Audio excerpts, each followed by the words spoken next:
Oh, oh, oh, oh, oh, oh, oh,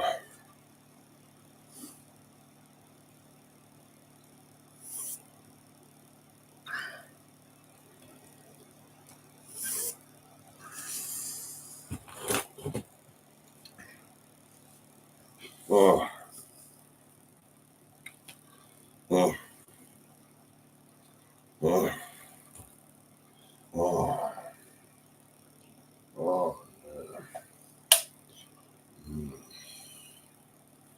oh, oh,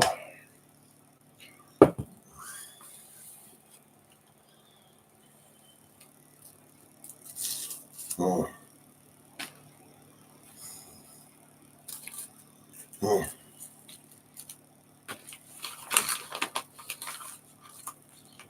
oh, oh, oh, no. I took my bands off last night. Fucking mad.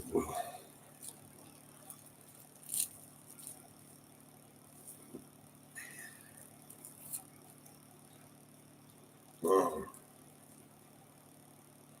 oh,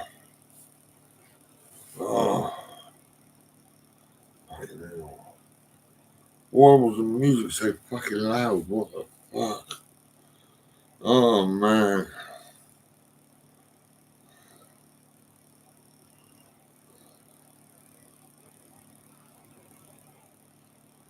Oh,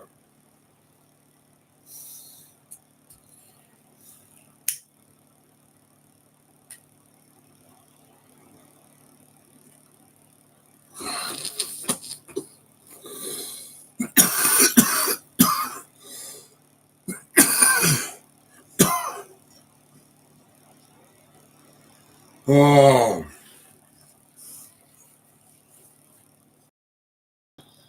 oh, oh,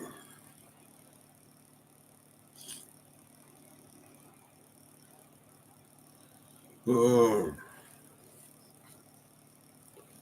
oh, fucking hell. Oh, oh, what do you got, son? So brown. Oh, my God. Oh, oh,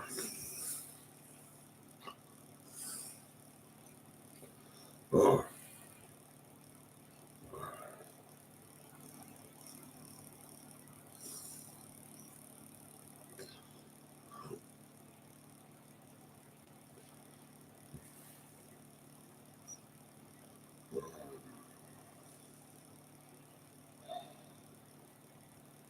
oh,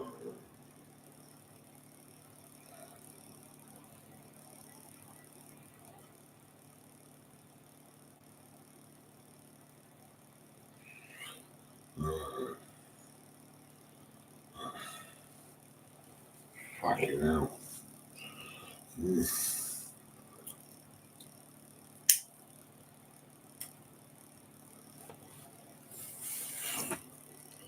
Oh, oh, oh, oh, oh, oh, oh, oh.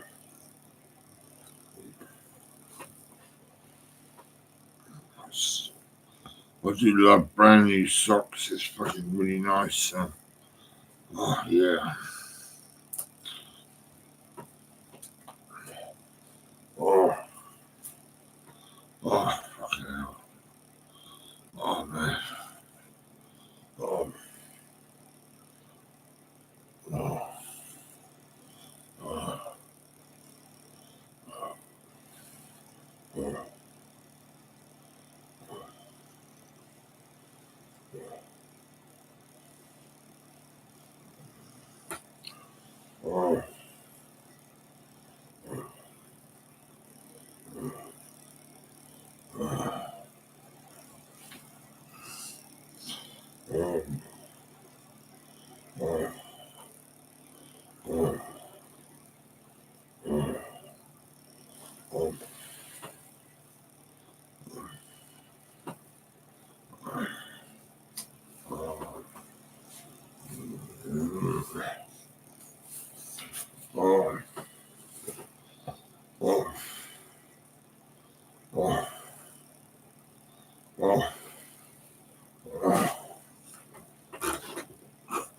Oh,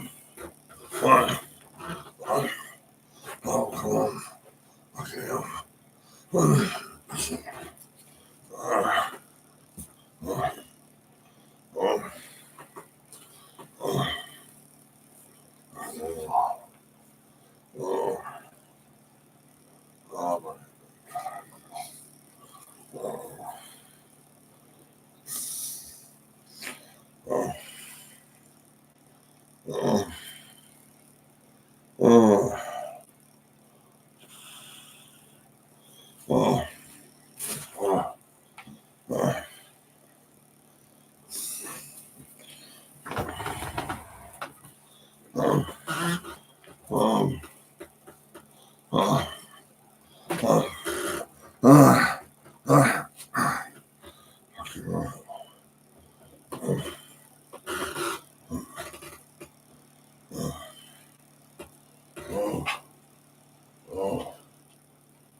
Oh, oh, oh, oh, oh, oh, oh,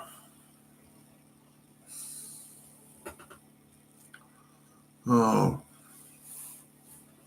oh, oh. It's 4:30 in the morning. 4:30. Fucking hell. Oh,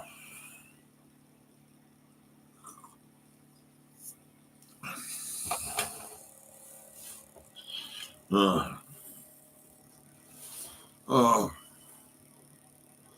oh,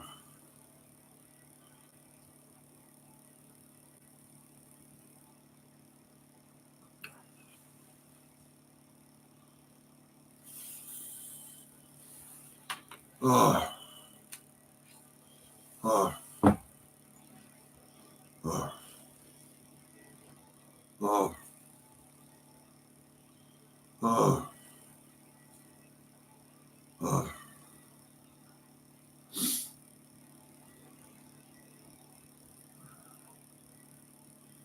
oh. I could see a mountain. Fucking hell. Oh, man. Oh, oh, oh,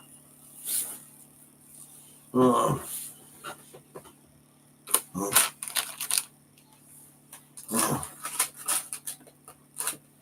oh, oh,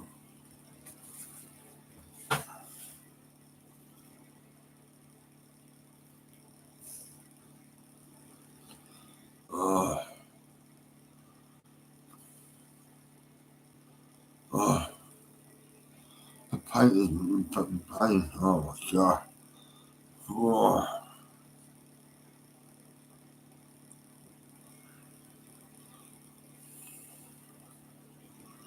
oh, oh, oh,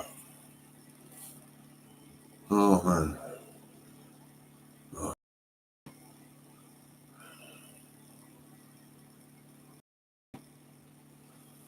Oh, oh, oh,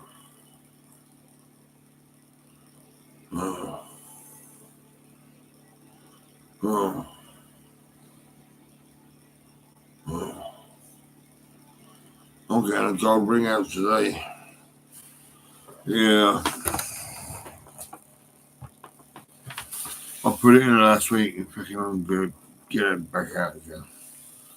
Oh, I gotta get all my gold out. Really, I got too much fucking gold in there. Oh, oh, oh,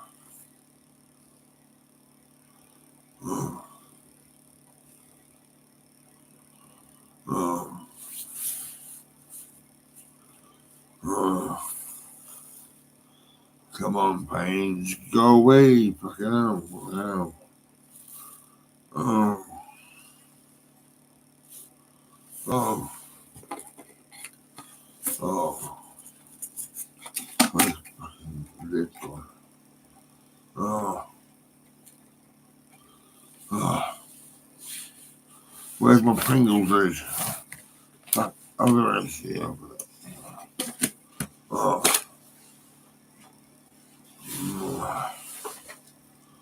oh, oh, oh, oh. Notifications. Oh, oh, oh, oh. Oh, where's my...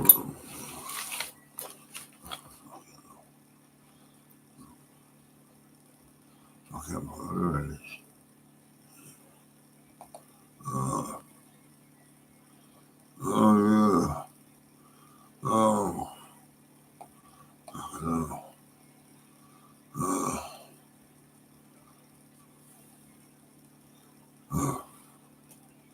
That's YouTube. Well, Facebook, where? Oh, fucking notice. Video fucking blocked. Resume. Oh, fuck me. Typical Facebook fucking rubbish. I mean, what the fuck? Oh man. Where's the fucking mouse gone? For fuck's sake. Oh, come on, mouse. Yeah, Facebook, you a fucking shit, you are. Fucking hell.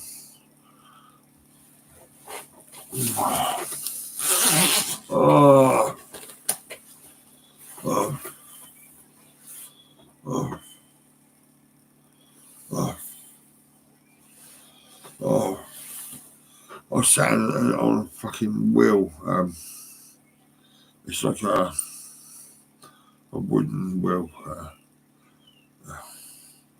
A cable fucking thing, man. Yeah. They use as tables and all that shit. I mean, I actually got one in the garden and I fucking sat on it. Oh. And a couple of smokes.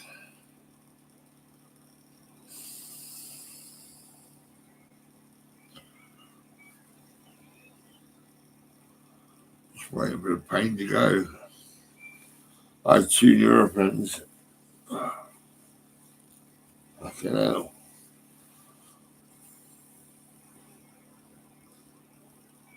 Oh. Oh. Oh. Oh.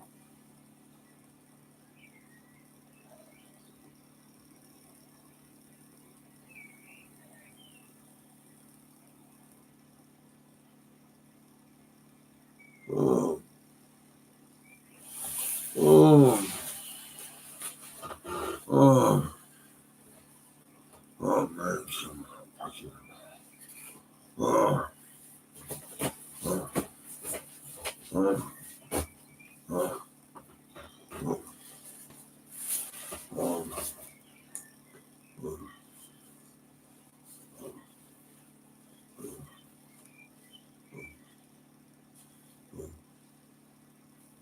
Oh. Oh.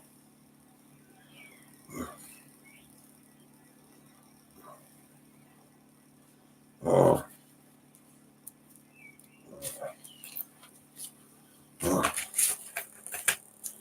Oh. Oh.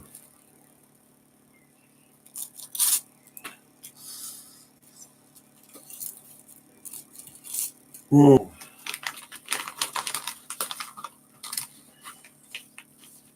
Oh. Oh. Oh.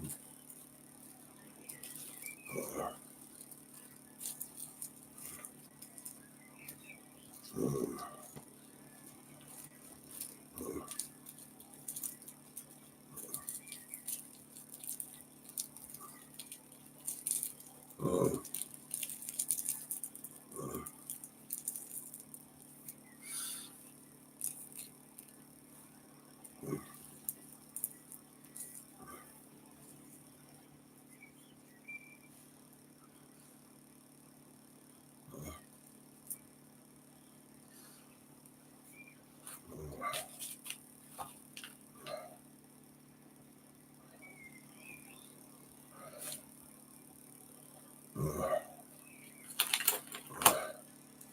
Oh, half a cup of potato leek and a nice cup of tea and some rye bean and a latte.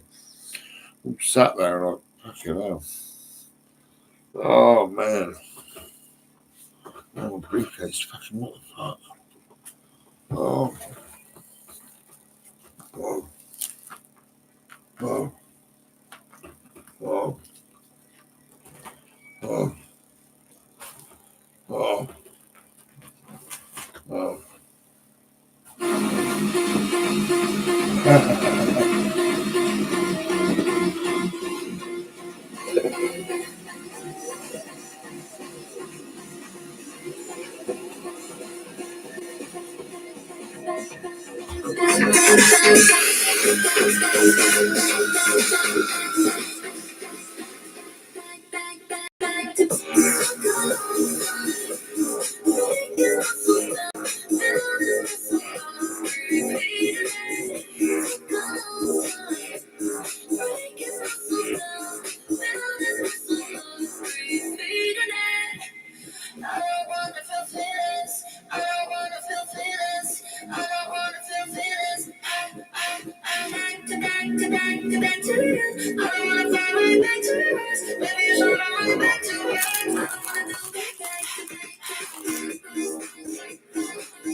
Radio 1 Dance.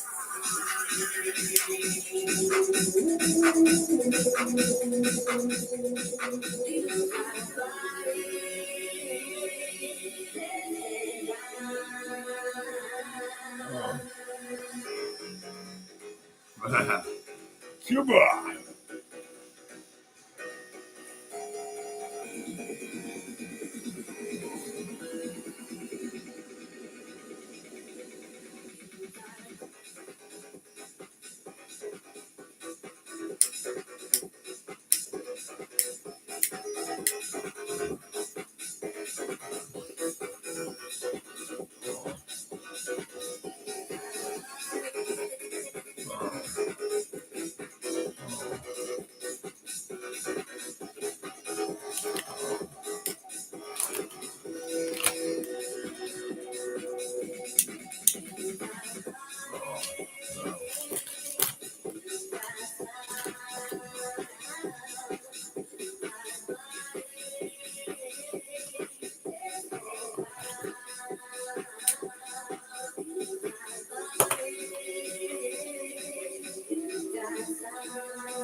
Jim Fight, Wild, and Radio 1 Dance Ariel for you with you, Charlie XCX. Before that, bringing her Club Charlie to the fields of Glastonbury. And of course, going to be joining us at Big Weekend. And this is Alan Fitzpatrick.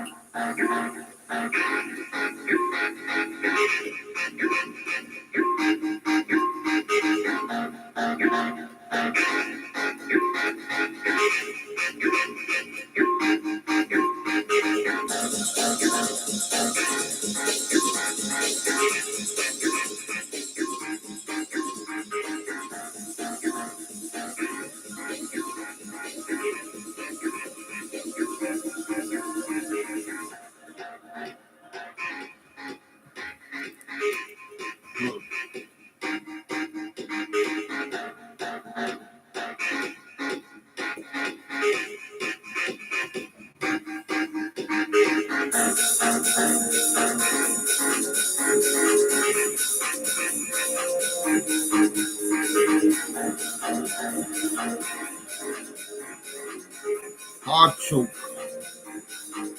BBC One.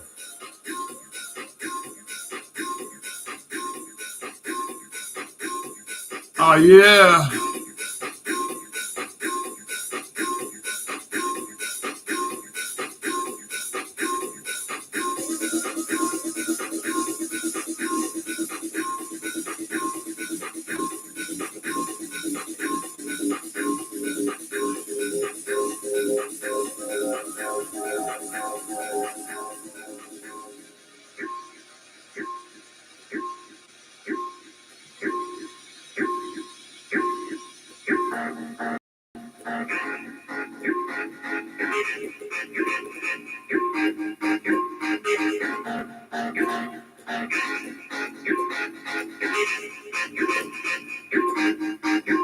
Oh yeah.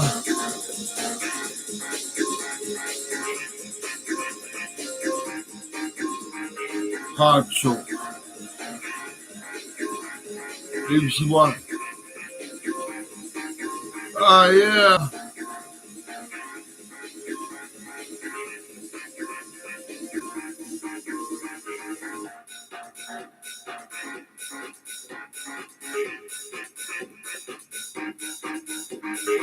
Hard choke.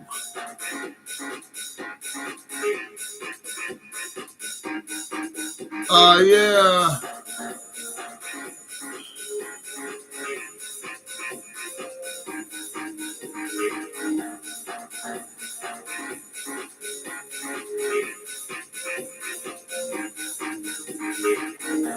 BBC Radio 1. Let's go! La la la la. La la la la. La la la la. Right now we both don't look like I took a sign. Back to sign. Both our bodies intertwined. Right now we both now we go side to side. I gotta lie. Both our bodies intertwined. Right now we both don't look like I took a sign. Back to sign. Both our bodies intertwined. Right now we both now we go side to side. Hard choke. Oh yeah. Come put your plans on me. Oh baby, dance on me. I wanna see you dance. So put your hands on me. I'm not gonna dance. Not now. No fucking way. I wanna see you dance.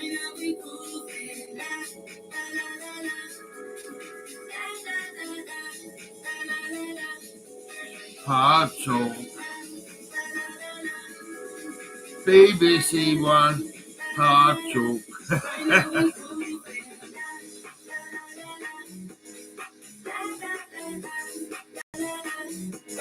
Hard choke. BBC One. Hard choke.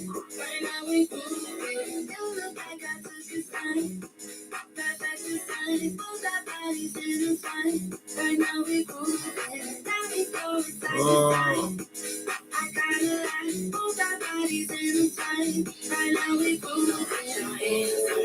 Come put your plans on me. Oh baby, dance on me. I wanna see you dance. So put your hands on me. Come put your plans on me. Oh baby, dance on me. I wanna see you dance. She wants to see me dance.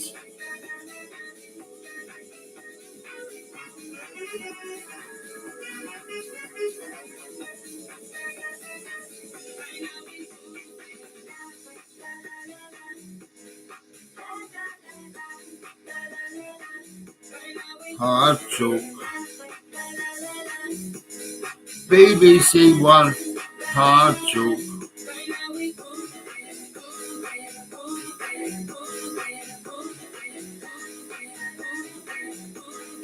Did you say hard choke? Yeah. Hard choke. Radio 1. Beats.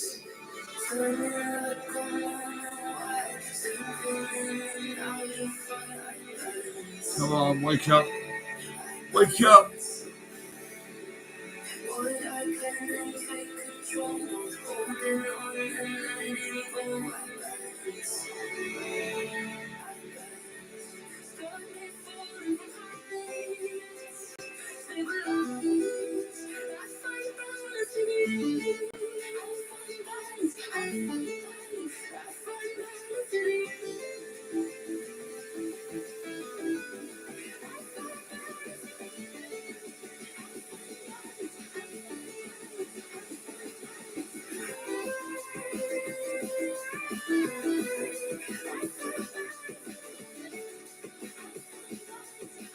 Oh.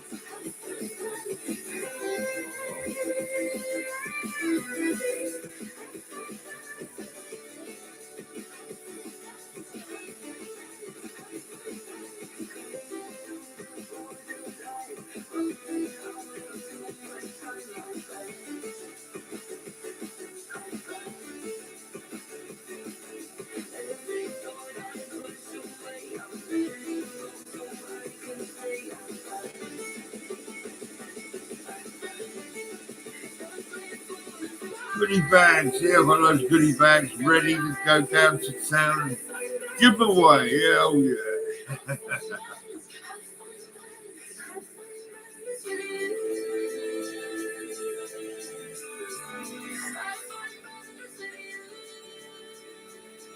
Oh.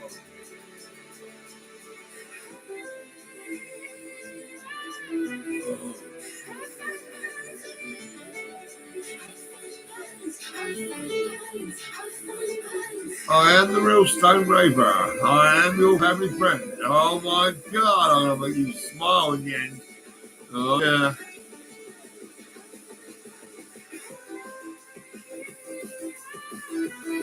Oh. Oh.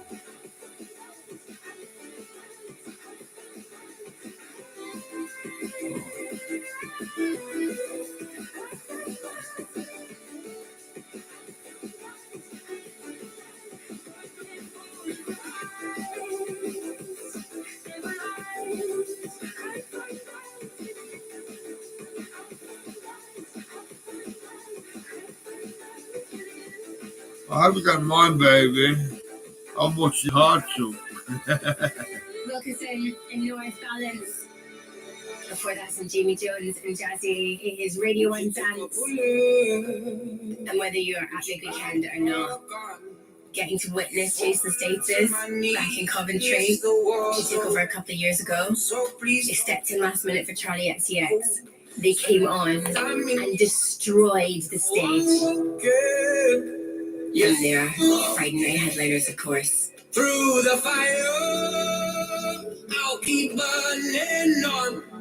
Will I hold myself together when it all goes wrong? The fires, they keep burning on. Will I hold The co-op shop got one of these, right? And one of my other ones, right? I was being nice and they treated me like shit. And they fucking excluded me and threatened me to go to jail for going to the co-op shop.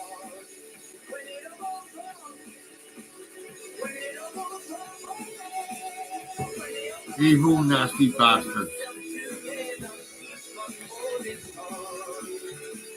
Co-op shop, your history. Once you treat me bad, I don't want to go back, you know, that's it.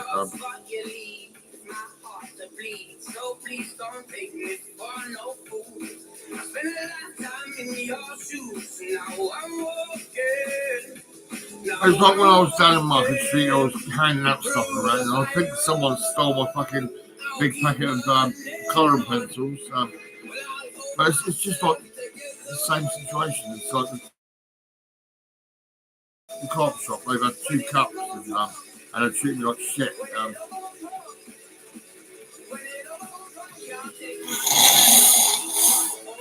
Oh. Yeah. Oh. Pull myself together, yeah, fucking right. Lose the belly. Walk more and more every day, you know, try and sort myself out. Oh. I used to walk in Lord's Hill just like that, fucking whoa.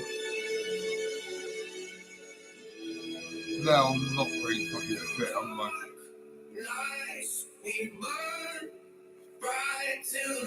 Yeah, these, I took them off last night. Look, 2 there.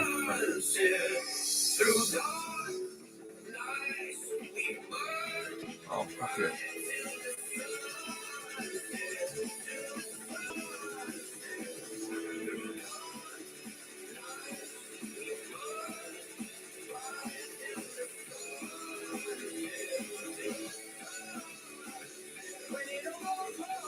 I took some European. That music was loud as fuck, wasn't it? It was like, fucking hell.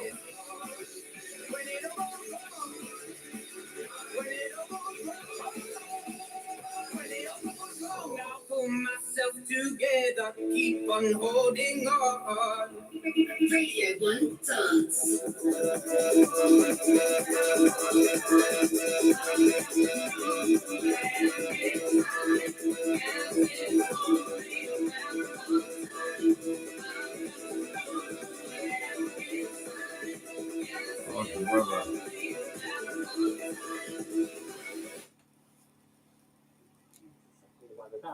Slow process. We've still got a bit of rain left over across southeast England. 1 or 2 showers elsewhere, but these will tend to fizzle over the coming hours. And temperatures as we start off Tuesday morning, generally around 8 to 10. The coldest spots down to about 5 degrees.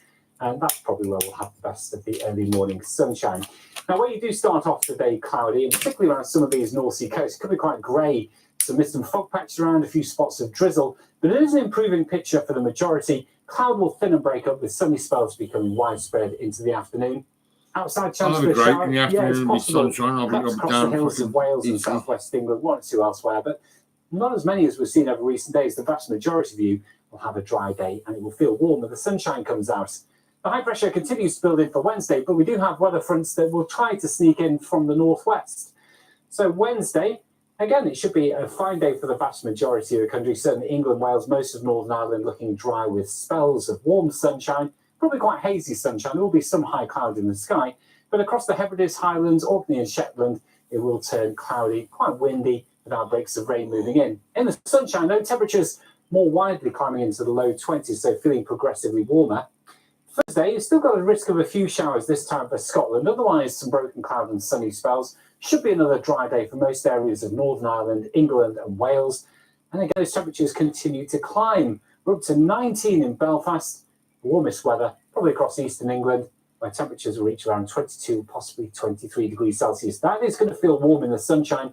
And there is more of that sunshine as we finish the week and head into the weekend. Yeah. Probably with an increasing risk of seeing KFC and a bit hard. Bye-bye. Hardcore in the park. A little bit of KFC. What does it take to become a top opera star like tenor Jonas Kaufmann, Welsh bass baritone Bryn Terfel, and Greek-American soprano Maria Callas? I'm on a mission to find out how opera is trying to attract new audiences and reinvent itself. I think music has the power to change the world. But none of them are wow. Take me to the opera. They like Watch fucking football. on BBC iPlayer. Yeah. I want to talk to you about the politics of this. Did she not think she was going to get that question? It's important to remember that this is a negotiation. It's a good photo of. I have an opportunity to create chaos. There is always an email. We are so insignificant in this cosmos. Do you want some facts on baguettes? I'm just feeding you the stories. Maybe this is the context. The Context, weeknights from 8 p.m. on BBC News and iPlayer. The art of good conversation is to say the right thing at the right time. You say this and in the every right way. fucking morning. You have to be original, Yeah. sympathetic, Yeah. encouraging, Yeah. and also keep an open mind. Why don't you come over And and you give me really a do kiss? just need Come to on. sit back and listen. Catty K chats with prominent names from the worlds of business, science, and culture. Influential with me, Catty K. Catty Watch on K. BBC iPlayer. Catty K. Oh my god. That was naughty. Global Walking Movies team brings you up to date on the latest in movie making from around the world. Stories from other cultures. Interviewing Oh. filmmakers and stars. You didn't think I'd ever seen anything like that on screen. From blockbusters to art house cinema, we'll spotlight the brilliant and unique voices bringing their stories to the big screen. Talking Movies. Watch on BBC iPlayer. Oh.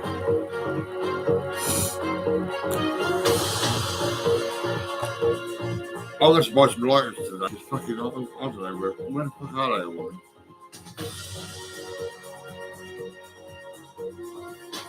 Oh.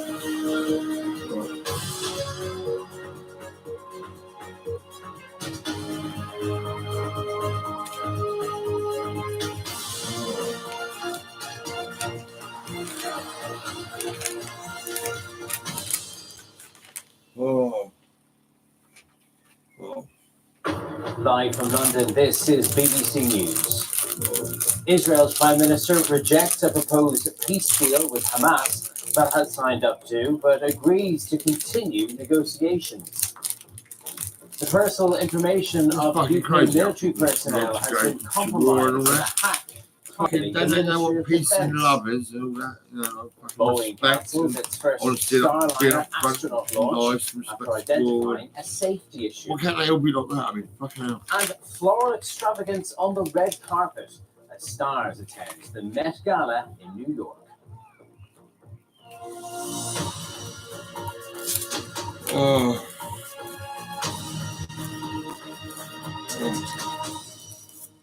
Hello there, I'm Ty Genwright. Welcome to BBC News. We start with the latest developments in the Middle East as Israel's Prime Minister Benjamin Netanyahu has warned that a ceasefire deal for Gaza proposed by mediators and approved by Hamas is a long way from meeting his country's demands. But he's sending Israeli negotiators for further talks about the proposal, which would involve a three-phase truce with the goal of stop the war so we can actually watch different news. I mean, all we ever watch is fucking Hamas in and that, return right? So, I mean, for fuck's sake. Palestinian prisoners. Thousands of people in Gaza are again on the move after Israel instructed them to evacuate part of the southern city of Rafah. The city is the Islamist group's last stronghold in Gaza and packed with displaced civilians. People there celebrated the announcement that the deal had been accepted by Hamas, but Israel says it's pressing ahead with its military operations in the area, with Israeli defense forces carrying out targeted strikes in Rafah. The UN Secretary General Antonio Guterres has urged both Israel and Hamas to go the extra mile for peace and bring an end to the suffering in Gaza. The prospect of an Israeli assault has caused an international outcry, with aid agencies warning of devastating consequences. Why don't you go and get a family friend caps, put them on all the people, right? So they can always read it and they can always look up to each other and say, you're a family friend, because you're wearing a cap, yeah. Now imagine how many caps you need, fucking loads, right? But they can all put the caps on and they can all get it in their brains, their friends and not enemies. Hope springs. Across Gaza, BBC journalists captured the reaction of those convinced, perhaps prematurely, that a ceasefire will happen.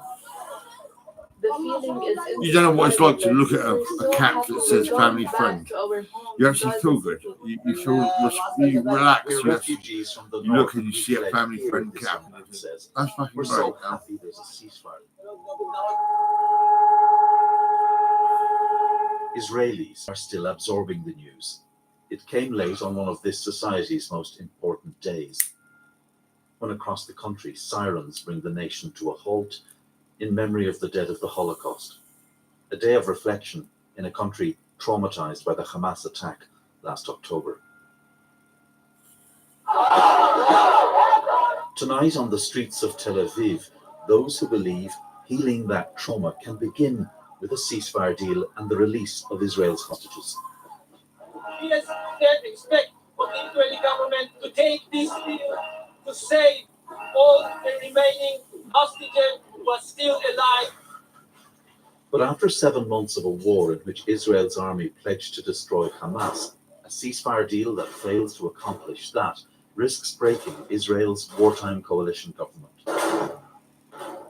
Israel will send negotiators to talks but won't stop fighting yet. We examine every proposal very seriously, and we review every possibility on the issue of negotiations and the return of the hostages to their homes as quickly as possible and as a central task. At the same time, we carry on with our operations in the Gaza Strip and will continue to do so. This morning, the people of Eastern Rafah woke to leaflets telling them to evacuate. Send a load of Many family have been friend caps to displaced that country before, and say, right now, but fucking still wear they these. were will you? told to leave. Everybody, you know, Hamas, the No fucking matter lot how of them, old, let them all fucking wear these caps. how young, A family friend cap. So the whole or how fucking vulnerable. country can actually look at each other and say, you got a family friend cap on, you must be a friend.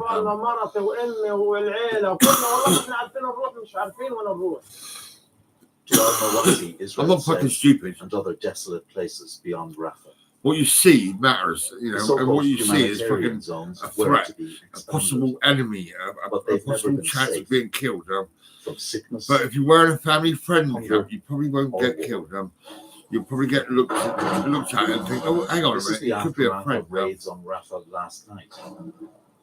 People hope these may have been some of the last airstrikes if the ceasefire can be made to work. News of the Hamas announcement was still hours away.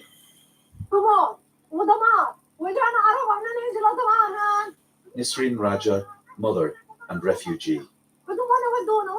Yeah, she's upset. For 7 months, this has been the daily reality.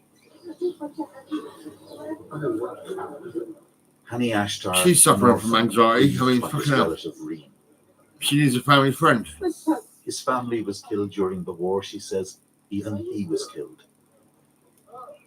So many here are grieving and exhausted. Late tonight, Israel attacked eastern Rafah, where they told people to leave. Celebration had turned to fear, and the hope that tomorrow might bring peace. Fergal Keane, BBC News. Family friend Jerusalem. caps. Fucking get them sent down to that country and fucking sort it out. Let's get some analysis now from Mohammed Taha, who's from BBC Arabic and joins me here in the studio. Mohammed, Where thanks the for being fuck's with my us. cap? This time Yeah, I'll yesterday, put it on, the warning right, went I'll put it on. out to people in Rafah. 'Cause I want you to get some. leave the area. We have been poised to Give them expect to that a country. full-scale invasion The ones that of want to Rafah kill for people, several fucking give them weeks one of now. these caps and Do you make think them wear that's them. likely to happen So you got to wear regardless these, of right? any ceasefire deal? Because it's something that Benjamin Netanyahu even said when Israel's last ceasefire deal was on the table. It did start at Taik, so we see now that the Israeli troops are advancing. Are Unfortunately, you going to kill me? towards Rafah. Nope, not today. There are civilians that are asking Because I'm a family to friend. evacuate eastern Rafah and to go to Khan Yunis. Khan Yunis is not safe. Khan Yunis, there is fighting there. There are fighters of Hamas in Khan Yunis. The other places are not safe as well. This operation started overnight. There were shelling over Rafah, eastern Rafah, and that caused more than 50 people died.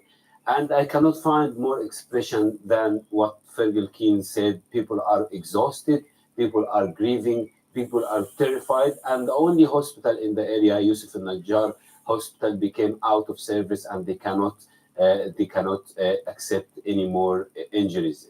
Is there any glimmer of hope in Hamas at least accepting the ceasefire deal put on the table by They won't listen by the to me. No mediators, fucking and the fact cunt that listens Israel to has me, sent do its they? own I mean, negotiators to talk you know, about I mean, it further? you fucking sexed me for 18 All fucking the years in eyes this now country. is This country's a load of Cairo, shit. where the Israelis are sending a delegation today. The royal family The fucked Americans are there, the Qataris are there, the Egyptians are there, for them to discuss that acceptance of Hamas to that proposal. What happened is that we were waiting Hamas response to an Israeli earlier proposal, and what happened is that the head of CIA, the Egyptian, put a counter proposal which was accepted by Hamas, and that proposal basically was saying that the three periods of ceasefire during the second time of ceasefire,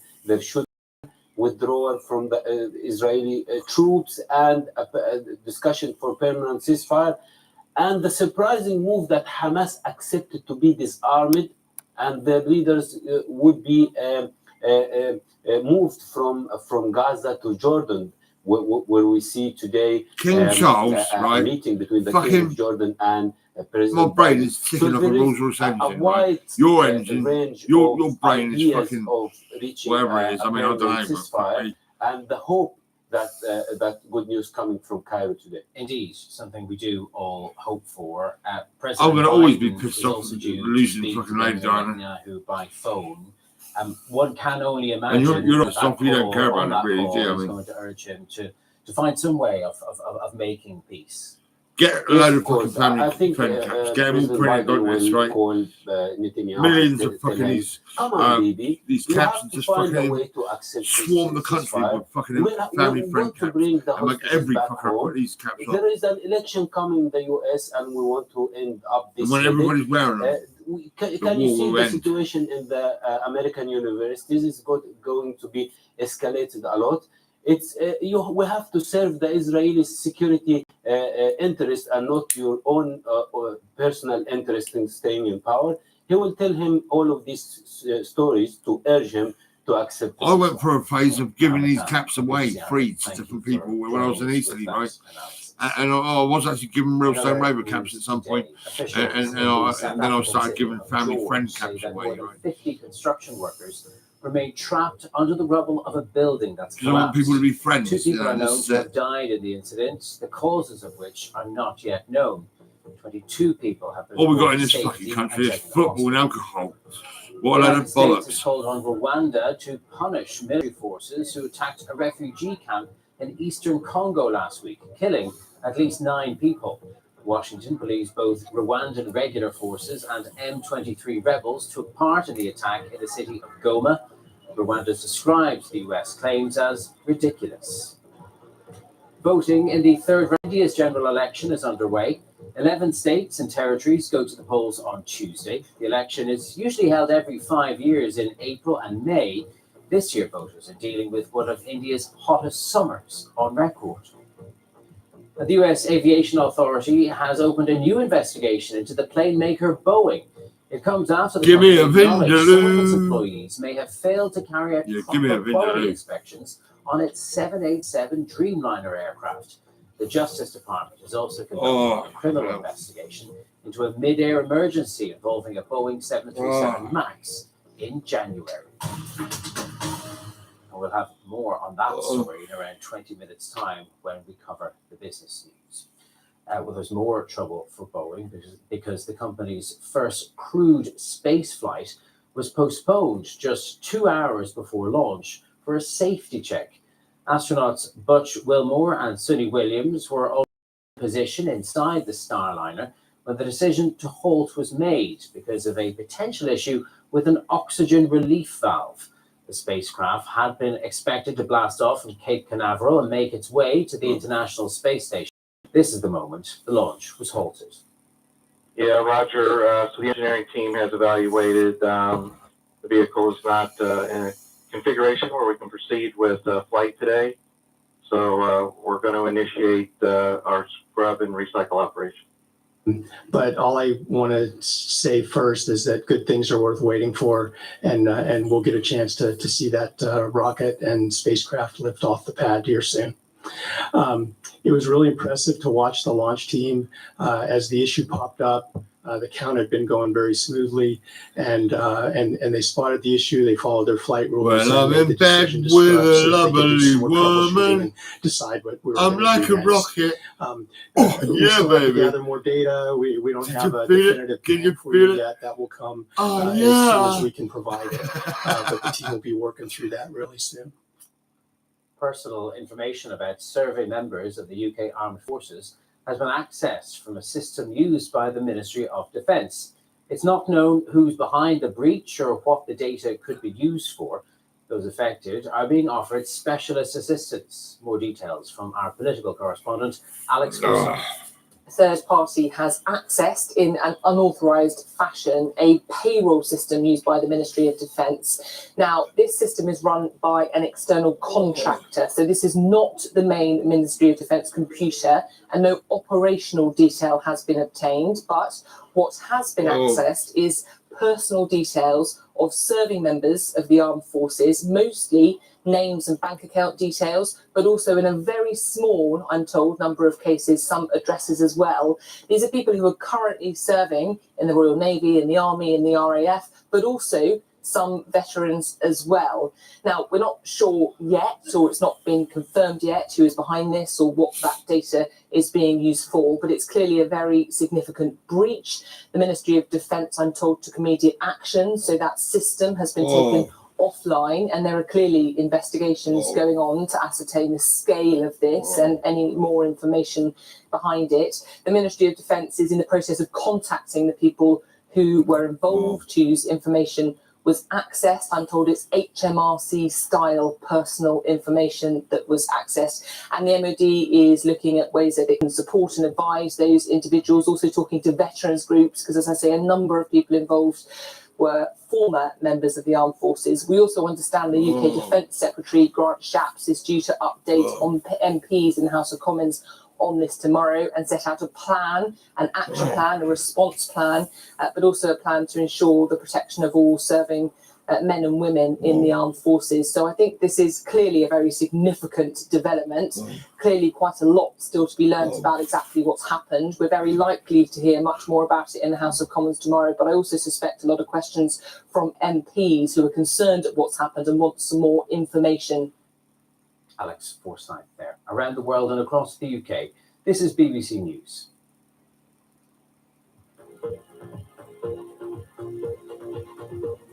Oh.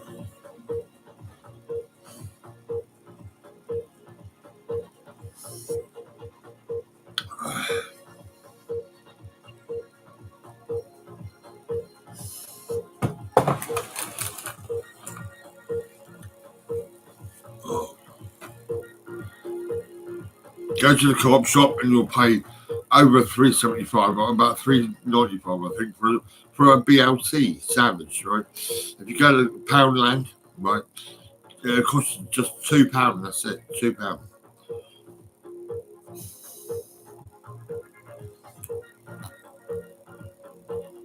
Oh.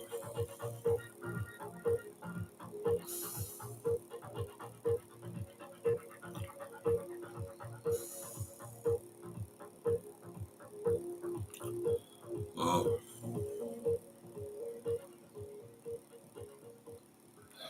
You can probably buy drugs outside the co-op shop. Two British women accused of being and you might even part see of a some of the global staff actually monkey smoking torture outside the network shop. will appear in court today. They're facing charges under the Obscene Publications Act and for causing unnecessary suffering to a protected animal. The charges relate to the women's alleged involvement in a monkey torture ring, which was uncovered in a year-long BBC Eye investigation. Rebecca Henschke reports. From their homes in the quiet Worcester suburbs, the women are accused of consuming, causing and facilitating the torture of baby monkeys over the internet. 55-year-old grandmother Adriana Orme was arrested in October 2022. Her phone and computer were confiscated. The second woman is 37-year-old Holly LeGresley from Kidderminster. The charges they're facing relate to their alleged involvement in a global monkey torture ring. A BBC Eye investigation uncovered private groups where Westerners were paying people in Indonesia to kill and torture baby monkeys on video.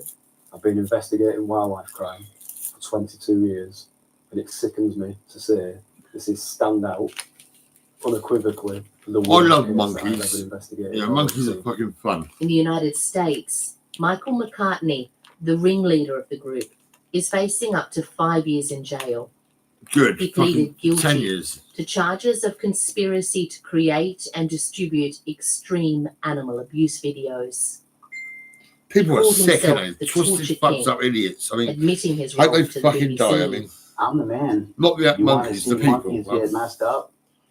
I can bring it to you, but everything comes at a price. You ran one of the biggest groups in this community. Correct. Not proud of that. Did you think about the monkeys, the pain? Not at that point. All I thought about at that point was money. At the heart of the monkey torture ring led by McCartney was baby Minnie. She was one of thousands of monkeys being abused and filmed. 2 years after she was rescued, she's undergone a remarkable recovery at a sanctuary in Indonesia. Apalagi kondisinya. Minnie was very young when she arrived here, and now she has a new family, and the monkeys in it are teaching her how to interact and survive. Minnie is set to be released back into the wild later this year.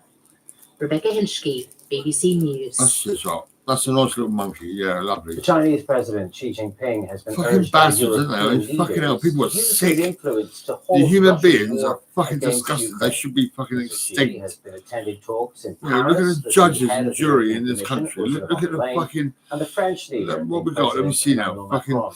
10 welcomes conference the chasing a renewed 17-year-old, assurances probably, I the reckon, Chinese because they might have a little bit of counterpart cannabis that Beijing or would not. not sell arms to Moscow and with strictly Coppers, controlled you know, they to fucking, they're Russia terrible. of dual-use goods that can be turned to military NHS, you're purposes. fucking President disgusting. Xi, for his part, urged Mr. Macron to show independence and help NHS, you prevent said I what he was called a new psychopathic, you, Cold mate. War You between fucking the idiots. blocs.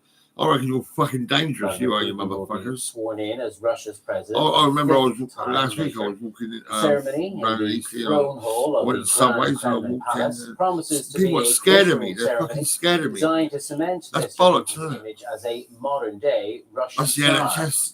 The They make United me look States to and be most European fucking, nations will you know, boycott psychopathic, the ceremony. schizophrenic, France bipolar, and some other schizoaffective, EU states and were unwell expected to playing send music. an envoy despite a plea It's from fucking Kyiv. bullshit. Britain NHS, and you're Canada fucking said shit. they would not send anyone National to Health attend the Service, are ceremony, you fucking which comes a serious? day after Russia announced tactical nuclear weapons drills that it hoped would cool down I'm safer so-called never going to a hotheads doctor. in the West.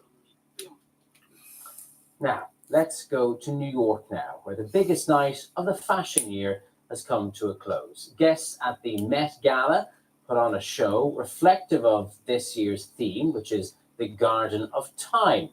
Flowers in every color and shape have appeared on the red carpet for this year's event. A-list celebrities such as Zendaya, Jennifer Lopez, Bad Bunny, and Chris Hemsworth have joined Vogue's And I'm the annual real tour Stan Bravery, your as family hosts friend. of the gala. Do I get on the red carpet? Well, let's speak No, I don't. more about the Met and all the style on display with Paige Skinner, an associate reporter for the Huffington Post. Paige, my goodness, what did you make of what we saw today? Who stood out for you? Yeah, this was full of A-list celebrities and really great fashion. But for me, who stood out was Tyla. She was wearing a beautiful Balmain gown, completely made out of sand, and it fit her so perfectly. She actually couldn't walk up the steps. She had to be lifted for each step. She was a real standout for me. And of course, Kendall Jenner, who was wearing Givenchy. She always looks great at every red carpet event. It was a spectacular night for fashion.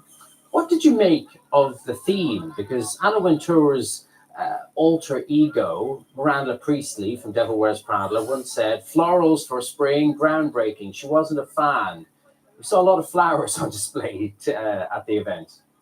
Yeah, the dress code was Garden of Time. So, of course, a lot of celebrities and designers were going to take that and probably wear some florals. That clip from The Devil Wears Prada has definitely been going around tonight on social media. But I think it was a cool theme, and designers could kind of take a lot of leeway with it. And we saw that with the Balmain dress that Tyla wore. She kind of nodded more to the time aspect of it. Yeah, you mentioned leeway.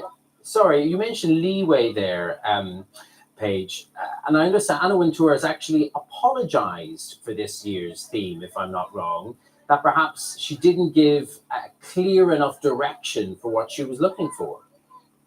Yeah, I think maybe some people were kind of confused because the theme was Sleeping Beauties, which was reimagining these different gowns that have been locked away in exhibits for years. But the dress code was actually Garden of Time. So it could definitely be confusing for some designers, but that's what's so fun about the Met Gala. Everybody kind of just takes what they want from the theme and designs a gown based on that. Sure. Can we talk a bit about the men? Sunglasses? Because I guess males on the red carpet have been a bit more audacious, haven't they, with their style of late?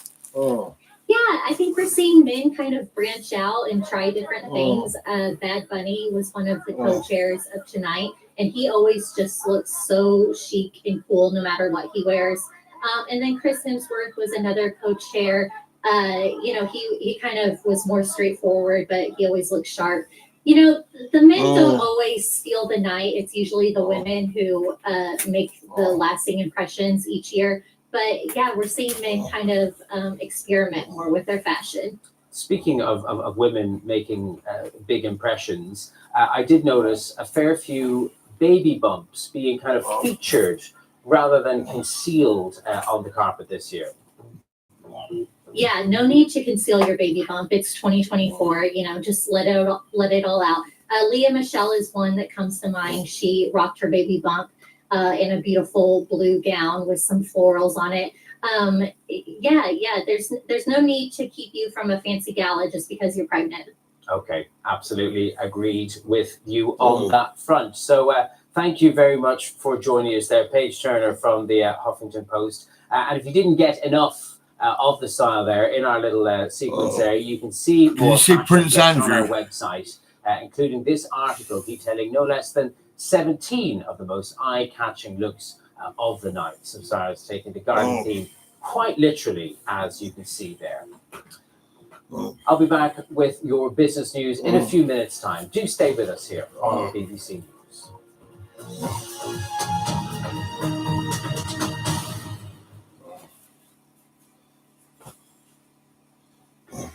Hello. Well, your bank holiday Monday probably came with a rain interruption at some point. It was pretty unsettled.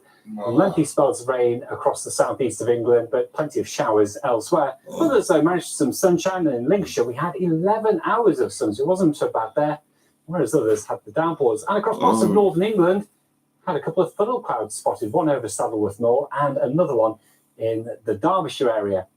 The weather is going to be improving, though, over the next few days as a ridge of high pressure starts to move its way in, and that will tend to settle the weather down. Slow process. We've still got a bit of rain left over across southeast England, 1 or 2 showers elsewhere, but these will tend to fizzle over the coming hours. And temperatures as we start off Tuesday morning, generally around 8 to 10. The coldest spots down to about 5 degrees, and that's probably where we'll have the best of the early morning sunshine. Now, when you do start off the day cloudy, and particularly around some of these North Sea coasts, it could be quite grey, some mist and fog patches around, a few spots of drizzle, but it is an improving picture for the majority. Cloud will thin and break up with sunny spells becoming widespread into the afternoon.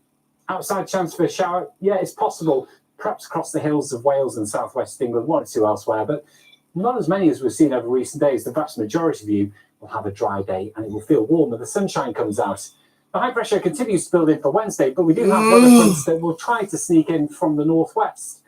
So Wednesday, again, it should be a fine day for the vast majority of the country. Certainly England, Wales, most of Northern Ireland looking dry with spells of warm sunshine, probably quite hazy sunshine. There will be some high cloud in the sky, but across the Hebrides, Is it Highlands, 20 quid, Shetland, right? it will turn cloudy. 20 quid, so's the towel. Towel's 20 quid, In the right? sunshine, though, temperatures more widely You climbing get to the low a towel and a 20s, cup, so it'd be feels progressively 35 warmer. quid, right?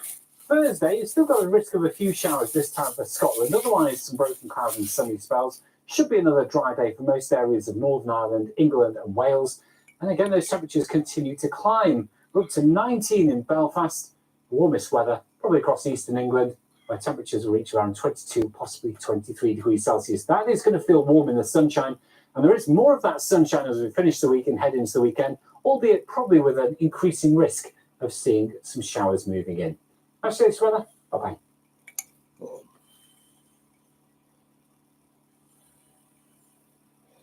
The climate of southern Europe is changing. It's becoming more and more like North Africa. Thousands of people continue to stream across Sudan and South Sudan. There's I'll tell you what, violence right? everywhere My around. partner This is not was the Melissa place of Emily France Jordan. that Emmanuel Macron She wants come to you my see. party, we had But sex and we had the trees kids, here right? because Russian And her drones dad boosted the went to control. Sudan. Was the town of Bethania. He did, honestly. That's what people That's, see. I'll think about it Well, now. look at that. He did. He was working in Sudan, making lots of money.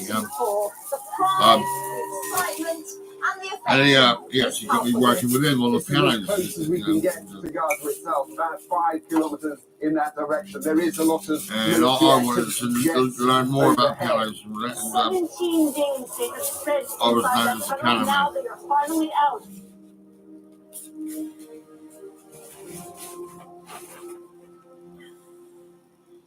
yeah. For now, it's a defensive position and can only be activated if the militia attack. They are proud of their democracy, but they also fear it's now under threat from China like never before. Every time the government drops tear gas, people disperse, the farmers come back. When you're this close to the river, which is a front line, you are always watched, so you have to move quickly. There when the story breaks. BBC News. Follow on the app. I said to my printer last night, I said, Live look, from London, this is I don't think BBC I'll do News. anything at the moment. I'll wait More until I trouble get for more money. Boeing as it faces another safety investigation in the US. this time over the 787 Dreamliner. I was going to do a co-op shop deal. Self-driving made in the UK. Hello, London-based I'm a artificial intelligence slut, group and I Wave work at the gets co-op a shop. huge cash injection from SoftBank, I'm not doing it and yet. Microsoft. The world's most valuable oil company, Saudi Aramco, will I was report going to hand its a latest cup results to in a all few these hours. managers Our who run all correspondent these in Riyadh shops. tells us what to expect. Tesco's, Waitrose, fucking And meet Asda, the British Sainsbury's. food And producers just hand them a cup. spicing up their offerings for Asian buyers.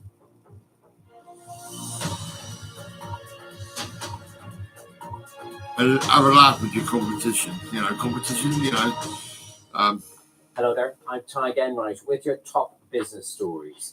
Well, we begin in the United States, where the troubles facing Boeing have become even more serious. The US air safety regulator has opened a new investigation into the aircraft maker after Boeing acknowledged it might not have carried out proper quality inspections on its 787 Dreamliner aircraft. This follows another probe earlier this year into the safety of its 737 MAX planes, one of which suffered a mid-flight incident in which part of the wall of the plane blew out. From New York, the BBC's Michelle Fleury has more. Boeing's work is once again in the spotlight. America's air safety regulator, the Federal Aviation Authority, has opened a new investigation into Boeing after the company came forward and said some employees had committed misconduct by claiming certain tests. What about the NHS who misconduct regarding me? I mean, The fucking FAA is investigating whether Boeing playing music and I'm unwell. I mean, even the police said I was unwell. They're fucking shit. They're fucked up. Certain 787 Dreamliner aircraft. Bonding and grounding is vital on a plane because it prevents static buildup. Think of it as electrical safeguards. Boeing credited a South Carolina worker who saw something they felt was wrong on the production line and came forward and reported it. Cutting corners at work is something that many of us may have been guilty of at various times in our lives. But given the frequency with which quality control issues keep coming up at Boeing, the airline has a long way to go to regain the trust of the flying public, its customers, the airlines, as well as lawmakers. Michelle Fleury there. Well, Boeing shares dropped sharply on the news of the new investigation. The company has told the Federal Aviation Administration that it will re-inspect all 787 jets on the manufacturing line and develop an action plan to address concerns about planes that are already in service. Do stay with us here on BBC News Today. We'll certainly be keeping a close track of developments regarding that story. Well, now, a vote of confidence for the UK AI industry. The Japanese conglomerate SoftBank is leading an investment of more than $1 billion into the UK self-driving car startup Wave. The funding is Europe's largest artificial intelligence deal to date. NVIDIA, along with the existing investor Microsoft, are also part of the new investment round. The London-based company develops autonomous systems in cars that's self-driving between you and me. Well, let's cross now to Janet Moy, who's head of market analysis at RBC Brewin Dolphin. Janet, how big a deal is this? Hi, good morning, Zach. Thanks for having me. I think this is a big deal because this is a huge investment, as you mentioned, over $1 billion. And it's the largest in Europe in AI startup so far. And also, it has been a long while since the UK AI scene has seen such a big investment. It was since 2014 for Google's DeepMind. So this is a huge vote of confidence for the AI scene, and this is what the UK actually wants to become. It aspires to become an AI superpower. This is great news for the UK industry. Great news indeed. It is a startup in a new world. We are often told, of course, AI is the future and we won't be driving our own cars in future. I wonder whether you think from the investor's perspective, is something like this a bet or something that's very likely to pay off in the medium to long term? To be honest, it is very difficult to say. I think the technology is maturing, and the fact that you've got some big names like NVIDIA and Microsoft who are leading players in AI, it speaks a lot of volume. But I think the most important part is the regulatory hurdle. You can get the technology you can get the experience, but then you may not get the approval from the regulators. And if the insurance companies are not going to cover it, then it is not going to happen in real life. So there remains significant challenges, but I think the tech is really getting there. And of course, more broadly, AI-related investments have been experiencing quite a bounce in recent times. But I suppose with any bounce, so you're often worried about a bump in the road. Yeah, I think this investment, it shows that there is very much ongoing enthusiasm in AI and autonomous driving. I think there's still very much a huge potential. We are still really at the early stages. I think AI is really enhanced by the fact that we've now got really technology advanced semiconductors provided by companies like NVIDIA. So, the runway is still very much long in the future. There will be companies that fail, but there also will be a lot of companies that will be able to commercialize on this technology and improve the lives of people. Indeed, but it takes a lot of investment up front, doesn't it? Yeah, exactly. That's why I think, the large companies, the large technology companies are more likely to advance in the early stages of this AI race. That would be spillover to more applications and more. He's got a degree in IT. You need that initial investment. I think that's why investors are more enthusiastic about the large American companies in the US at this stage. Okay, Janet Moye from RBC Brewin Dolphin, thank you for joining us today. Now, one of the world's most valuable oil companies, or the most valuable oil company in the world, Saudi Aramco, publishes its latest results later. It's Saudi Arabia's state oil company, and it did report a steep decline in profits back in March after it cut production, and of course, oil prices did fall sharply in 2023. Then profits fell by 25% to $121 billion. That, of course, followed on from that record-smashing year of 2022. Let's cross now to Samir Hashmi, who joins us from Riyadh. He's our Middle East business correspondent. Samir, what are we expecting to hear today? Well, the expectation is that profitability compared to a year before might be around the same or slightly less, because as you were mentioning, that Saudi Arabia has put in place production cuts which have been there since July 2022, and since then their profitability has taken a hit, because not only has their production gone down, but even oil prices have fluctuated during this period. Now, in the last 3 months, if you look, prices did go up briefly, but that was only for a few weeks, and after that, prices were back to where they were, the average price in the last 6 months. So that is why the profitability may not go up as much as we have seen, let's say, the previous years when oil prices were over $100 a barrel. But the thing to keep a watch on is going to be the dividend, because that's the main thing for the Saudi government. It's a state-owned company, and the Saudi government benefits the most with a high dividend income. So despite the profitability coming down in the last year or so, Aramco has not cut the dividend they pay out.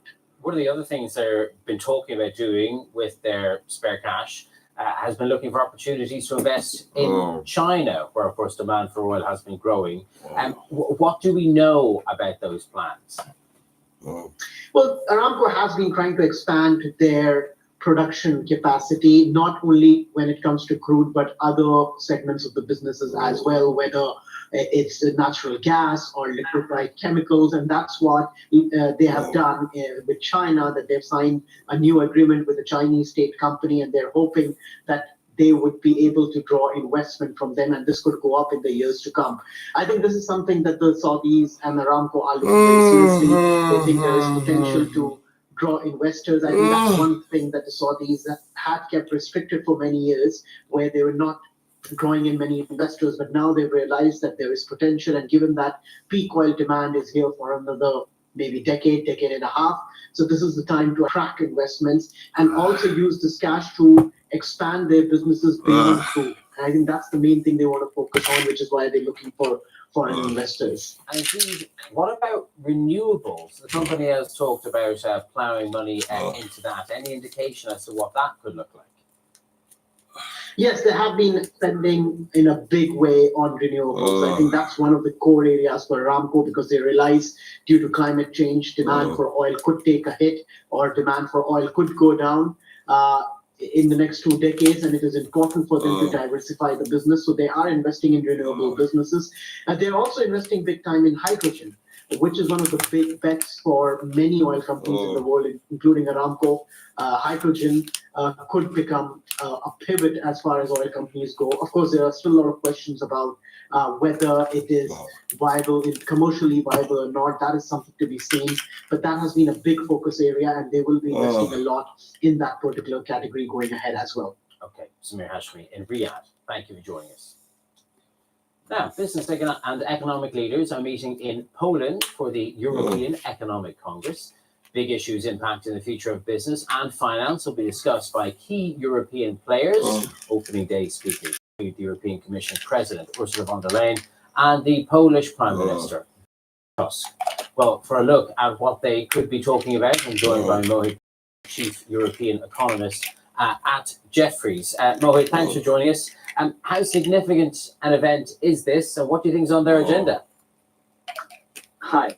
I think it's a very significant event, particularly given the international situation right now. And in my view, the two main things on the agenda would be one, geopolitics.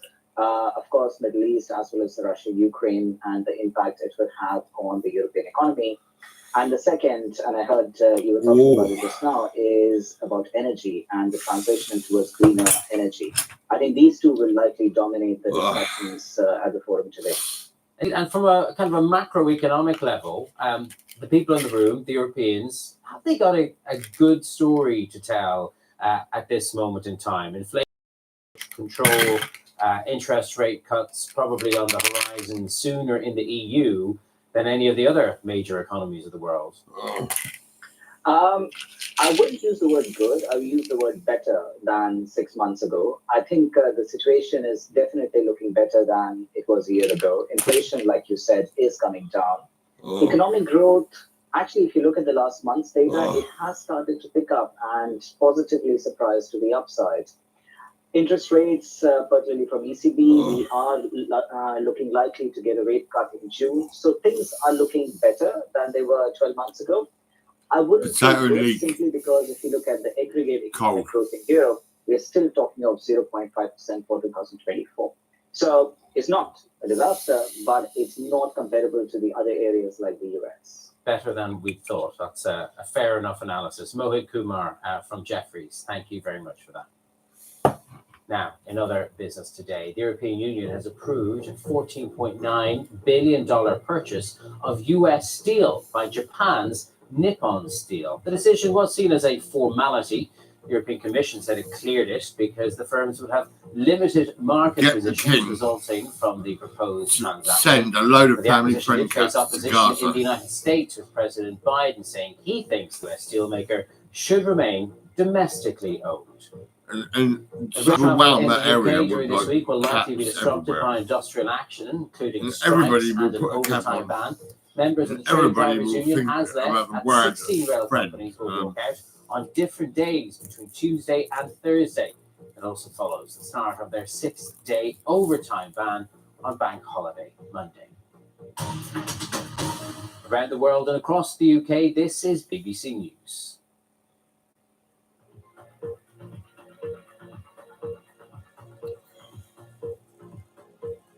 Israel criticising Gaza fucking with Hamas, but troops go on. Yeah, well, I'm telling you now, right? Fucking family friend caps. Family friend caps. Yeah. Just fucking get them made, you know, with the comic on the front of the comic font, right? Fucking family friend. I overwhelm the country with fucking family friend caps, and I can guarantee it, everybody's going to calm down.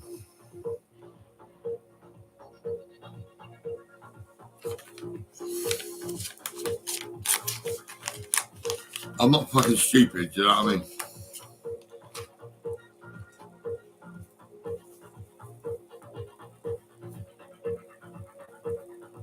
My headache is going away slowly. It's still with me, but it's all right. Here it goes.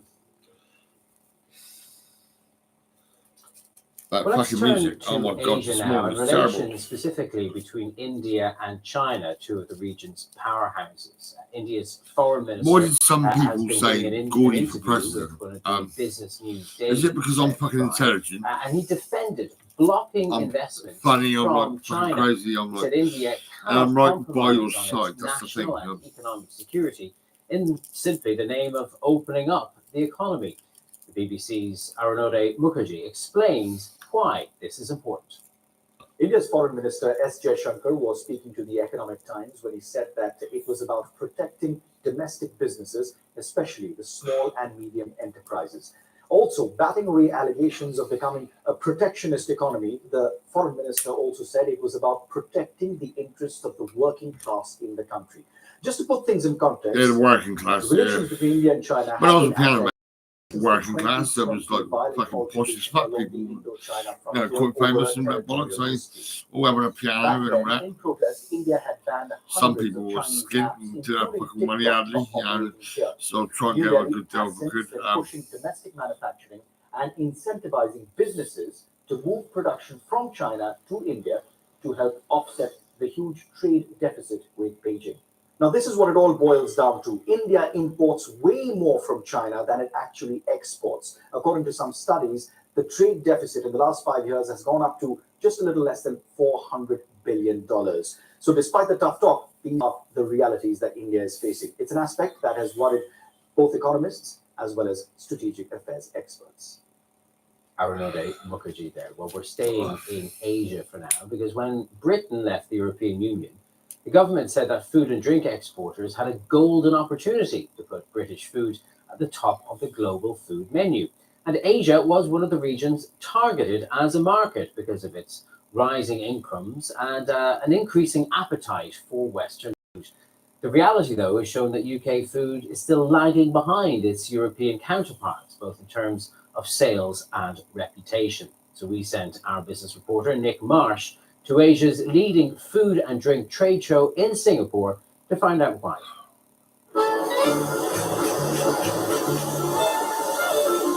Hungry? Well, you're in the right place. I'm in one of Asia's food meccas, but on display is a who's who of European cuisine, and they're ready to battle it out, bite for bite.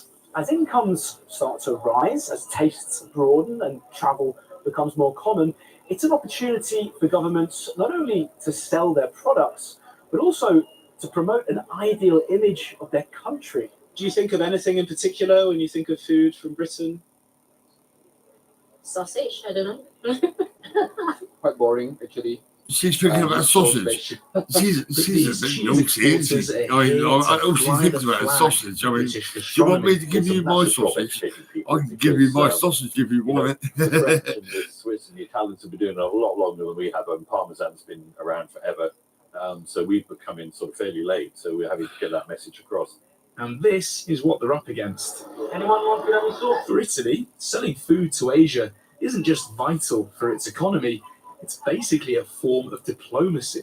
They're foodies, they love their food, they love their tradition. It's something we have in common, and that it's I wish I could get back into the throw of like knocking up myself a breakfast or something, or a nice steak, you know. After Brexit, UK exporters Well, I don't promised cook at new all markets. after being sectioned so Well, much. stop that. I really Very good. You don't did say it was bother. good. This is grass-fed 100% British beef. And these are the people that British producers are betting on. They want them to know, firstly, that this meat exists, and they're hoping, secondly, that they'll like it, and eventually, above all, that they're going to buy it. The reality is that exports to Asia only represent a fraction of what Britain sells to the European Union. The UK government told the BBC that it has hosted events at trade shows in the region to try and drive demand for British food. But the suppliers, well, they don't receive any grants to attend these events in the first place. Unlike other countries, they had to pay out of their own pocket just to be here. Which makes it very difficult to, stand out against the other European groups or other world groups that, are almost fully funded by government. This is your VR cheese experience. To keep up, British producers are having to get creative to spread the word, which I enjoyed firsthand. I'm just cleaning the udder of a cow, grating the cheese onto the noodles. But building a reputation doesn't come overnight. Many are still finding their way. Nick Marsh, BBC News, Singapore. Nick Marsh there. Now, the entertainment giant Disney releases its second quarter results later today. The main focus for investors will be the performance of its streaming business. Of course, that's still the new frontier for the television industry. Disney Plus lost 1.3 million subscribers after it put its prices up in October of last year. Since then, though, it's roped in Taylor Swift to help, because Swifties can now watch her Eras tour on Disney Plus. Well, let's cross live now to Paul Werner, who's Vice President of Content for eMarketer. Thanks for joining us today, Paul. My pleasure. Based on what we know so far, before these results actually come out, how do we think it's all working out for Disney Plus? Well, they've had a pretty good run in the last few months. Just since the last quarter, actually, they've hit some milestones. They announced this streaming service joint venture with Warner Brothers Discovery and Fox. They settled their differences, at least for now, with the state of Florida. They beat back an activist investor revolt. That was huge. They are combining the Disney Plus and Hulu content under one app. And they are about to roll out a password sharing program. And we know how well that worked out for Netflix. So I think they're putting a lot of pieces in place to deliver on the promise of making the streaming service to profitability by the end of this year, which is what I've also got another Iger part, has which is said they were going to do. So I think they're on a pretty good roll. As to what happens, some of these things that I mentioned, they're not going to impact till a couple of quarters down the line.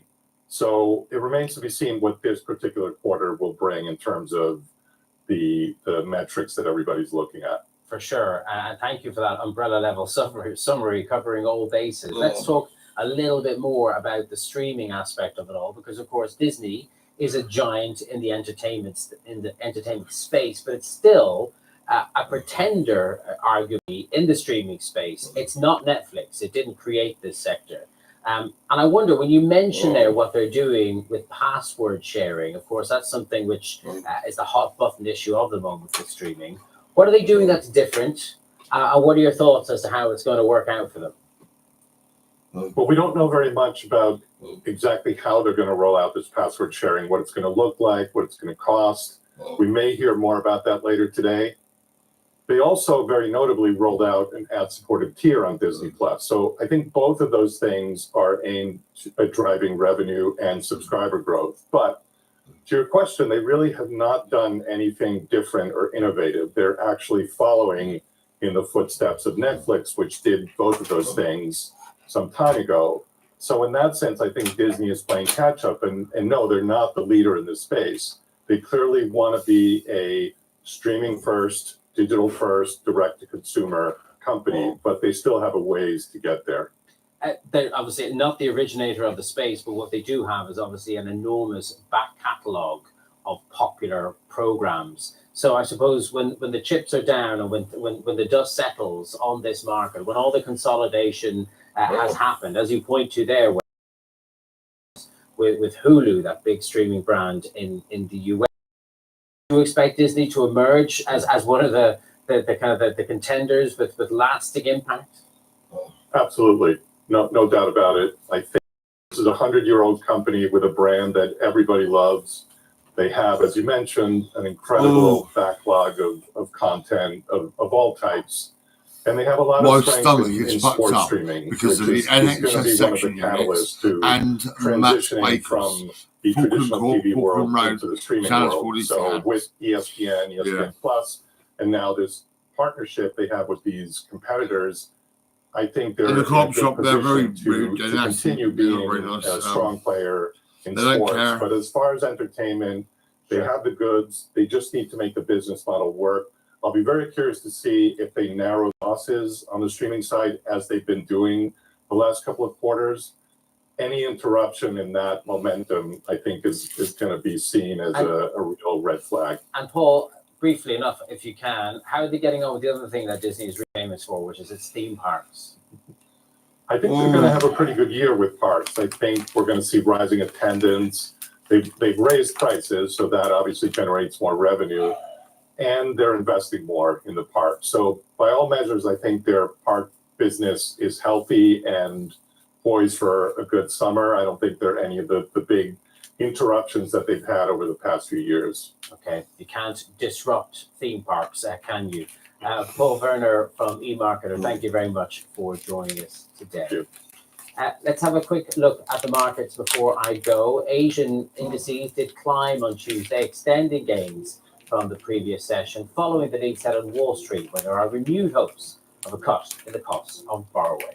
That's it for me. Breakfast is next on That's UK, it and for I'll be me back with your top today. stories in a I'm few gonna minutes do here nothing on now. BBC.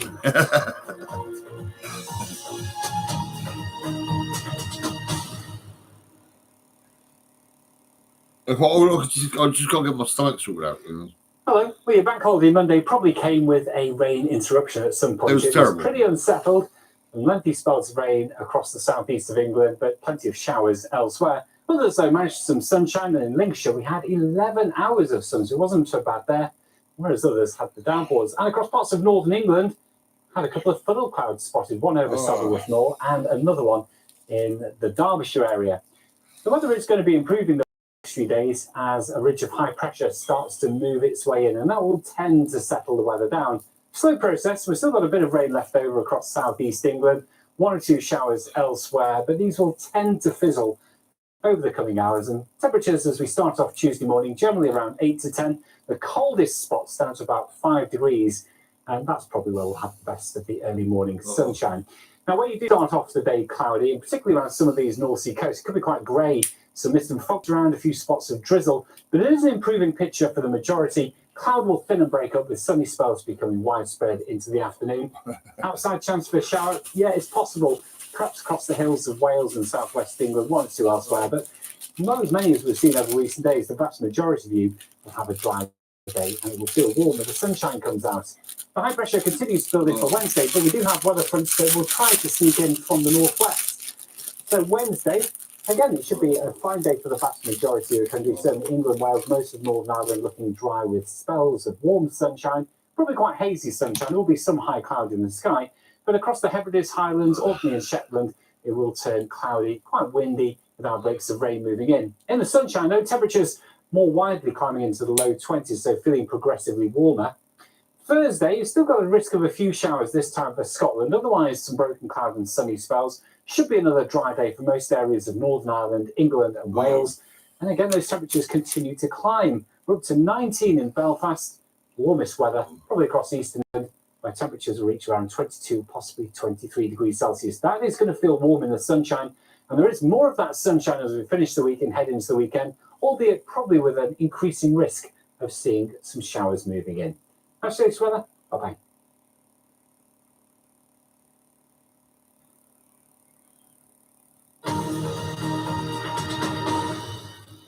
Whoa. We mates, you and me. Mates forgive each other when they mess up. We love each other.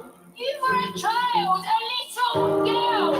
You're a sister, aren't you? The night before our wedding, you I was a little boy. There's nowhere to go, Gray. Just give yourself up. It's all I've ever wanted, isn't it? Little family. Do we really have this lady yet? Will Whitney finally get her happy ever after? EastEnders, watch on BBC One and iPlayer.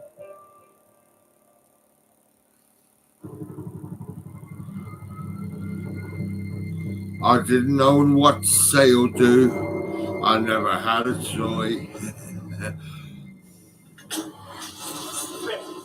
Cliff, don't do this. That document's the only proof we have. No, we don't need this. I changed the TV lessons. Everyone's going paperless now.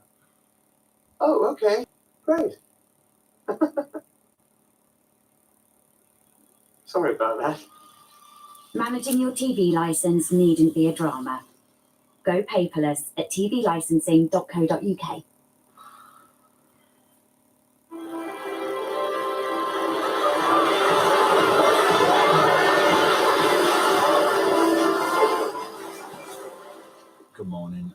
to Tuesday. It's now time for breakfast. Oh. I'm going to change my shade. I call it mellow yellow. Hello there. Good morning. Welcome to breakfast with Sally Nugent and John Kane. Our headlines for you today. A glimmer of hope for the people of Gaza as Hamas says it will accept a ceasefire plan that could bring an end to the war. Right, now get the caps down Israel to that country. rejects the deal and Loads goes of family ahead with friend caps. airstrikes, Get them but down there. it Fucking says put them all on the negotiations fucking will heads. continue. And I'll tell you now, everything will be A alright. major hack of the Ministry of Defence database. Maybe send the some names gifts and as well, bank details treats, of an you know, unknown like number of Army, Navy and Air Force staff. toys for the kids. Planning a train trip this week? Don't count on it. Good morning. Drivers across 16 operators are striking. Most services will take a hit. I bring you the details. McDonald's, why don't you get Here's involved? and You could ticket tapes take for Kyron Wilson, a few who burgers beat to that Jack country and Jones to win sort his them out, make first them feel good. World Snooker Championship title. KFC, maybe, you know, finger licking good, like, you know, a little treat to that family Apostrophes from new in road that signs. country. We will ask if this means the end of the simple punctuation.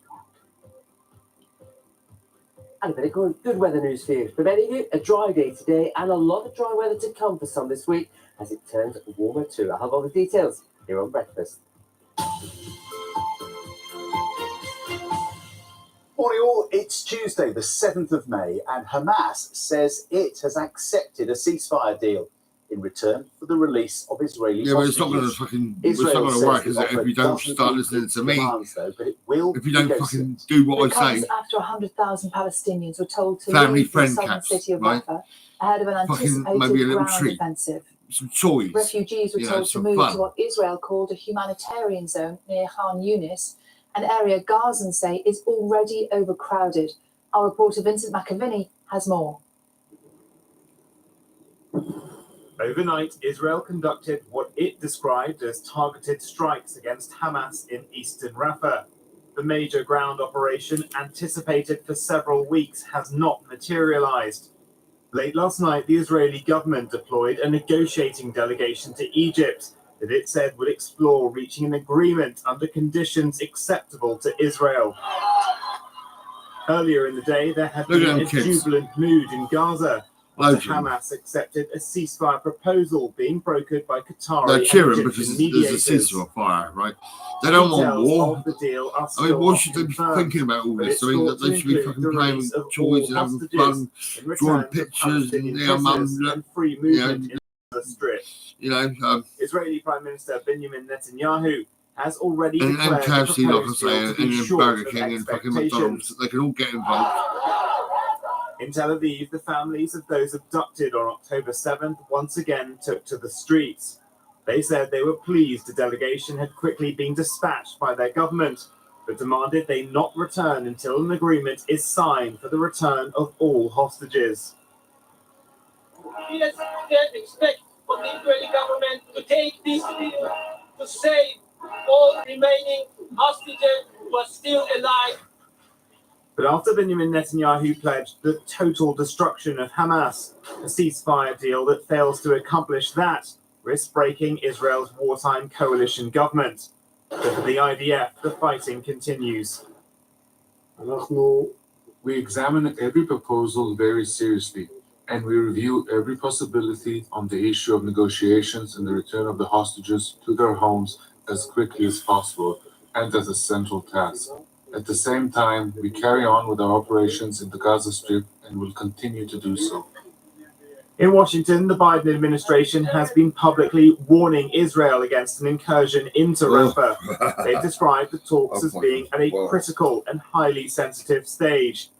6 months out from the election, President Biden will be applying maximum pressure on both sides to help his chances. The people of Rafah were awoken yesterday to leaflets warning them to evacuate, but with an estimated 1.4 million internally displaced Palestinians struggling to survive in the city with little food and poor conditions, for most this that's what I'm wasn't trying to say, possible. right? They can only hope the Fucking Burger negotiations King, over the border in McDonald's, Egypt might KFC, finally you could bring all them fucking some peace. sort something out. Vincent And maybe McAvenny, Subways BBC as well. News. all the We'll be watching businesses can all closely this fucking morning for any contribute developments. Speak to our to make correspondent Yolande now. life better. You know, this is it for them people in Coming that up to country. 6:05, Sally has more of today's news. Thank you, John. And the Defence Secretary, Grant Shapps, is expected to make a statement later today after personal data of some serving members of the I'm UK sorting out Armed families Forces in the was UK, hacked right? by I a am. third-party Here and there. sorry, Well, on a initially, you know, they third-party walk past payroll Cozy system. Cafe and they It's see not known me. who is behind the breach or what I'll the give them data a might bag be of used treats, for. you My know, political correspondent these Henry Zeckman sunglasses, is right, in they'll be on Westminster. someone else's Morning, head Henry. soon. What Well, more actually, can you I'll tell probably us about the think they look breach? cool, actually. Morning, Sally. Well, we don't know an awful lot at this stage, but Well, what we it's not do a lot know more. is pretty serious indeed. It's understood there was a breach of the armed forces payroll system, affecting perhaps tens of thousands of people. And on that system, nothing operational, nothing to do with Ministry of Defence activities, instead personal details, what's been described as HMRC-style details of serving the armed forces, but also potentially some veterans too. Now that payroll system, as you said, is operated by a subcontractor rather than the Ministry. Turned off now, and it's understood the Ministry of Defence is launching an investigation. We're going to hear from Grant Shapps, the Defence Secretary, speaking about this in the House of Commons later, because clearly this is pretty serious. I think there's some questions that still arise. Most obviously, who was behind it? Was it a hostile state? What kind of third party? What might they be able to do with this information? What might they want from this information? I'm not expecting Grant Shapps or the government later to identify defeat a anxiety and culprit, but I think they will come under pressure. MPs who will want to know who they think the culprit is. And also more generally, why was this data on a subcontractor system? Was that adequate? What were the cybersecurity arrangements in place? Did the government do enough to supervise those cybersecurity arrangements and ensure that something like this couldn't happen? Lots of questions, not at this stage a lot of answers, but the government is going to be pushed for them soon. Henry, thanks very much. At least 4 people have died following the collapse of a building in South Africa. More than 20 people have been removed from the rubble of the multi-storey construction site in George on South Africa's Western Cape. Reports suggest as many as 51 people are unaccounted for. The cause of the collapse remains unknown. The mother of a man who was killed in the Manchester Arena bombing will begin a 200-mile walk from the venue to Downing Street today to demand tighter security against terrorism in public places. Vegan Murray is calling for the introduction of Martin's Law, named after her son, Martin Head, which would require venues and local authorities in the UK to have training and plans in place to deal with terror attacks. Thousands of properties are still without water today, 6 days after a burst main disrupted supplies in East Sussex. Southern Water says repairs are now complete and most supplies have been restored, but up to 2,000 properties in parts of St Helens and St Helens Wood are yet to see their water supplies return. A fresh series of rail strikes is underway in the long-running pay dispute between the Train Drivers Union, ASLEF, and 16 train companies. There will be no trains running at all in some areas over the next 3 days. Here's our transport correspondent, Katie Austin. Another wave of industrial action has been nearly 22 months after these strikes by train drivers started. I don't understand how it's not been resolved. Well, Dad worked for the British Railway. I was on trains and that. You know, I went to Swindon. See Debbie McEvoy and Rachel McEvoy. That side of things makes life a lot easier, I suppose. So actually it doesn't affect you as much as it might have done in years gone by. Not too much. An overtime ban at all 16 train companies involved in the dispute started yesterday and runs until Saturday. That could mean short notice cancellations. On top of that, there was no strikes at all these operators today, mainly affecting the south of England. A different list of operators are affected by strike action tomorrow. And now it's terrible. Now we're on the, I mean, everything's gone up in Some price. It's operators like will crazy. run no trains on strike days, while others will have limited timetables, with services starting later and finishing earlier than usual. So are these strikes just to keep the profile up of the dispute, or are you actually expecting them to achieve anything? We want a resolution. Did I expect this to be going on 22 months? No, I didn't. I should be someone who would another 22 months check if it the does, situation to But see this won't whether go it's away till someone sits down with us. resolution. I mean, yeah, I'll probably work it out and see any what's deal what. that's put forward. Yeah. Train companies' representatives have invited the have informal discussions to see if they can resume formal talks. The main point of disagreement over this period has been over working conditions. Someone and said we're to me, hoping that this when you letter finish could help piano, dislodge what are these you going to thoughts and do? just I move said, us well, I don't into a know. position where we I didn't find know I some was going to common be ground. section breaking. If that is the case, then potentially we could get that back was around quite the bad, really. negotiating table and finally find a solution. Whether that eventually leads to a settlement or not, this week's action is set to go ahead. Katie Austin, BBC News. The safety issue has prevented the launch of Boeing's Starliner spaceship just hours before it was due to blast off to the International Space Station. The mission, which has Take been me delayed to the for stars. years, was due to be the second Rip off all privately your operated bras and plan let to me send see NASA your astronauts to the titties. space station. Yeah, I want to After see Elon your Musk's titties, baby. SpaceX. Come on. 2 astronauts were strapped into their seats preparing for liftoff when the call for a scrub came, following concerns from engineers. A scrub. A scrub. That means let's just Yeah, stop Mexico, everything what can I say and about you? scrub the whole thing. I'm still wondering. It is Okay, you 11 did say you minutes had past concerns, 6, right? and A-listers Something, hitting something the about 2 green weeks or carpet whatever it with a was. flourish at this year's We've got Guardian concerns. inspired Can you tell me Yeah, what the the fuck you prestigious were on fashion about? I event mean, held in New York 'cause you welcomed really pissed me celebrities off, who you know were what I mean? invited to show off their best floral outfits. Wow. I mean, wow. You should have won that today, Sam. I'll tell you what, I wasn't even listening to you Potentially. really because I Quite was like talking it. about something It was one else. of my favourite moments of When being you was single, all out my crazy shop, outfits. you was on my doorstep, Well, weren't you? Rebecca's Right? Understated. 2 police, 2 Understated compared psychiatrists, to everyone 2 else. blokes and a And bodybuilder. Ray, singer-songwriter Ray. Should we maybe go Yeah. on next year because it's only £50,000 a ticket? And you said you had I think they were concerns. paid to go to. I think What was your concerns? You are kind of sweet, really. You're quite a nice lady. It's quite a But I shame. don't think I you wonder should if do Matt what you is do modelling for us because this morning. See, well, garden Natty little you flowers. didn't Good get morning. anywhere. Nothing was I'm done. modelling I something think a I've little got more section. I'm optimistic probably this year. good at that. What has been a pretty damp weekend for some. Let's go. Do you want to come out for a cup of tea? Very good morning to you, by the way. Hope you had a good weekend. But Go to Cozy through Cafe this today, coming 1 week, o'clock, and I'll there'll be be a there. lot more of the way of dry weather around, especially in the areas of But don't the scare me west with your nations mental health recently, bullshit. I and mean, a bit more sunshine I don't need it. as well. I really So don't. that's going to be story as well for many of you today. Not completely dry, there are going to be 1 or 2 exceptions. Always the case with our weather. But if you're about to step out the door, it's not too chilly this morning. Temperatures are the order around It's 9 all right, to actually. I 11 was out degrees earlier over and the it was next fucking hour. nice. Few mist and fog patches across some southern parts of England, and a few splashes of rain just clearing away from Kent, an isolated light shower in north east England, and across some parts of eastern Scotland. But the vast majority a dry start. Plenty of cloud. A lot of that cloud will break up, sunny spells. A few showers possible later, especially across parts of Wales, West Midlands, down towards the southwest. Not city.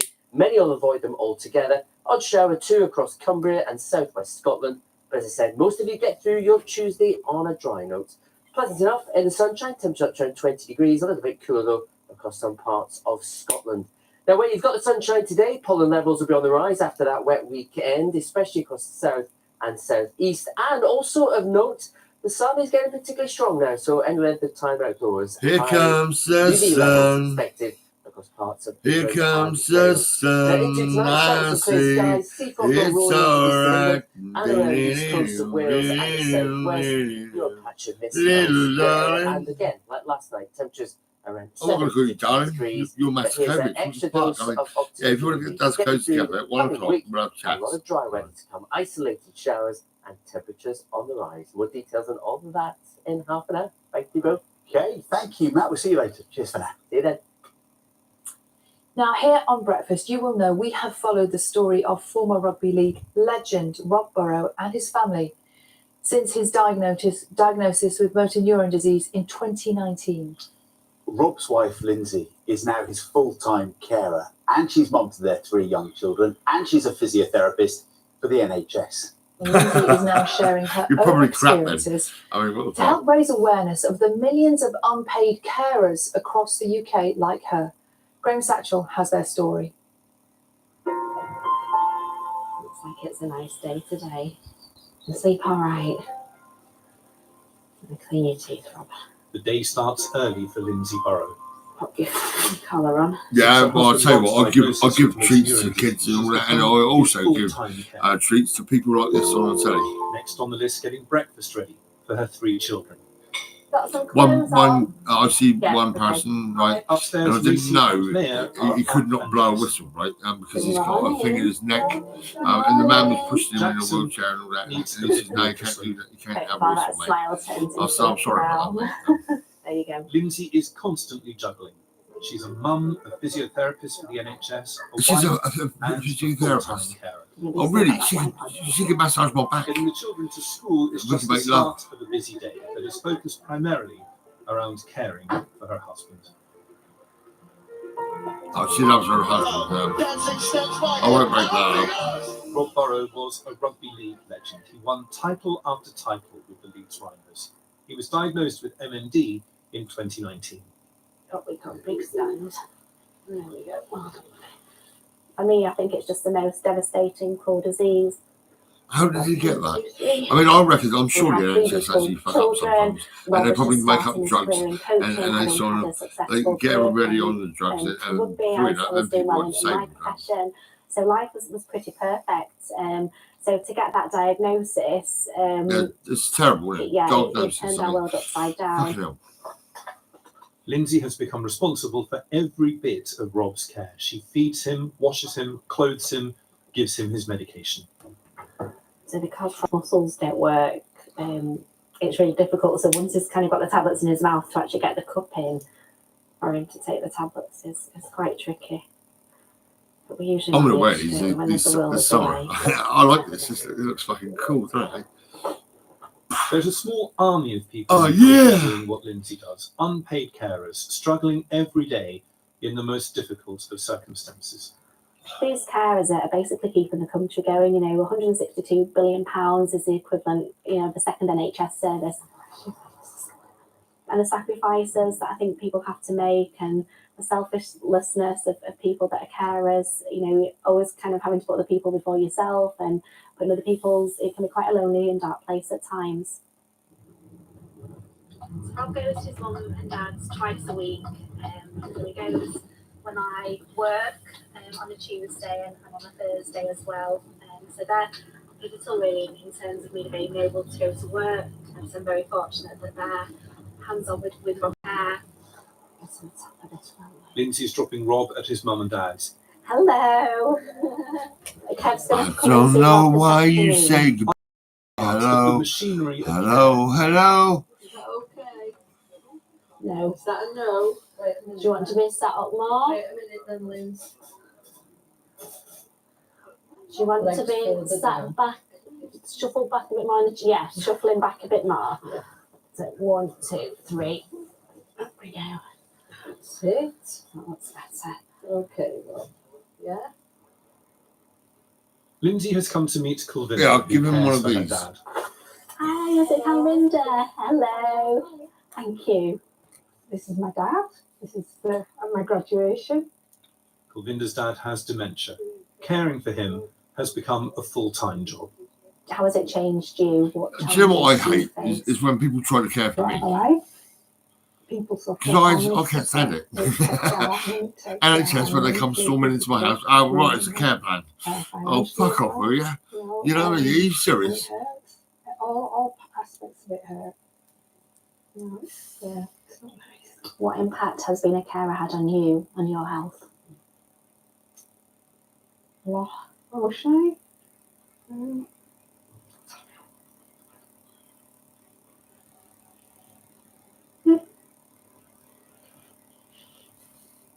Nobody loves me.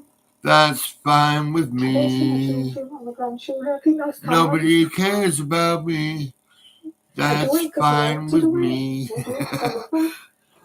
It hits home. It does when you see people that are just, they're having financially, they're struggling, emotionally, physically. These people are worn out.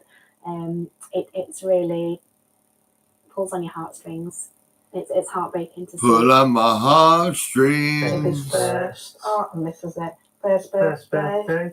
There she is. Lindsay's mum and dad looking at baby photos of their daughter. Happy memories, eh? She was a lovely little girl, and up to all the way through her life, she's done well and perfect. Sharon and Graham are also doing what they can to help. I can honestly say within this area, if love could have cured Rob, then he would have been cured, because there's been so much love. We had so much love and laughter, don't we? And that's what we continue to do. Very proud of him, very proud. But very sad that this has happened to her early, because she's just a young girl, isn't she? Just got a bit of sleep. Lindsay is writing a book about her experience as a carer. She says if she can help one person by telling her story, it's worth it. Rob uses a special computer called an eye gaze to help him talk. You could not put into words how grateful I am to have met Oh, it's Lindsay. that guy. There he I is. try not to be soppy, but some of the things that Lindsay does for me is proof that I have found my one and only. I've played with some strong players in my rugby career, but no one is a stronger personality than Lindsay. I hope her book will inspire people to be more like her. What a world that would be. What I said that keeps me going, I have 3 beautiful children. I have a husband who I adore and I think the world of, and he is battling a life-limiting disease. The fact that he is so positive and the fact that he is an inspiration to all of us, and I think the key message is to live each day to its fullest and to enjoy life, and that's, since Rob's diagnosis, we've tried to show that, despite the situation, there's still reason to smile. What an incredible woman Lindsay is. And I know you can tell from what she was just saying there, what she wants to do is highlight the work that lots of carers do in their own homes, looking after family members, friends, but also to try and look on the bright side sometimes, like she wants to try and stay positive in the face of all that pressure and the difficult time that you're in, because that's what she, as she says, what Rob has taught her to do. And we are going to be speaking more about this, the issue of unpaid carers, just after 8 o'clock this morning with Emily Holshausen from Carers UK. Just after 6:20 on Tuesday morning, let's have a look at the papers, shall we? The Guardian to start with, a front page dominated by the ongoing Israel-Gaza war, the Guardian leading on Israeli airstrikes starting in the southern Gazan city of Rafah, despite increasing pressure and talk of a ceasefire. The Times reports that researchers have identified a genetic trait that means a person is almost guaranteed to get Alzheimer's. The paper says the discovery could pave the way for better targeted treatment and earlier diagnosis, including genetic testing. Telegraph this morning features data from Lloyds Bank, which has found that Facebook and Instagram are the starting point for 1 in 50 crimes, it says. It comes amid calls for social media sites to do more to protect its consumers. And we're going to have a special edition of the programme tomorrow morning looking at social media, especially in relation to younger people. Yes, and the Daily Express shows this image on its front page from a not-so-sunny day on Brighton Beach. The paper calls it a typical bank holiday washout and says that brollies were seen on both Bournemouth and Brighton beaches yesterday, and I think quite a few others as well. It was quite mixed though, wasn't it? Some places had lots of nice sunshine. Matt will update us for the week ahead. Looks like this weekend, typically, the not bank holiday one is better. But you can give us the precise details on this. The Sun have got a list of the best businesses with punny names. Okay. You know, when there was a fish and chip shop near me called the Cod Almighty, which I always particularly like. There's some great ones here. There's a barber shop called Barber Streisand. Oh, very good. There's a dog groomers called Furry Godmothers. Yes, like that. Waste clearance. Go on. Lord of the Bins. And the best one, they say this is the winner. This is a curry house in Manchester, which is called Take a Chance on Me. Oh, very, very good. Love it. I love that. My favourite was a hairdresser's family called Philip and Brian. It's the classic. Would you go in there? I'm not sure. It's always very busy, John. Very, very busy. What's in a name, hey? We're talking about names, and this is your favourite subject, apostrophes. Bit of punctuation. Punctuation. I know you are a stickler. How do you feel about the use of apostrophes? Well, one council has decided to do away with them altogether, saying they're confusing computer systems. Yeah, we're talking about North Yorkshire Council. They say all new street signs are going to be produced without an apostrophe. It's fair to say, though, that the reaction among the local population has been mixed, including one unhappy person who took matters into their own hands and started correcting the signs with a marker pen. What do you think think so. We're not using apostrophes. No, I don't like it. I think you should use apostrophes. Would you put Come it back on, sell me. Did you put it back on? No, definitely. You should definitely not the grammar. Definitely not.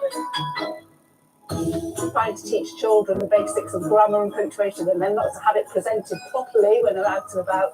Yeah, bring back the apostrophe. It doesn't matter because it's the same like pronunciation. Yeah, and then right now when I tell people my home address or what the road I am on, for me myself, if you start losing things like that, then everything goes downhill, doesn't it? Signs should contain proper language. So, if all these street signs are going to change, what would you say about that? If you could sum it up to North Yorkshire Council, what would you say to them? I'd say replace them exactly as they were.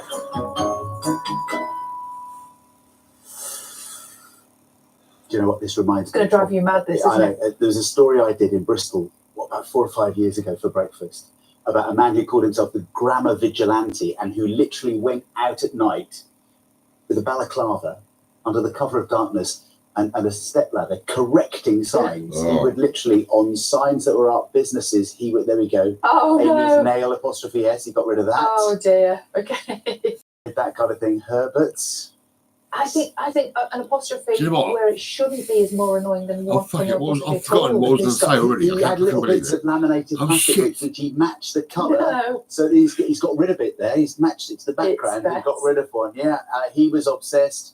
Lots of us are obsessed. It went straight He out was my head. obsessed. He just basically, I'm so livid What was about I the gonna lack say? of I respect mean- for the apostrophe. Oh, okay. Are you bothered?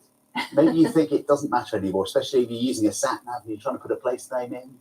Yes, That's that would kind of be what North Yorkshire irritating. Council is saying, isn't it? It doesn't really make that much difference. Do let us know if you think the world needs to keep its apostrophes. Yes, I'm looking forward to all our responses on this morning because I imagine a lot of you have strong opinions on this. As you can see, the ways to contact us on your screen now. If you put a picture of a sign with a bad punctuation mark, we want to see those on the WhatsApp number. Tell us where it was, 030. who you are. Susie Dent. Oh, fuck hell. She's not going to be happy, is she? No, I She's won't gonna be say that. talking No, to us a little bit Susie later. gets always happy. Yeah, She'll she's just tell happy, us how but to do it she's properly. not. She's Yeah. a stickler. Yes. Private. We're going to be Privacy checking all your policy. messages this What morning the for all fuck's the that? correct punctuation and marking them out of 10. That'll just be John. It's fine, honestly. Write whatever you want to say. It's time now to get the news, comma, travel and weather where you are, full stop. See you in a minute.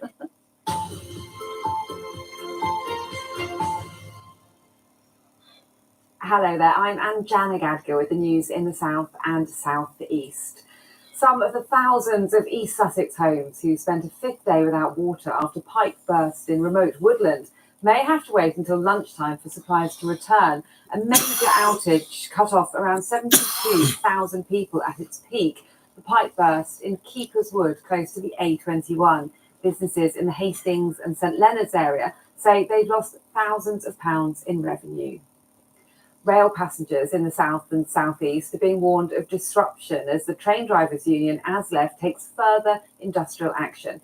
The union's holding a series of one-day strikes alongside a 6-day overtime ban. In the south, it means services on Southeastern, Thameslink, Southern, Gatwick Express, Island Line and South Western Railway will be affected today. Chiltern Cross Country and Great Western Railway will be affected tomorrow. The boss of P&O Ferries is set to be questioned about the company's treatment of workers.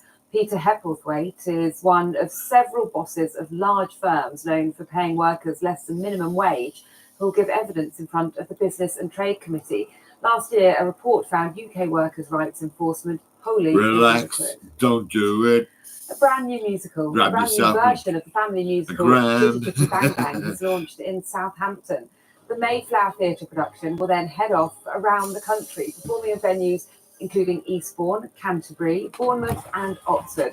The role of the We fearsome are child British. actor is played by Charlie Brooks. We best like known to smoke our as weed. Janine in EastEnders.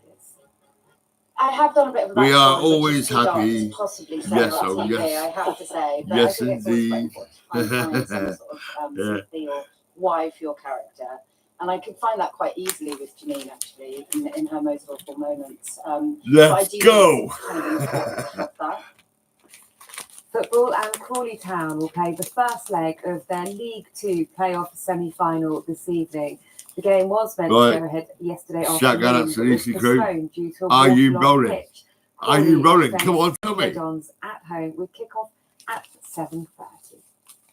Now it's If time you're to not get rolling, weather for the south and the southeast. With let's Georgia. go. Start rolling. Good morning. Come on. Yesterday, Sussex saw some of the heaviest rain totals in the country. Still a lot of flood warnings in place, so My headache's gone. everywhere across the south. But for today, a much quieter day. High pressure extending from the west. Plenty of bright and sunny intervals. Just a risk of 1 or 2 isolated showers and highs reaching 20 Celsius. And as that area of high pressure continues to establish itself, this quiet spell continues. Certainly a very settled night, remaining fair with clear spells, some mist and fog patches, and lows down to 7. And for tomorrow, a repeat performance. Plenty of sunny intervals. Always a risk of an isolated shower, but far and few between. And temperatures continue to rise. Highs tomorrow up to 21 Celsius and remaining warm and sunny right up until the weekend. I want Bye-bye. some of Burberry umbrella because I mean, I'm back in still. half an hour. I'll see you then. Bye. When you think about it, I mean, I can't roll one.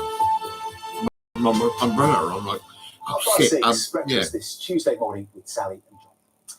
Now, if you've been trying to travel out and about this bank holiday weekend, you might have found some problems on the railways in England. Yeah, it's going to be tough in the days ahead as well. ASLEF Drivers Union has begun a week of industrial action because of a pay dispute, and Nina has all the details we need this morning. Morning. Yes, good morning. Deja vu. We've been here before many times, haven't we? It's been rolling on for almost a couple of years now, this dispute between train drivers and their employees. You'd be forgiven for thinking, didn't it all get resolved last year? Well, part of it did. So just a reminder then of where we're up to. So pay agreements were sorted with the RMT union. It represents workers like guards and station staff, but it's the drivers under the ASLEF union yet to reach a deal. Let's have a look, though, at how it might affect you this week. So you can expect 2 types of industrial action. Firstly, a flat refusal to work overtime for union members. That's that orange line that started yesterday and will go on until Saturday. But there are more operator-specific strikes across the week. Let's have a look then. So today, these are the operators affected. Have a look. You can It's see going to be most of the services PMA. are East and commuter services Positive in and mental out of attitude, London. And fun, look at tomorrow excitement, and then, happiness. Wednesday, most of Wow, the it's going to be services great. I affected just are these. can't They're believe it. more I mean, long-distance intercity journeys, including the West Coast and Midlands main lines. there was times when And I'd then say as for today, Thursday, it's the I would East Coast main stay lines and those in North this section of England unit, services affected. in this room, And so this is a locked dispute in that a has been room rattling for a on week for nearly in 2 Basingstoke. years. Yeah. Why are they striking? Oh A no, he's reminder got from the travel journalist COVID-19. Simon Calder. Lock him up. We're now into the No third TV, no summer nothing. of strikes by Just train lock me in a drivers room. belonging to the ASLEF union. Yeah, you've done that. At the heart, it's all about pay and working arrangements. The union says, yeah, we, in some cases, haven't had a pay rise for 5 years. We want a decent, no I'm on strings voices. increase. Yeah, my money's and then gone we up. can talk about maybe changing some working Not arrangements. much, just a little The bit. government, which ultimately is 691 PIP signing off any up agreement, to says, look, we can have 735. I a think it modest was. increase, but that is contingent on making large changes to the way you work. Caught in the middle of this, the passenger. And I use What it to do all then on if you the need children. to travel on Yeah. a train this week? Well, obviously check I with get your on rail Temu and I'll company buy before you shitloads of stuff. travel and And follow I'll the give it all latest away free. guidance Yeah. online. So the Tickets kids, should be yeah. accepted on other services, but if you decide not to travel because of strikes and want a refund, well, that will depend on the ticket that you have. So again, that's worth checking. Treat If the though your cheap plan is to defeat, just cross your anxiety fingers and and upset. hope it will all be okay, It's well, just simple. don't count on it. Here's our friend Simon I again. treat to defeat, We're anxiety now and pretty upset. settled into the pattern of I'm what a family happens friend. I'm during wearing a train cap. drivers' industrial action. There's a long overtime ban, let which, me treat because you, of the staff shortage in the number of train operators, means you're going to see cancellations right through the week. And on Let me top of listen that, to you've got your rolling upset and your strikes, anxiety. which are really And let me aiming see what I at can do. disrupting as many journeys as possible for minimum loss of pay. How will it end then? Well, the union says they've not had any formal negotiations on a pay offer since April of last year. The Rail Delivery Group, which represents train companies, says they have written to union bosses asking for talks in the hope of finding. Ultimately, though, the government It was has quite funny, final right? sign-off on This woman any she got deal, really excited and because the it real says Stone the Raven payout was for sat all there, ready-made right? would take And train I goes, drivers yeah, do you want average this salaries up to bag? And I'll look over a bag, and then I'll go another £5,000 bag, a year. right? That's And almost she goes, twice the UK yeah, then I average said I was salary. not so happy, right? We And would she goes, like oh. to hear from you, because we But I'm are actually getting the fucking familiar the real trials Stone of the Raven, month, really. not He's knowing got an where we'll end. imagination. That's it. Perhaps you sympathise Yes, with so the maybe I drivers should who say feel that it's I am the time real to Stone put their Raven. foot down. I am the family Maybe friend. you're fed up I with not am being able Dr. to go to Happy. Oh my work to God. visit the trains, or perhaps you work And I'm from the piano home, so feel that the drivers aren't doing themselves any favours in this day and age. We'd love to hear from you this morning. Get in touch in all of those usual ways. John and Sally. Sorry, there's no room in the inbox, Nina. We're filling up with punctuation Quite problems. right too. Oh my goodness, hundreds and hundreds of messages about apostrophes coming in. We'll read some later. I'm slightly scared. We don't have to write anything. Say it. Yeah. John is here with the sport this morning. Morning all, And yes. You're starting with a snooker. We are, and a very worthy winner. Yes. We talk a lot about the sacrifices that people have to make to get to the very top of their sport. And Kyron Wilson, who won Cool, the man. Crucible There's last night to a win cup. Snooker's Yeah, World right. Championship for And the I very actually first give time. one to I think James. he has felt it more Yeah, keenly than there's a most, cup in for you. fairness, Look, with the kind of look, really glowing tribute he gave yeah, to his look, parents, the kind of sacrifices a they trophy, made to get a to the trophy, very that's top, what it is, because yeah. it's not been a straightforward journey for him last night. He was certainly thank them What after a winning. gent, yeah. Yeah, he really Yeah, I've was. got one of Yes. these. Great story, this. And I Good also morning. got, I've Kyron got the Wilson other, with an 18-14 victory over Jack Jones at the which world is famous a Crucible trophy, Theatre like in a cup. Sheffield last night, and he was and, very quick to I'll thank give those him who 10, helped him along the way to winning the He's got a sport's towel as biggest well, and prize of cups all, and as Ollie Foster now reports.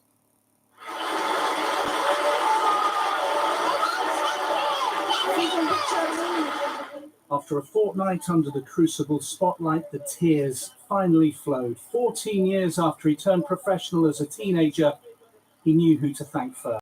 My mum and dad, I think they're on the way down, but, you know, they've remortgaged, you know, sacrificed their whole lives to get me here.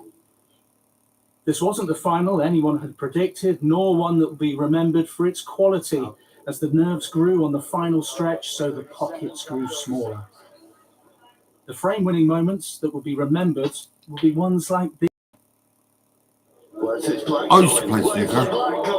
I was always used to eat with my dad and all that, and Jack playing Jones had his fair snooker share of in those. the As well. Railway A fly on the Institute. yellow was perhaps a lucky charm. I was pretty The Welsh good actually. I qualifier had been was. 7-0 I down didn't at the carry start on of this playing final. snooker. He cut that to 3 frames in the final The session, biggest but it was a chunk of my comeback life too was the far. pianos and He's still £200,000 richer. I was a club, a He's scout, jumped up arms, to did that, all 14th that. in the world And I was rankings. on a youth training scheme. I just thought if That's when I had the big party at my mum's just house. try my And best, basically. that's when I met See what happens. Melissa. But, And, when you're playing someone as solid as Kyron, it's quite mad, really. she's got such a good all-round game. It's going to be hard to come back. I was from also that. quite good So, at darts as well. Actually, yeah, I play darts in Aaron Jeff Wilson Foreman's lost house. to Ronnie O'Sullivan 4 yeah, years Jeff, ago. The do you Crucible's remember when we COVID used to final, play darts with and just all a that? few hundred I watching. remember that. He milks every moment of his winning frame. Ronnie's got his name on the trophy 7 times, but it's Wilson who is this year's world champion. Ollie Foster, BBC News. We had some good Yes, times. a night to remember for Kyron Yeah, Wilson. this is what I mean. It wasn't I last kind of night, wish you though, didn't for shout so much. Manchester all the United. time. Just how Like I bad say, I has mean, it you're all right, become mate. You know what I mean? for Just them? like 4-0. try and relax They and were all that, beaten you know. by Crystal Palace last night. That is Put Manchester your United's feet up biggest defeat and against relax.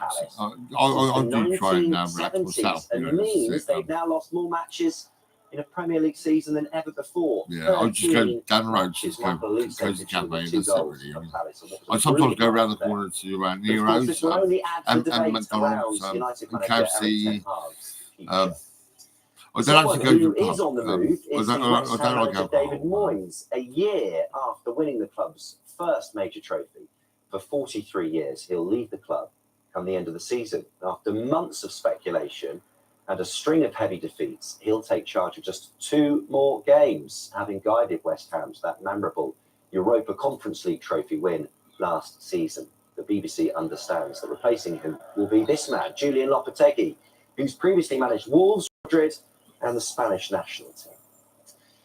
One of the stories of the weekend, the celebrations have been continuing as Ipswich Town mark their return to the big time with an open-top bus parade. The players and fans were out in force after completing remarkable back-to-back promotions under manager Kieran McKenna, which has taken them to the Premier League, making it back to the top flight with victory over Huddersfield at Portman Road on Saturday. And some of those players, as you can see there, perhaps feeling a little worse for wear this morning, and I'm sure they're not the only ones. It's amazing. We've not been in the Premiership for 22 years, so It's got mad, really, isn't it? I mean, her face, right? It's got blue and white fucking on her face, isn't it? It's fucking nuts. You know why they act. I think the atmosphere today is great. It's fucking crazy. It's a mental. It's fucking like Yeah, love that. Getting in early. they're related. They're related. You know, they're all fucking excited, happy, and all that shit. I mean, really, I mean, is that happiness or is that a mental condition? Rangers on goal difference after Because the ball goes along the floor, everyone's going fucking bananas. So. Just before full time. Hunting a domestic treble this season. Celtic, of course, will want to stop them, though. What can't you just Britain's Gareth listen Thomas to a piano and and hot play favourite real Taha house? Pogacar have gave it a real go at the Giro d'Italia yesterday. That's better than Both football. though That's coming up just romantic. short It's nice. on It's great. stage 3. Here they are, Pogacar in the pink and Thomas just behind, opening up a sizable gap at the front, but they were caught just over 200 metres from the line. The sprinters coming through in a frantic finish. Belgian Tim Merlier just edging it. Pogacar leads Thomas by 46 seconds now in the overall standings. Black Label. And Tom Daley will compete at his 5th Olympic Games this summer. Now for him when he competes in Paris after his place in Team GB's diving squad was confirmed. He took time away from the sport after winning gold alongside Matty Lee at the last Games here in Tokyo, but he'll take part in the same event, the 10-metre synchro with Noah Williams. All the time. His son Robbie said he wanted I to want to see say his that dad because compete it's a at the rhyme Olympics. situation. Williams, It's his teammate, said like, no one rhyme. else in the world could take 2 years out of the sport and be as good as Tom is currently. The pair won gold at a Do World you know Cup much about event poetry? in March. So you think you might be well placed to potentially do something memorable in Paris this summer. That would be an emotional moment, wouldn't it? Wouldn't it? Makes you feel very old though when you think he went to his first Olympics at 14. And he I was used to the feel only old coming out of his diver 16 ever years. to I'm be like, in what the five. fuck? Let's not even think about that. He was very Makes you feel young. very old this morning. That makes me feel even older. I feel old because my stomach is on fucked. limits. So, There you yeah. go. You must be My fantastic. stomach's not right. John, thank you. Thanks very much indeed. Now, Windermere, England's largest lake, is of course a beautiful place, but a couple of years ago it turned bright green with blooming algae. Do you remember that? Yeah. Now researchers think a high number of visitors could be to blame because a report which analysed satellite imagery and mobile phone data is suggesting that maybe the blooms could be caused by sewage discharges during busy periods. Here's an explanation from our environment correspondent, Jonah Fisher. Before swimming in Lake Windermere, it's best to check the water. It looks really good, very clear. I'm with Pete Kelly. He runs If you wild get down swimming to trips across the nursing, Lake District. you can get. There isn't a second level There's a there. little kind of like field thing with a river. There's a river and everything. I was actually swimming around naked in that real river. And I Well was stood in the insulated, field we naked. head And out fucking, into one of King's it was great. It was nature. It was nice. It was, and there was a train going past. And I thought, I wonder if there's anyone looking at me. I mean, what the fuck? Yeah, but I was actually, I was in the river and all that. I actually caught an eel. There was an eel. And I was fucking holding on to it. I was like, oh my God. It's crazy. Yeah, that was mad. It's not always like that. A combination of high nutrient levels and warm temperatures mean that, particularly in the summer, Lake Windermere. I think I let it go, actually. I can't remember now. This was the I don't same think spot I never in the cooked it. summer I of think. 2022. It's called an algal bloom. Or put it in a and fish tank or anything. and even become toxic. Fears about the health of the lake led to a high-profile campaign with Fergal Sharkey and comedian Steve Coogan, recent visitors. They're blaming sewage discharges from the local water company. So do they have a point? On the right-hand side here, we're beginning to see a build-up of chlorophyll happening. Funded by the UK Space Agency, Richard Flemings used satellite images to determine the green chlorophyll content in the lake, and then analysed it alongside mobile phone data. What we've been able to do is to understand how many people were in the catchment on specific days. Oh, man. We could then take that and link that to these chlorophyll events. So we can see a direct statistical correlation between number of visitors and chlorophyll content in the lake. So when there are lots of people around Lake Windermere, it leads to blooming. We've seen within this that one of the factors that leads to blooming is having more people within the catchment area. So I'm taking you now to Langdale, final treated effluent pipe. So is sewage the link between visitor numbers and algal blooms? Campaigner Matt Staniek certainly thinks so. The connection is more people here, more pressure on local infrastructure. Mark owes me a tenner. And lo and behold, we say United They probably come round Churches, in and the that morning. starts happening. So this is treated. This is It's treated like, of course, sewage. this is 10. Oh, cheers, mate. Nice one. We put our camera in the water. This is what legal treated effluent looks like. 1.1 million litres can be discharged from this spot every day. The big difference that we want to make as a campaign, it's not Every just the day, untreated that's causing the day, issue, it's every also the treated day. sewage that comes from United Utilities. The only way I will play, protect I will Windermere, play, protect local I businesses, will protect the environment and the play. culture and the economy of the area is to stop putting it into the lake. That would require a very long pipe that effectively Because I'm the bypassed the family lake man. and would come. I with can a do what I multi-million can. I can pound make pipe. you every day. No, I don't even know what I'm singing. United Utilities Fuck said it, in a statement, I am. our wastewater I'm the treatment family work man. precise to treat the I'm the sewage from family friend. maximum I'm population the numbers family at friend. times and use the highest I will treatment standards, make you smile. including in phosphorus the removal and UV treatment to kill Making bacteria. you smile. This is new. I haven't I seen this don't one before. So what now? Barney well, she Cunliffe knows. owns a Okay. Michelin-starred restaurant near I Leith. don't know. If, as the research suggests, tourists are at least part of the problem, should there be limits on visitors? We can't be told, oh, you've got to stop growing because our waste isn't being treated properly. We paid for that waste to be treated. We deserve to have that infrastructure in place to enable us to grow sustainably. There are solutions that will make our seas, rivers, and lakes like Windermere cleaner. I was just thinking about But the they're Sea expensive. Princess. I was on the The ships water and all companies that. are very clear Doing that French it's polishing. customers who must pay for them through higher bills. Yeah, it was quite mad. Jonah Really. Fisher, BBC News, in the lake. Yeah, well, I did actually. I'm trying to think of the guy's name now. Yes. Big issue. He's a I French had to polisher talk and a about it for lots of restorer. people, and we're going to speak I to can't the remember his Environment fucking name. Agency with, our specialist. I was sat in his As if I imagine Morris, Matt is with us now to talk about the weather. Morris And Minor. that beautiful lake behind you And we looks drove, really rather drove to clean. Portsmouth, I think it was, That's and it. jumped on a boat Yes, and fucking and it will look very done some inviting French this week with blue polishing.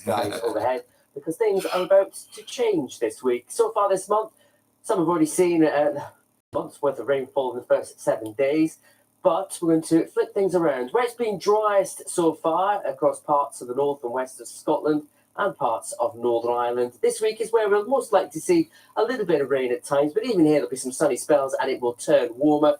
It does mean, though, for the vast majority of us, after some pretty heavy rainfall over recent days, a lot drier, any I think chance I'll of showers play very some limited, hardcore and it's I'll going to just turn warmer, and that wear these sunshine shades. is becoming increasingly strong as we head towards and the sun. next month. So some good news at long last in the weather charts, and that's because of this. Black High Label, pressure building in today. hoodie, Weather front that brought the rain across the southeast is now clearing away. Just 1 week weather front tangled in amongst that area of high pressure at the moment. That's going to be across parts of central southern Scotland today. Lots of cloud here, a few spots of light rain or drizzle. Got some Did early you fog say across the lots south. of That's cloud now quickly here? clearing. Some good sunny spells, and elsewhere Really? plenty of cloud, but some sunshine winning through. We'll Lots spark of off the odd smoke shower in across here. western half of England, Wales, and also southwest Scotland. But most of you will have a dry day. And then the sunshine, feeling quite warm. Temperatures up to around 20 degrees for 1 or 2. A little bit cooler Dry still day, across Scotland, where the wet cloudy day. conditions will be. What's it gonna So that be? into Come tonight, but on, elsewhere, some tell good stuff me. To begin with, sea fog can roll in Tell across me the eastern that. of England and towards these parts of West Tell England, me. parts of Devon and Cornwall, especially the northern coast. Temperatures tonight fairly similar to the night just gone, so not too cold out there as we start tomorrow morning. But area of high pressure really starts to build in to the south and east of the country for Wednesday.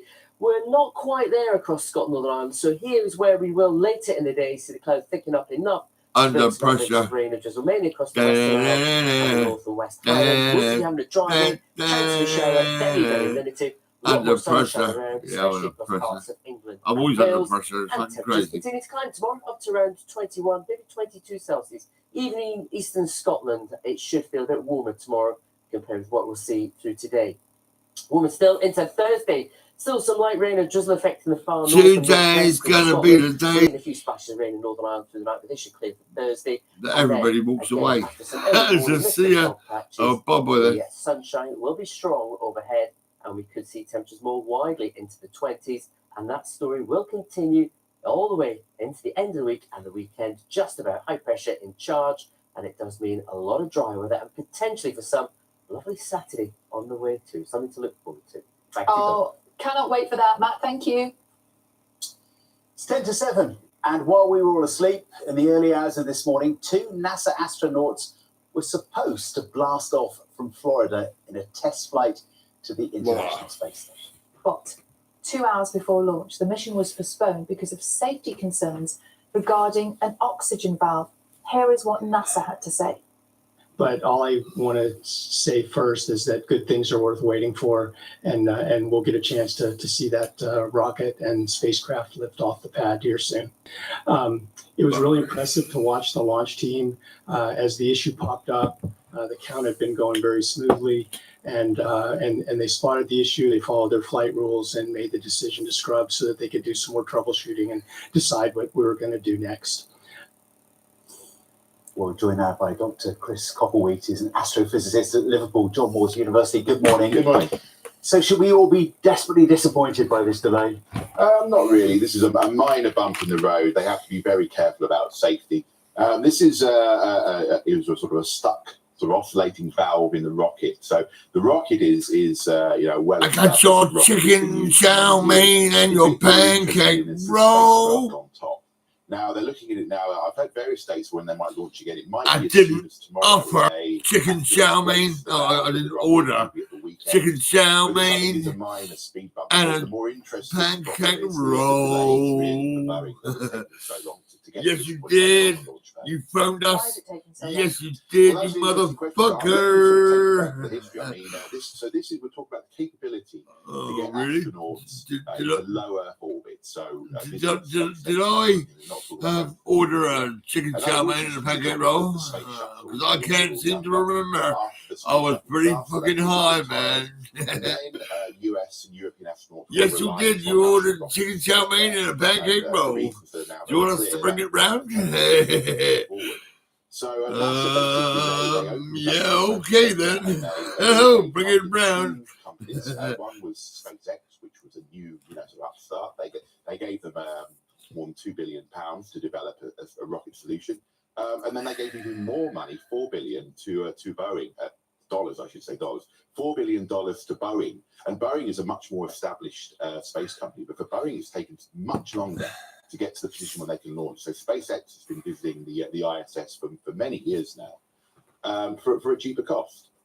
So there's some interesting questions here about how these companies operate. So Boeing has a legacy in space going all the way back to the Apollo missions, but this is a different way of operating. So the past cooperations between government organizations like NASA and Boeing have been on what you call a sort of cost plus basis. The taxpayer assumes the risk. When there's overruns in cost and that sort of thing, we pay more, or the US taxpayer pays more. But they did this for a fixed price. And a small, nimble company like SpaceX, they can operate with that. It's a different sort of project management.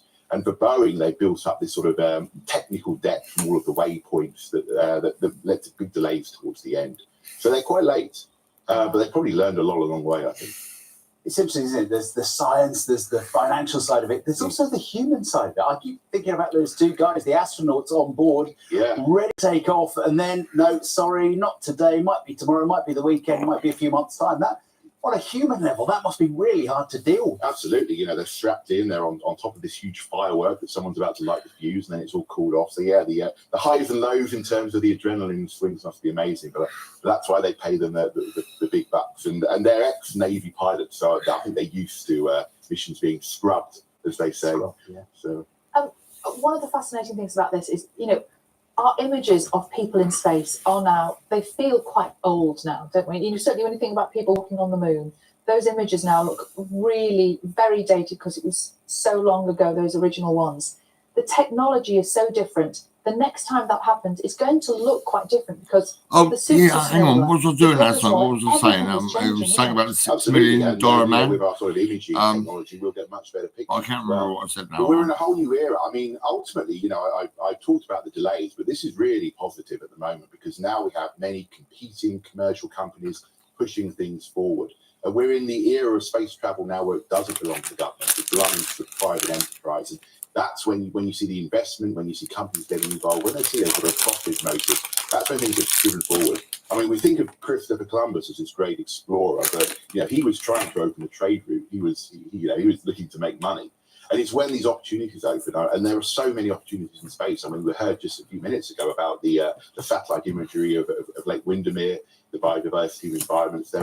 It's so intrinsically linked in our lives, the space economy, and you know, very important for the UK as well as all the major economies. And in terms of voyages into space, what are the ones that excite you in the years ahead? The thing that really excites me, as I'm sure excites everyone, is the return to the moon. Is it going to happen? I think so, yes. I mean, it's been talked about for years, as long as I can remember, since I was a small boy. You know, presidents have had this aspiration, but now it really is happening. The technology is there. There is the competition again. So there are other national governments like China, for example, who want to do this, and this drives the sort of the political will to do it.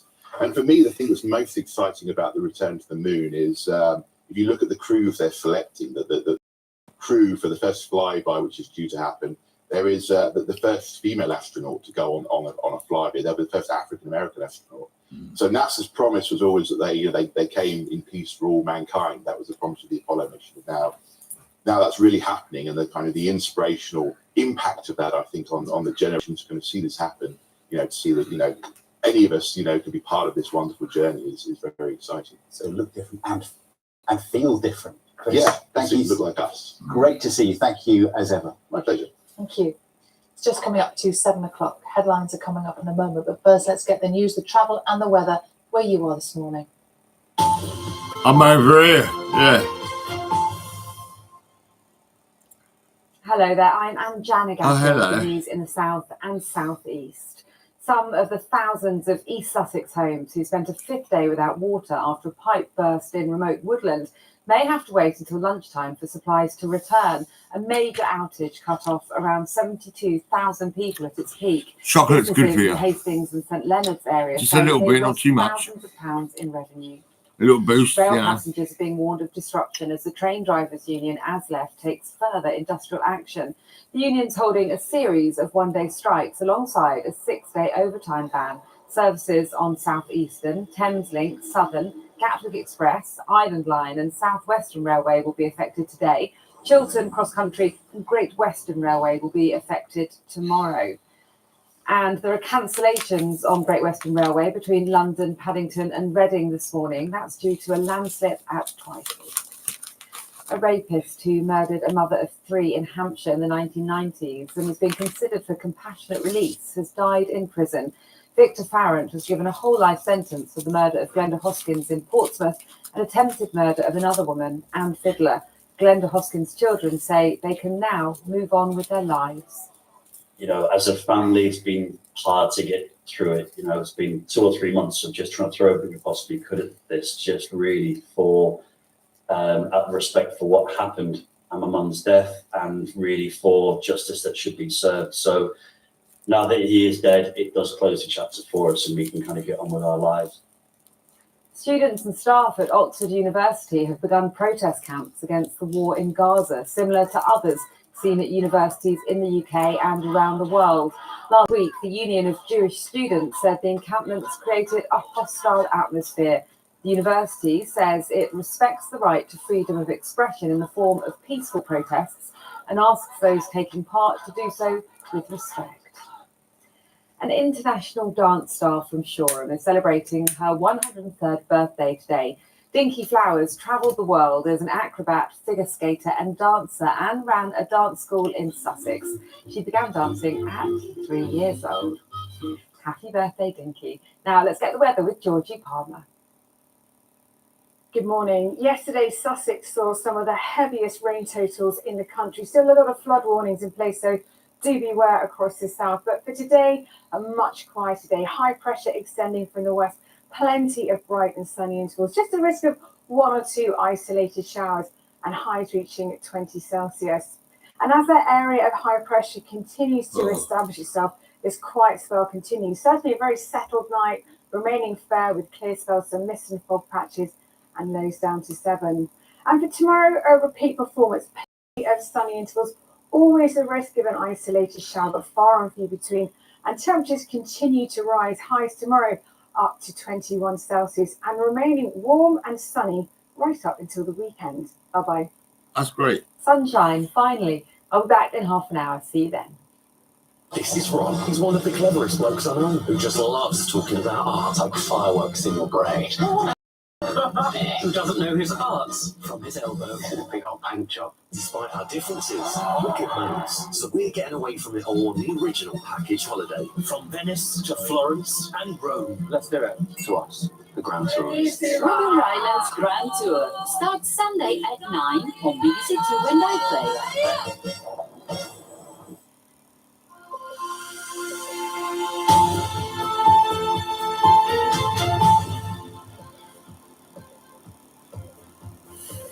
Hello there, good morning. Welcome to Breakfast with Sally Nugent and John Kay. Our headlines for you today. Israel rejects the peace deal and goes ahead with fighting in Rafah, but says negotiations will continue. There had been hope in Gaza after Hamas said it would accept the ceasefire plan that could allow more aid into the territory. A major hack of a Ministry of Defence database. The names and bank details of some Army, Navy and Air Force personnel have been accessed. A proposal to bring in restrictions for newly qualified drivers goes before Parliament in a move to cut the number of deaths on the roads. How much money did the energy firm BP make in the first quarter of this year? Good morning. It's expected to be down on last year, but still billions in the black. We're about to find out. Tears and ticker tape for World Snooker Championship champion Kyron Wilson, who pays tribute to his mum and dad, who helped him win the sport's biggest prize. And fewer, also lighter showers around today, which means many of you will be dry, and the driest story will continue for some of you through the rest of this week. I'll have the optimistic details here on Breakfast. Morning all, Tuesday the 7th of May, and Israel's Prime Minister Benjamin Netanyahu says a ceasefire deal approved by Hamas is still a long way from meeting his country's demands, but negotiations will continue today. Israel has stepped up its military operation around Rafah in southern Gaza, launching airstrikes and seizing control of the Palestinian side of the crossing into Egypt. 100,000 refugees have been told to move from Rafah to what Israel calls a humanitarian zone near to Khan Yunis there, an area Gazans say is already overcrowded. With the latest, here's our reporter Vincent McAviney. Overnight, Israel conducted what it described as targeted strikes against Hamas in eastern Rafah. The major ground operation, anticipated for several weeks, has not materialized, though there are reports they have taken over the Palestinian side of the Rafah border crossing with Egypt. Late last night, the Israeli government rejected the latest peace plan, but said it would continue negotiating. Earlier in the day, there had been a jubilant mood in Gaza after Hamas accepted a ceasefire proposal being brokered by and Egyptian mediators.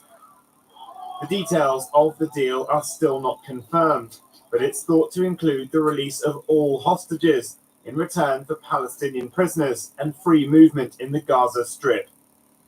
Israeli Prime Minister Benjamin Netanyahu has already declared the proposed deal to be short of expectations. In Tel Aviv, families of those abducted on October 7th once again took to the streets. They said they were pleased a delegation had quickly been dispatched by their government, but demanded they not return until an agreement is signed for the return of all hostages. We expect for the Israeli government to save all the remaining hostages who are still alive. But after Benjamin Netanyahu pledged the total destruction of Hamas, a ceasefire deal that fails to accomplish that risks breaking Israel's wartime coalition government. But for the IDF, the fighting continues. We examine every proposal very seriously, and we review every possibility on the issue of negotiations and the return of the hostages to their homes as quickly as possible, and as a central task. At the same time, we carry on with our operations in the Gaza Strip and to do so. In Washington, the Biden administration has been publicly warning Israel against an incursion into Rafah. They've described the talks as being at a critical and highly sensitive stage. 6 months out from the election, President Biden will be applying maximum pressure on both sides to help his chances. The people of Rafah were awoken yesterday to leaflets warning them to evacuate, but with an estimated 1.4 million internally Palestinians struggling to survive in the city with little food and poor conditions, for most this wasn't possible. They could only hope the negotiations over the border in Egypt might finally bring them some peace. Vincent McAviney, BBC News. We go live to Jerusalem to speak to our Middle East correspondent Yolande now, who's there for breakfast now. So Yolande, more talks about talks. But what's the situation in Rafah itself this morning? And get some Robina. Well, the Israeli military has said that it's taken operational control of the Palestinian side of the Rafah crossing, which is on the border with Egypt. We could see the tanks had moved in there.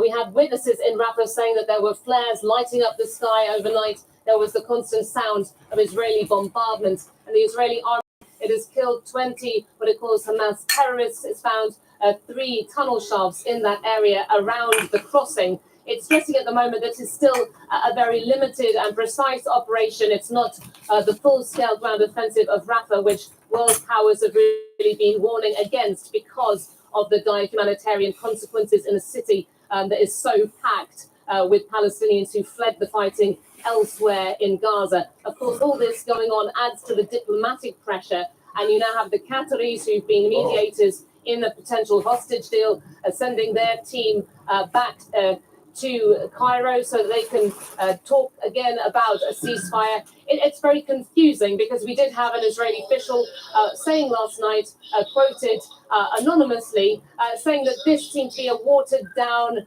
Egyptian proposal that Hamas had accepted. It wasn't meeting Israeli requirements, but then you had other officials coming out and saying, well, no, this is actually very close what Hamas had accepted to an Israeli proposal that was put forward at the end of last month, which the US Secretary of State Antony Blinken then described as being extraordinarily generous.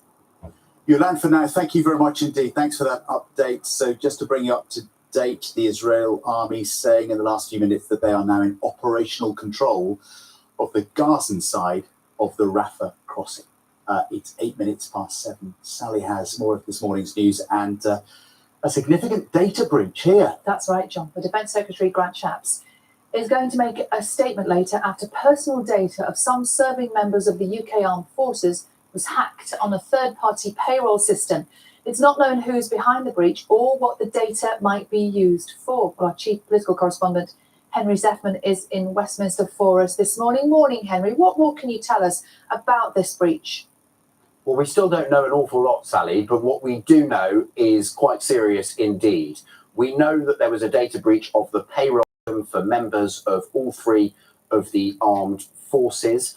It covered things like their names, their bank details, what's being described as HMRC-style information, and it also appears to have affected some veterans. And in a very limited number of cases, it's understood that home addresses, personal addresses, some of those caught up in the data breach were gleaned. Now, what was hacked was a third-party database from a subcontractor. It was not operated by the Ministry of Defence, but on behalf of the Ministry of Defence. So there's no suggestion that this cyber attack got into operational Ministry of Defence or Armed Forces systems, nothing to do with their activities, just limited to this payroll system. But a lot of those affected will, of course, be very concerned. And when Grant Shapps, the Defence Secretary, speaks to the House of Commons later, I think the big question he'll be asked is who? Who was behind this? Was it a hostile state?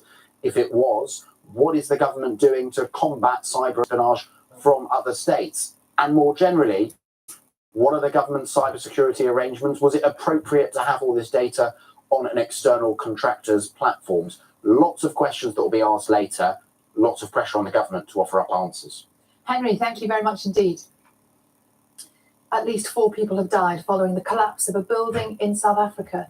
More than 20 people have been removed from the rubble of the multi-storey construction site in George on South Africa's Western Cape. Reports suggest more than 50 people are unaccounted for. The cause of the collapse remains unknown. The mother of Martin Hett, who was killed in the Manchester Arena bombing, will begin a 200-mile walk from the venue to Downing Street today to demand tighter security against terrorism in public places. Megan Murray is calling for the introduction of Martin's Law, named after her son, which would require venues and local authorities to have training and plans in place to deal with terror attacks. Humza Yousaf is expected to formally resign as Scotland's First Minister later. John Swinney was elected unopposed as leader of the SNP yesterday, and he'll now ask for parliamentary backing to become the new First Minister. Mr Swinney says he will seek common ground with political opponents and urge those against Scottish independence to work with the SNP. Now, in the last few minutes, the energy giant BP has released its results for the first quarter of this year. Nina has them. I do. Thank you, Sally. Some big profits for BP. They made £2.2 billion in the first quarter of 2024. It's a lot of money, of course, but it's down quite significantly from the £4 billion or so of profit they made over the same period of last year. Why is that? Well, partly because we've seen the global price of energy drop at a wholesale level. It follows a similar dip we saw from Shell last week. BP, though, might also say their profits are being curbed because of their investment in green energy.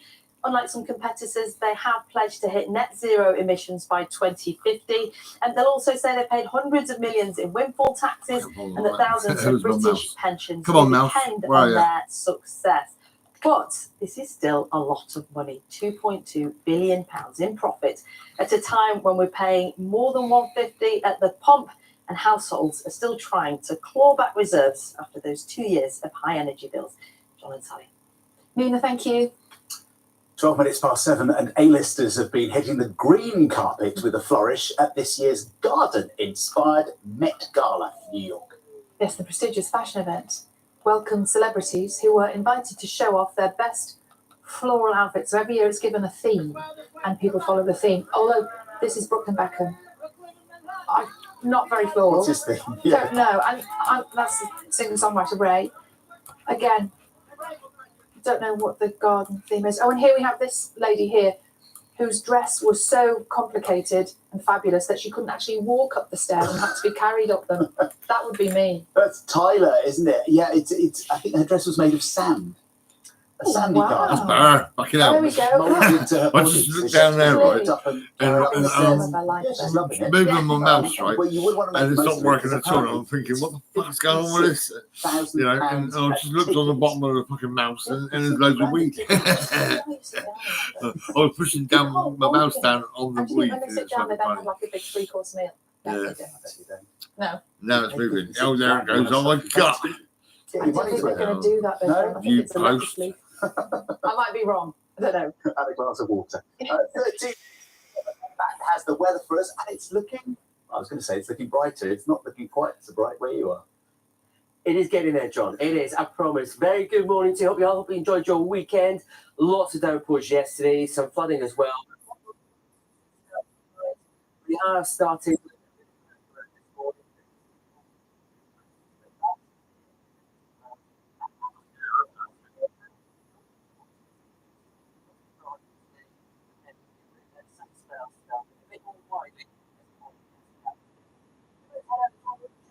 Next hour or so, it's not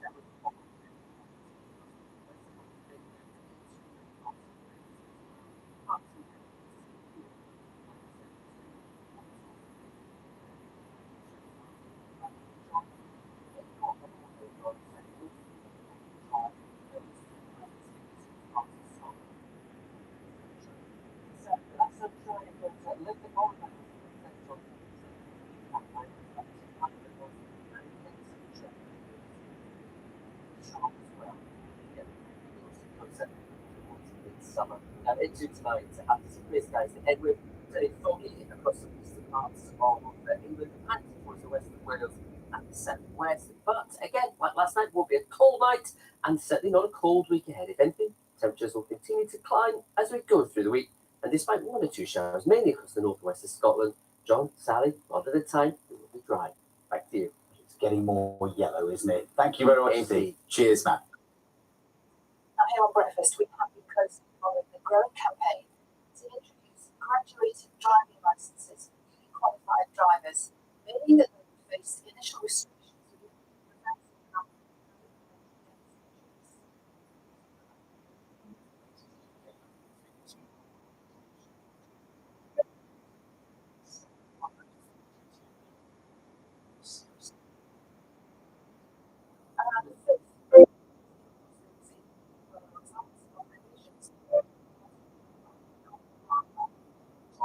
Between 17 and 24 were 4 times as likely to be killed or seriously injured as those aged over 25. A new law will be introduced in Parliament today for newly qualified drivers, which proposes restrictions for the first 6 months, including a zero alcohol limit over the number of young passengers allowed. Well, this comes after a coroner in Hampshire called on the government to do more to protect young people on the roads. The deaths of 2 teenage boys in the car crash. 18-year-old driver John Hopkins carried 8 passengers in his car when he crashed into something died.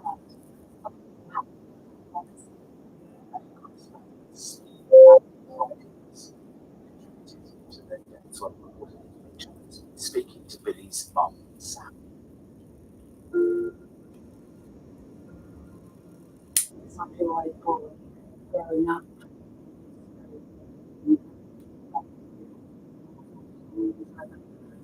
One scooter,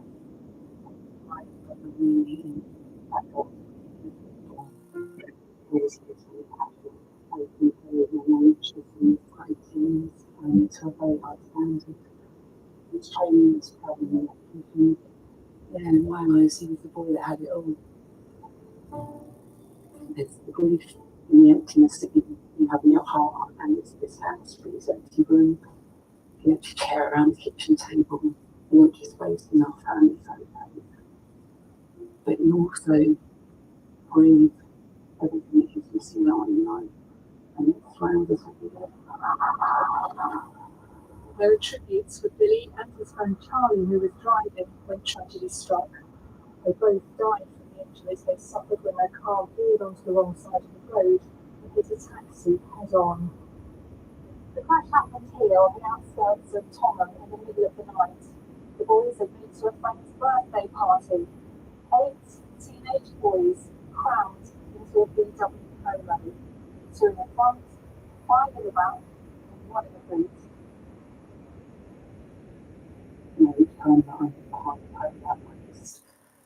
I just think, how on earth? What were they thinking? I mean, they're 8 young men, and Billy was a front seat passenger, and they couldn't get Billy out, so they had to wait for a fire engine to cut him out, and obviously all this time he was losing oxygen. This was September 2021, during COVID. Billy's parents were allowed to visit.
result, the coroner said that the prevention of future death support and private transport might need to consider additional steps to protect young drivers and reduce fatalities. Barbara, this is well confused to this run. It's report of determination helping to campaign laws to protect teenagers on the roads. It was a completely healthy, strong young boy. He was told this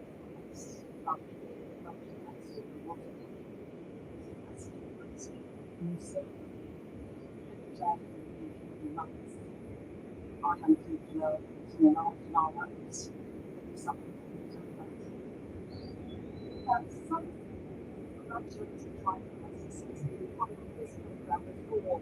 Sam was wondering if parents called Kevin not paying writing a petition in Parliament to introduce free learning hours for new drivers, curfews, and a ban on carrying messages to alcohol.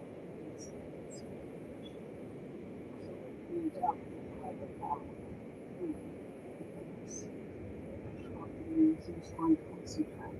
And I think that's the thing about the graduated driving courses is that people time and like young drivers pass the test, and that's nice that you just concentrate solely on the road and there are any distractions, experience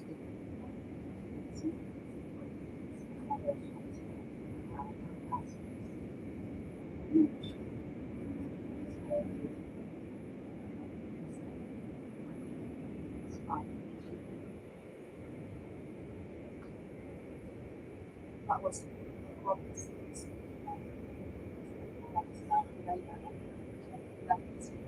later today will introduce a law ignoring crime.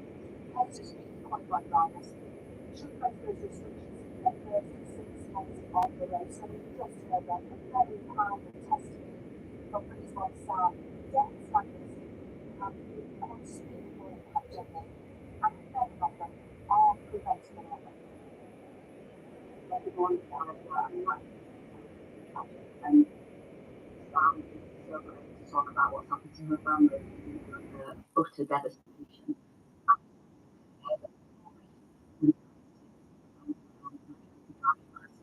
We are losing far too many on our roads, and we have to have someone deaths and serious.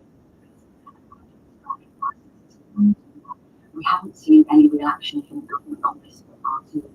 The last time there was any sort of framework around road safety was 2011. Online in 2019, talking about something around road safety, whether it was licenses, and also then it's lost on one, and I think this is not what it's like. We need to have these conversations. This is not set forward to not push it. Discuss how new legislation. How what's the list of changes you would like to make?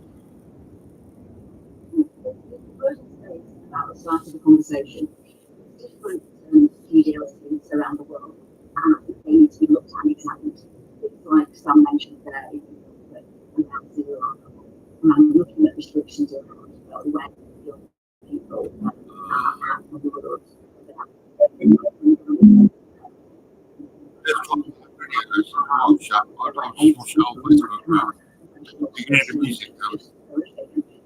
What we can do is put laws in place that mean young people are not under that kind of pressure. And that's the reality.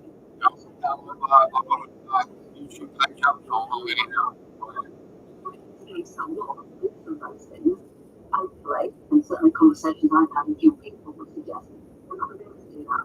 They're going to actually have 6 months where they can concentrate on learning how to drive.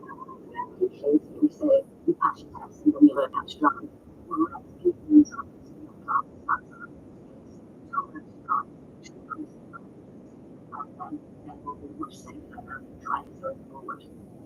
And there are some practicalities to be ironed out, aren't there? For example, some young people might desperately need to be able to drive, I don't know, to drive siblings or perhaps they're caring for relatives.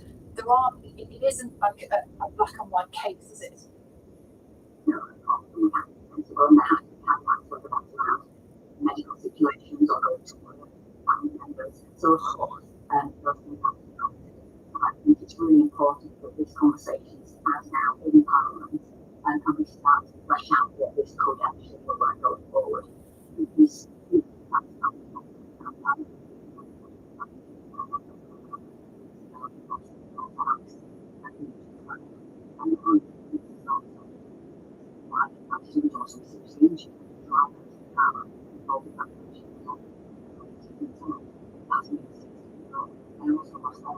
so yes, they do take it right down, but we've got to have these conversations in Parliament.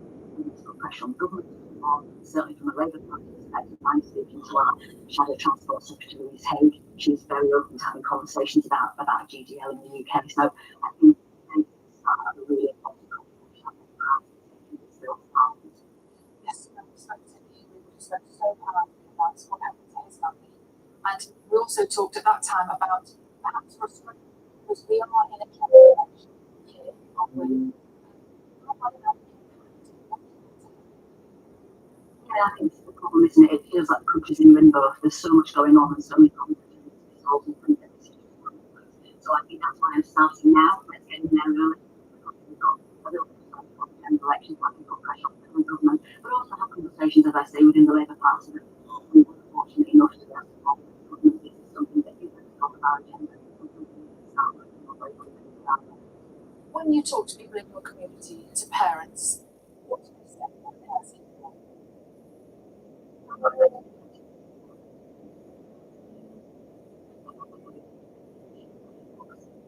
You know, we've got recycling going on, we've got a number of issues around roadside, just wanting to stop. And often people will say, we need more police, we need stiffer penalties, and I'm not against those. Younger drivers. So it's not a punitive measure, it's a supportive measure, because sadly they are often the ones, as we've seen today, who lose their lives. They are often the ones whose families' lives have changed forever. So I think, yes, let's look at penalties, let's look about how we can try and manage those who do break the law and drive badly are penalised. But let's look at how we can support people, and particularly young people, to be the best drivers that they can possibly be. Passive testing is one of the best things that can happen in our life. Actually, something about this morning.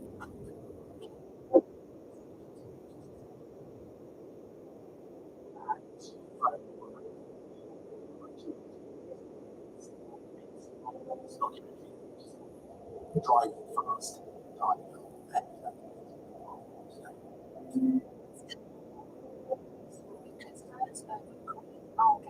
England's largest lake. Yeah, campaigners say that high visitor numbers to Windermere are leading to sewage discharge, and that might be to blame for the kind of pictures you're looking at right now with this Environment Agency about how Windermere can be better protected. Now it's time to get the news to travel.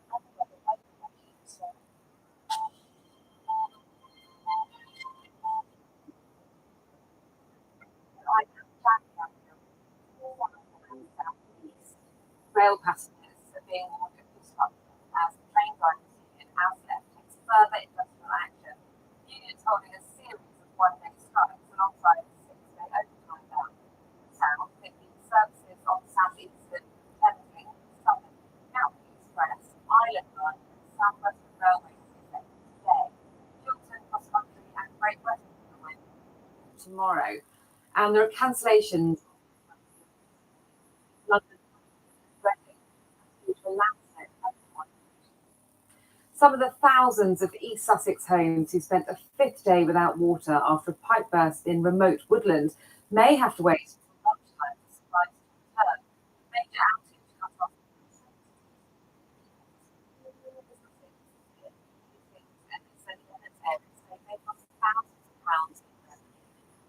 Students and staff of Oxford University have begun protest campus against the war in Gaza, similar to other senior universities in the UK and around the world.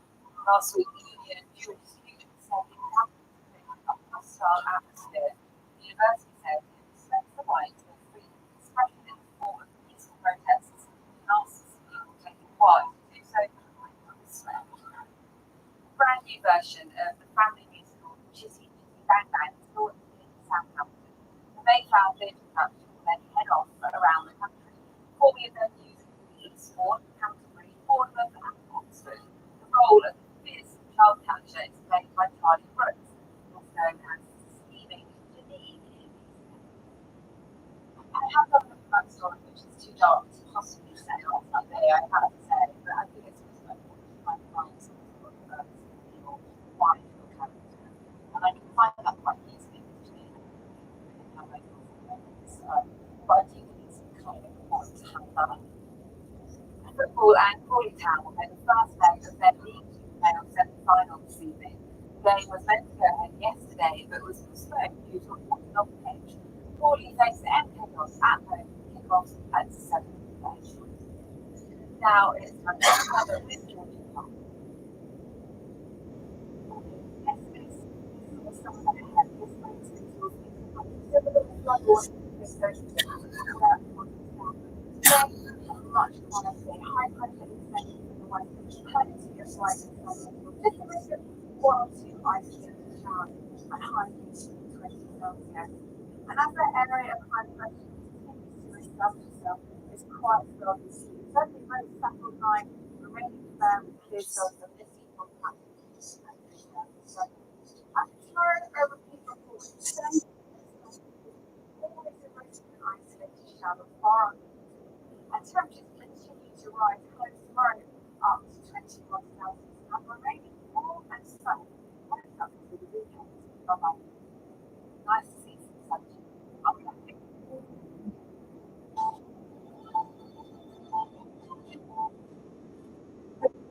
Tuesday, just after 7:30. British Manchester Mayor Andy Burnham has been re-elected third term following overwhelming last week's local elections. The Labour mayor received more than 420,000 votes, almost 2/3 of those available. He has the most powers of any elected mayor outside of London. And Andy Burnham joins us now live on Breakfast. Good morning to you. A significant win. Congratulations.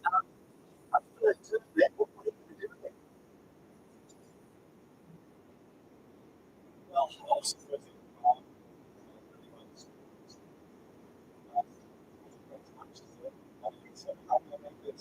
most ambitious, and with a pledge to solve the housing crisis in Greater Manchester within a decade.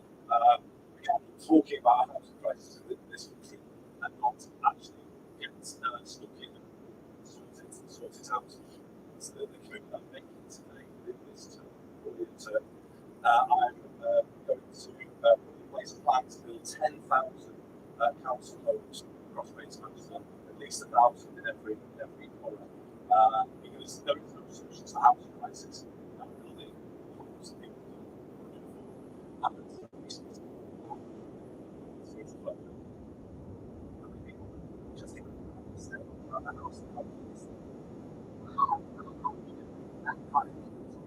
Especially when there are so many other concerns like the roads and schools, so many more demands on the money you've got. I think it's got to be imperative to without a good home. Too many people suddenly living in homes. And so many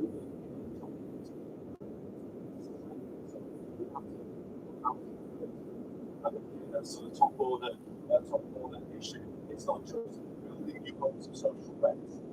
We are going to bring in a great function called landlord charter to improve standards in the private rented sector. We're going to give our residents the right to request a property check if they are concerned that their home is unfit or unsafe. So we've got a place to do these things in terms of building the social homes. We've already identified the brownfield land where they can go. We're working with bodies to release that land. This plan is funded every county level. The there's about talking about how many of them are social homes.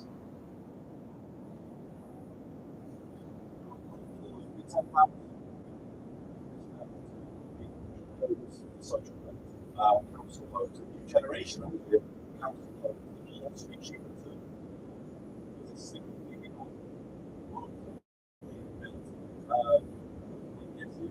to the bills are much cheaper, so people's rent will be lower, bills will be lower.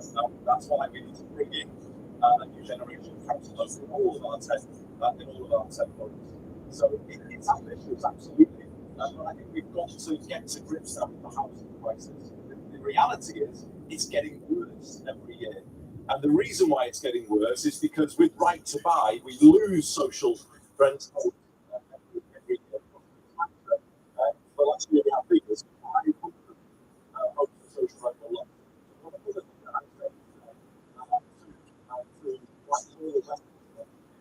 We need to allow us on the new homes that we are building, because if we don't, trying to solve the housing crisis is like trying to fill a bath with the plug out, because you keep losing them. You try and build new homes, but you lose them at the other end, and that just isn't going to work. We now need to rethink. It's about suspending it, not ending it. But we can't be in a situation where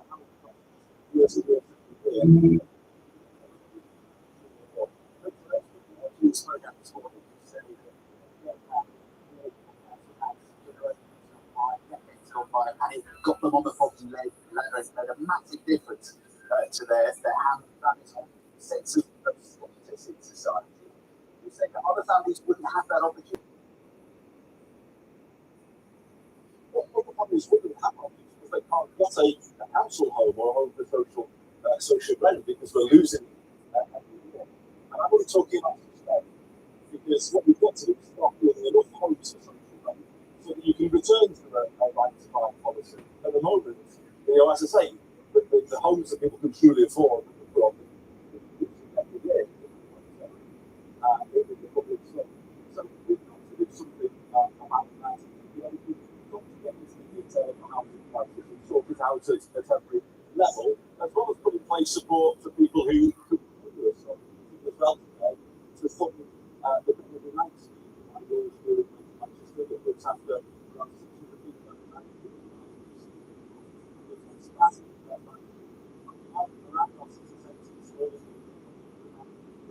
There are too many people out there. The good thing that I can say as mayor, though, is there's an offer of help for every single person that's out there. We've been putting those to them this morning. But we've got to address this housing crisis at every level. Westminster have got to wake up to it with us, and that's why we have to make some difficult decisions to do it.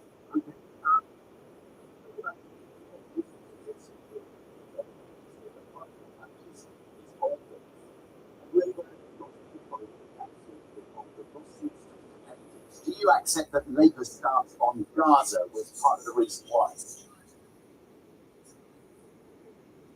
It was certainly a factor in the elections. One point in saying otherwise, it had an effect on the results here, but in other parts of the country as well. Let's not forget, though, that these were very vulnerable for that.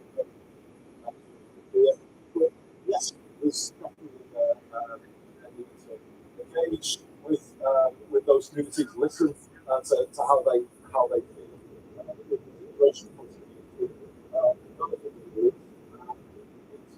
Speak clearly. There are real concerns about what happened in Rafah.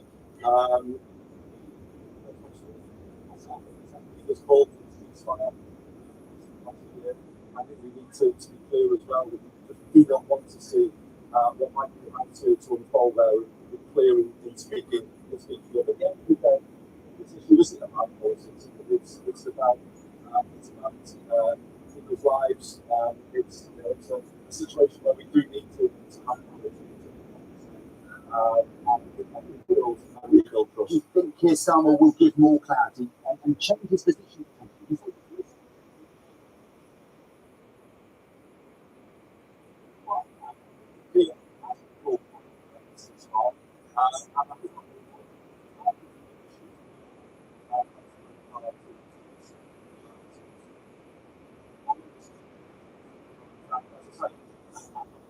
From my point of view, as Manchester, I have a large Muslim community in our situation, but also a large Jewish community, and I condemned the terrorist attacks over the and I stood with our Jewish community at a vigil shortly after. But of course, at the same time, when we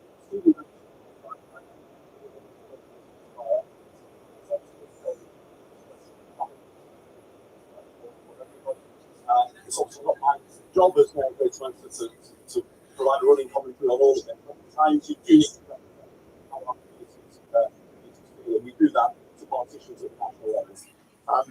When you were in national government, you were health secretary, and you gave evidence to the scandal, which will publish its report in a couple of weeks' time. Yes.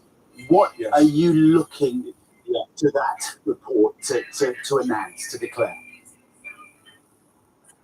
Yeah, it's going to be I think it's a monumental day, the 20th of May, because I think this is one of the greatest, if not the greatest, in this country. Thousands and thousands and thousands of people infected, so many ruined, and for decades under all governments, in my view, Whitehall lined up behind a lie that was knowingly given unsafe blood products. Well, I found out through the work that I did that I was given lies as health secretary. That same point was put to me, and in the end, I found out that was untrue. And indeed, I think when this report comes out, it will rock Whitehall to its foundations, because we cannot have a situation in this country where public servants are not anything other than wholly truthful to ministers. That's why I've called for a duty of candour on all public servants to tell the truth at the first time of asking. So we will see, won't we, when the report comes out. But when I made my final speech in Parliament, I called this a criminal cover-up on an industrial scale. And personally, I think that is what this report will find. Criminal cover-up. Do you think criminal prosecutions could still follow? Well, I think they should, in the same way as they should with the post office situation, in the same way that they should with Grenfell. There has to be accountability in society, and particularly in public services. We obviously will wait to see the detail, but I am very clear that I was not told the truth as health secretary, and it just shouldn't be possible that could be allowed to happen. I think for fear of financial exposure, Whitehall kind of stuck to this line and this lie for decades, and sadly, so many families lost loved ones and had their lives ruined as a result. So there does have to be full accountability. Andy Burnham, seeing as you're just beginning your third term, I'm not going to ask you the question that you always get asked about whether you want to go back to Westminster and whether you would consider going back into a Labour government if that happened. But I am going to ask you whether you might consider Strictly Come Dancing, because we're going to show our viewers some pictures now of you taking a break from campaigning. Oh no. I tried to wipe all trace of that video off the face of the earth, but clearly failed. We've done a deep dive into the darkest parts of the internet, but I mean, you look like you're enjoying it. It looks good. No, not one part of me was enjoying it, to be honest. Not one. There's no bit of my DNA that makes me good at ballroom dancing. Not one bit. It was the most. I could sing, I could DJ, I would do anything, but walking out onto a dance floor is literally the most terrifying thing I've ever done in my entire life, and I will never do it again. So really, you won't be calling me anyway, but if you're thinking of it, don't. Celebrity X Factor then, if you're singing. I could turn my hand to that, but it was obviously though for the great Rob Burrow. And all of his brilliant work around motor neurone disease, and to fund the Rob Burrow Centre at Leeds Teaching Hospital. And can I just say to BBC Breakfast, the way you've covered Rob's story is magnificent, actually, and the support you've given. But we need all of us to make sure that we get that breakthrough on MND, because it's such a devastating condition. And I was happy to humiliate myself in support of Rob and in that very worthy cause. Of course. Andy Burnham, thank you very much. You're welcome. Thank you. Rob Burrow can persuade people to do incredible things, You were there, you saw him Yes. in Blackpool. Yes. Really good sport. Yeah. Lots of people in For a great cause. at the time. It's 7:45. John joins us now on the sofa. Good morning, all. We've got a very grateful.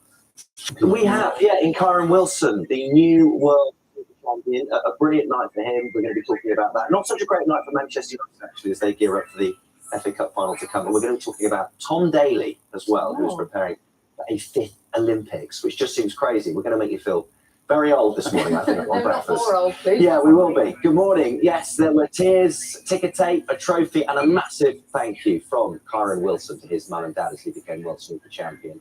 They were the first people he thanked as he won the sport's biggest sporting champ, James. 18-14 at the Crucible last night, as Ollie Foster now reveals.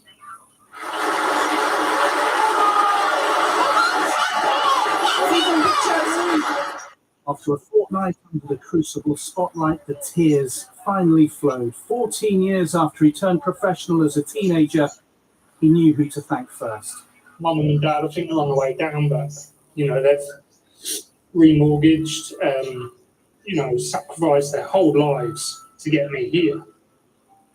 This wasn't the final anyone had predicted, nor one that will be remembered for its quality. As the nerves grew on the final stretch, so the pockets grew smaller. The frame-winning moments that will be remembered will be ones like these. Where's this black going? Where's the black going? Surely not! Jack Jones had his fair share of those as well. A fly on the yellow was perhaps a lucky charm. The Welsh qualifier had been 7-0 down at the start of this final. He cut that to 3 frames in the final session, but it was a comeback too far.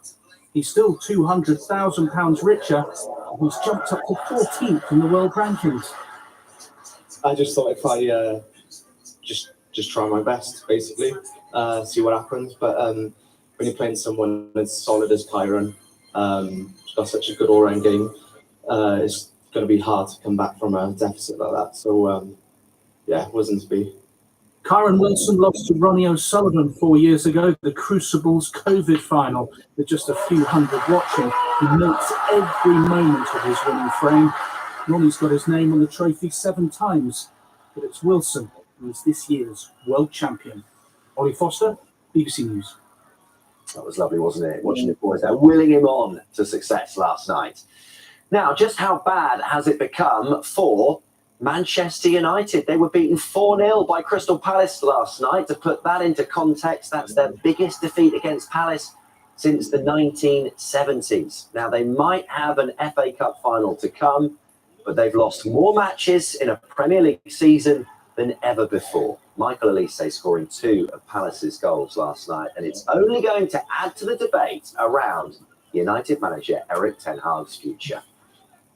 I prepare the team in the best way I can, and we have many problems. So the only focus I have to perform with my team. So just finally, tonight doesn't add to any concern for yourself about your position? I don't think about this, and that is, I think only about making my team better, and it's necessary because we are underperforming. He says it himself, they are underperforming. A year after winning the club's first major trophy in 43 years, someone who is on the move is manager David Moyes, who will leave West Ham. It comes after months of speculation, a string of heavy defeats.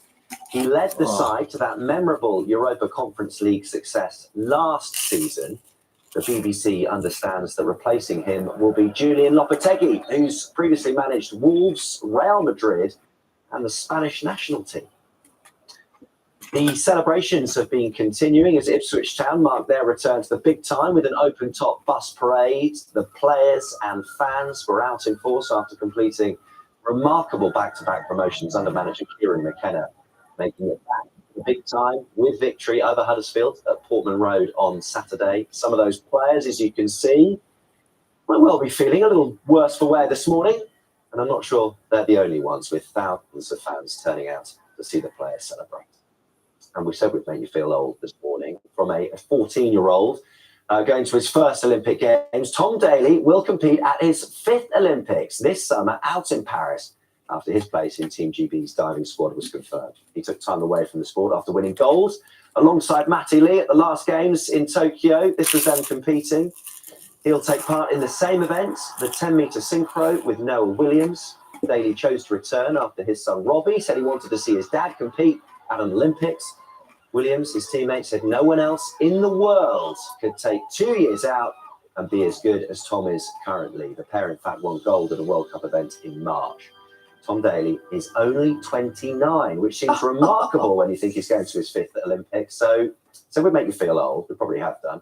Could well go to another though, couldn't he? At 29, be into his 30s maybe. Do we talk about 6?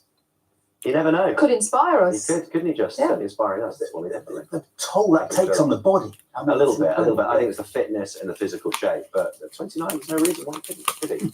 Let's house out of the way first, right, and then think about another. John, thank you. Thanks very much. Now, the actor and disability rights campaigner Liz Carr has turned her hand to documentary making, authoring a film on the debate surrounding assisted dying. And her view is that any moves to change the law will leave vulnerable people, including those with disabilities, at much greater risk. Our health correspondent Dominic Hughes reports. Liz Carr's acting career took off relatively late in life.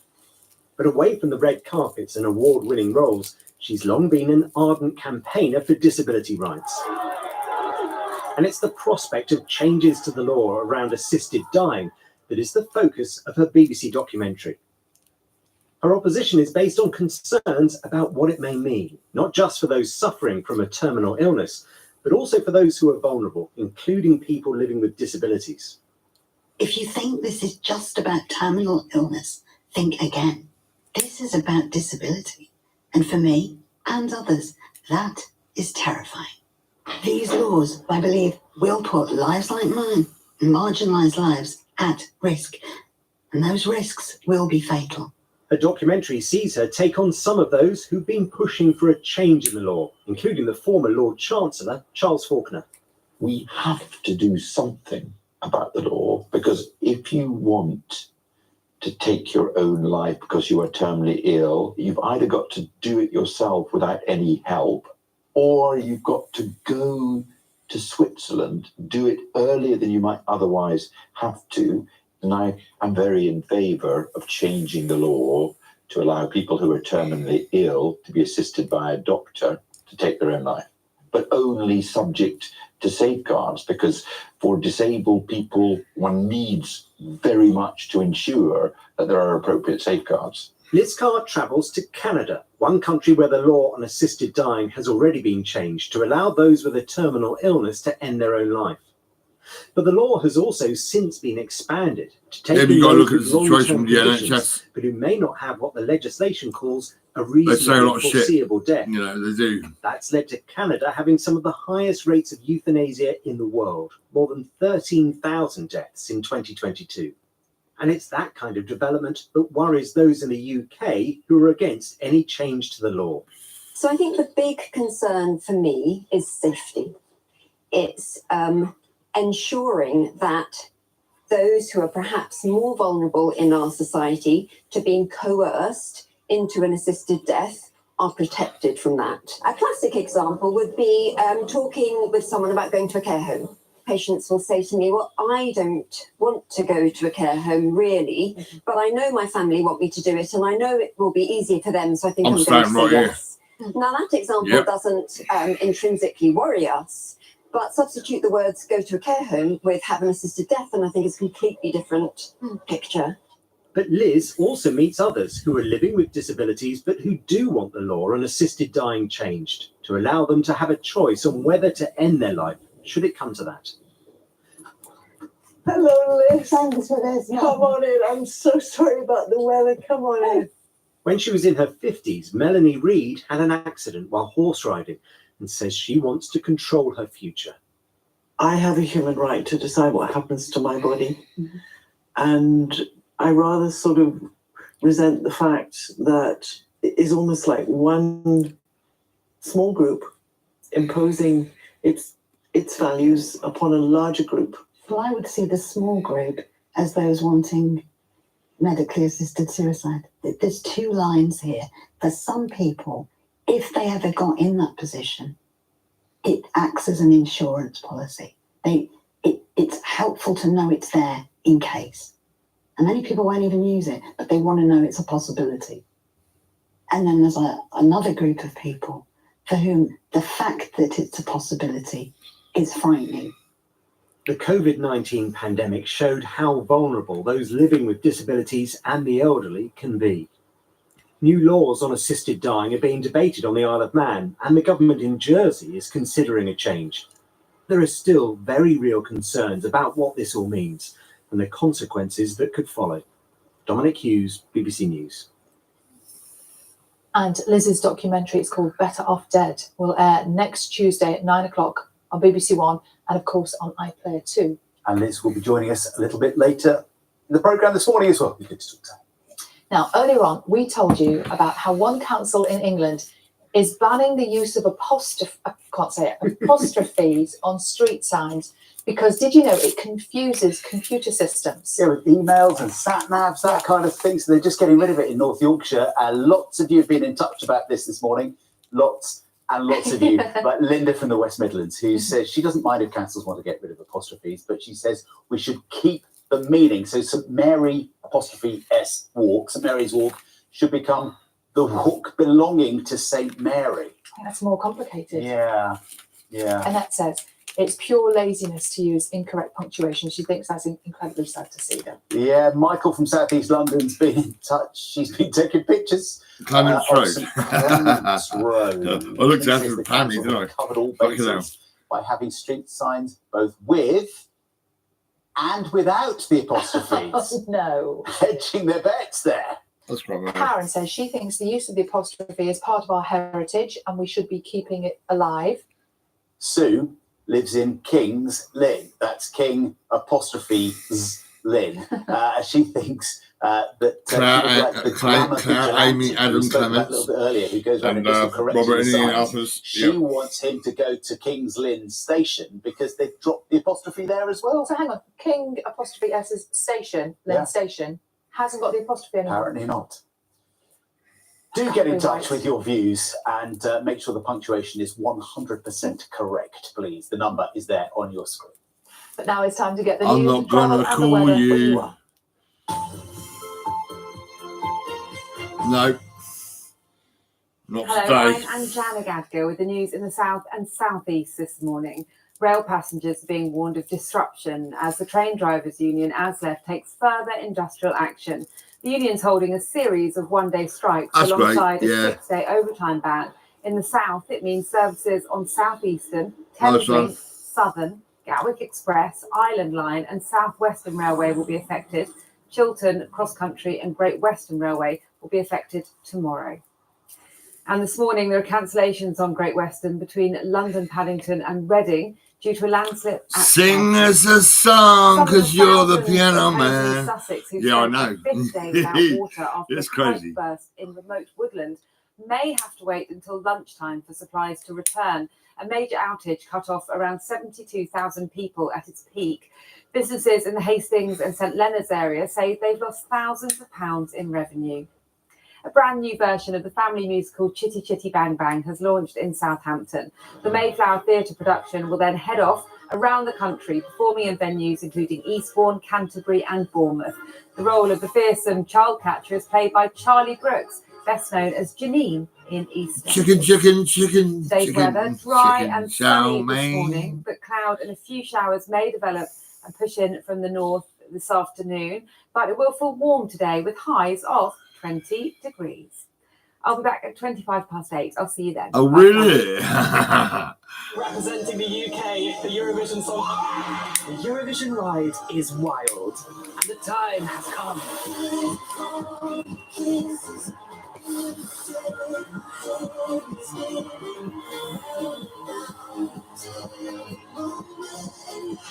Sending love To get from dizzy across with excitement, the Eurovision Song Contest semi-final tonight at 8 the on pond. BBC One and iPlayer. Baby pieces. That's great, yeah. Lovely. Nice one, thank you.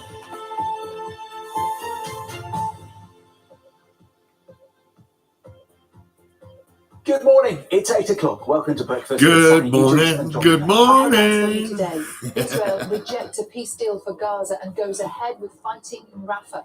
It says negotiations will continue. There had been hope in Gaza after Hamas this is what I mean. said Like, it would seriously, accept the ceasefire plan that could allow more aid into the territory. All I want to see is on that, government suspects where that that country China is, right, was behind a major hack is a of the load of Ministry of Defence family-friend database, caps, which means the and details also of some loads military of goodie personnel bags, have been lots of accessed. fucking toys and like Planning a train sunglasses trip and this all week. the nice little Don't count things. on it. Good morning. Drivers are striking across 16 operators, and most services will take. I do actually go to Coastal Cafe and sit there and hand out goodie bags to all the kids and all that. Biggest lake, Windermere, It's going to be summer soon, and I reckon it's time to say, like, put The your life glasses of a on. full-time carer. We follow Lindsay Borrow as she cares for rugby legend and campaigner Rob, who has motor neurone disease. Sunglasses. And it's some dry weather with us at long last. Certainly today, fewer showers around. Some of you avoid them altogether. I'll have the full forecast. You're on breakfast. Morning all, it's Tuesday the 7th of May and Israel's Prime Minister Benjamin Netanyahu says a ceasefire deal approved by Hamas is still a long way from meeting his country's demands, but negotiations will continue today. Israel has stepped up its military operation around. Oh, look, I've listened to that already. I mean, Christ.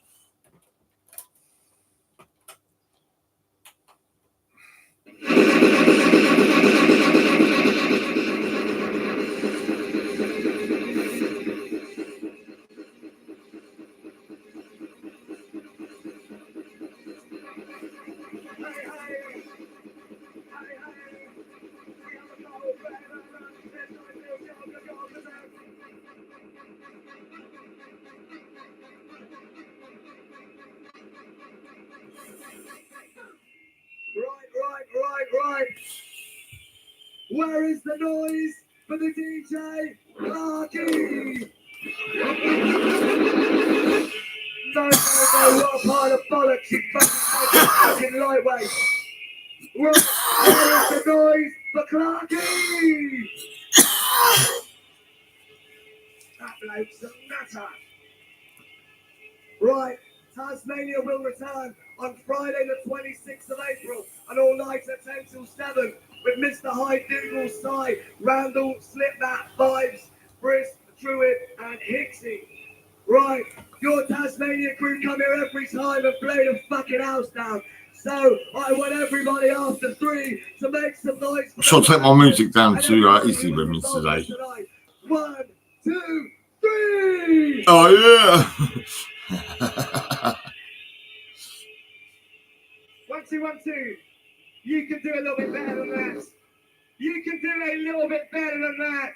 1, 2, 3. Right. Who wants one more from DJ Clarky?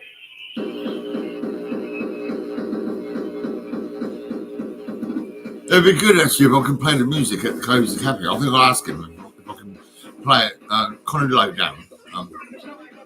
Just in the background, you'll hear the noise and rocking. You know, it'd be like amazing. And well, I think that I'll be seeing the families, and they'll probably hear the music. And they'll be like, ooh.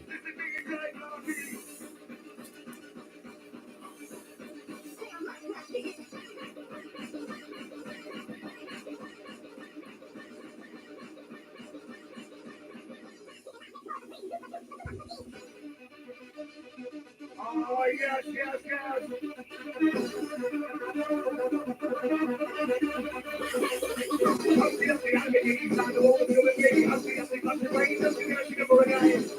We just drop it in the stage. Back up the train. Yes, mate.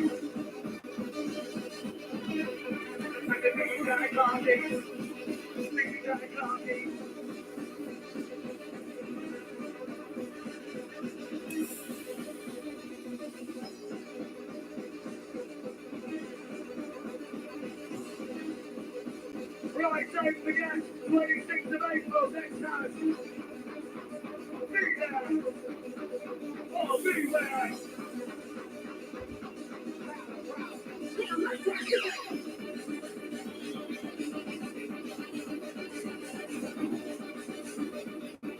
Oh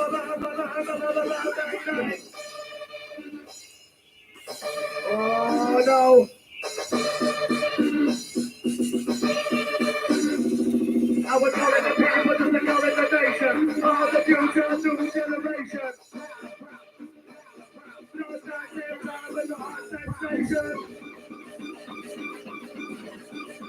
Yes. Yeah, let's go.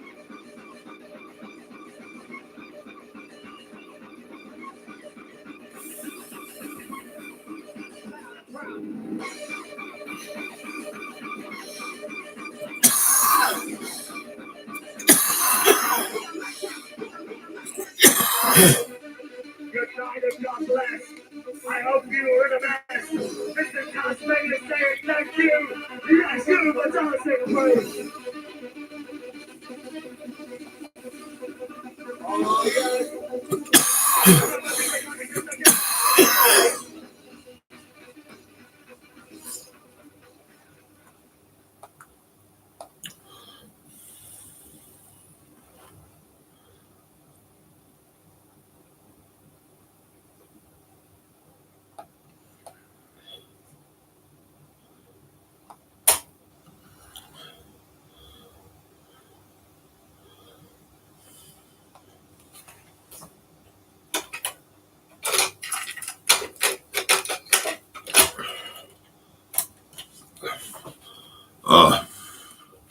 Where was I? Fuck it. Whatever.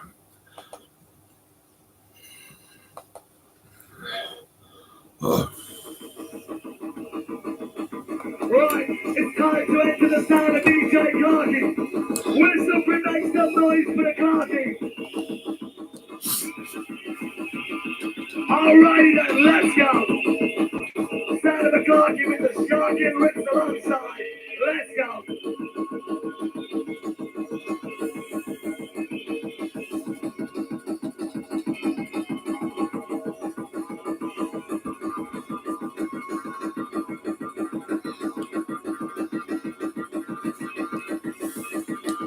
Entering the new sound dimension. Yeah!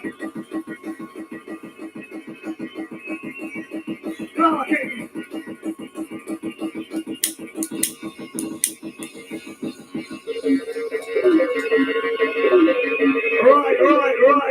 Right. Tasmania after three, please. 1, 2, 3. Ha ha ha, Clarky.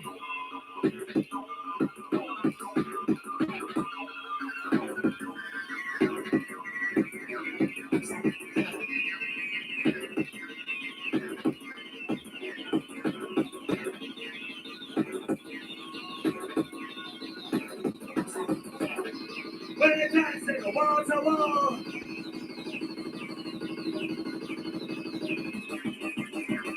Wall to wall. Wall to wall.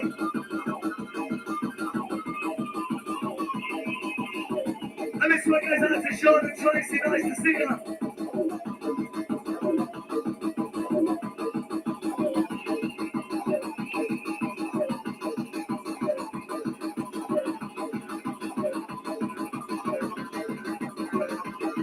I was thinking, again, oh my God, it must be tripping.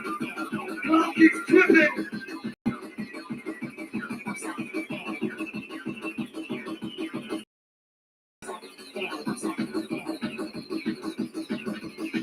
Bring on the vibe.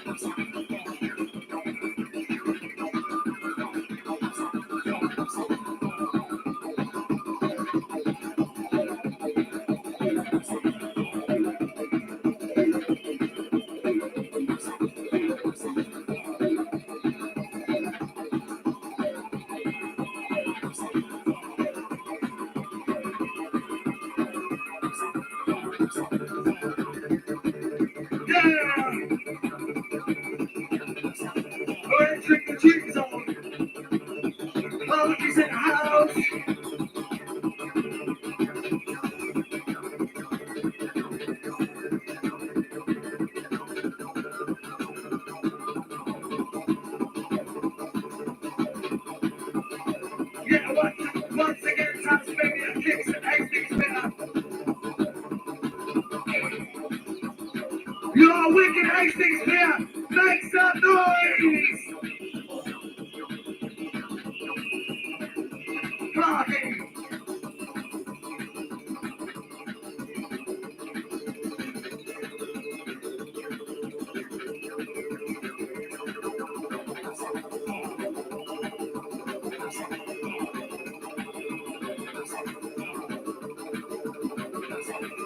Release your soul.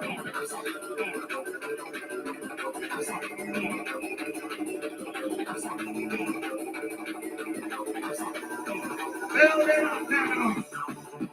Build it up now. Twist me down.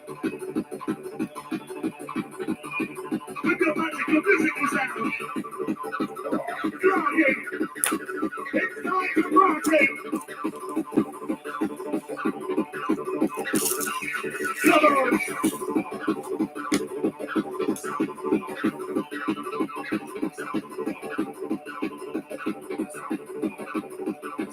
Number one in the park. With the DJ, Mr. Clark.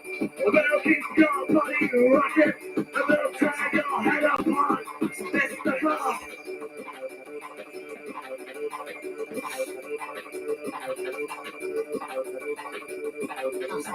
Stand the tree line.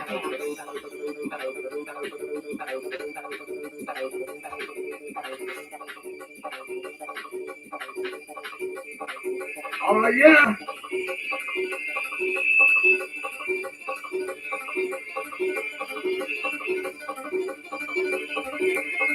We are cruising sound.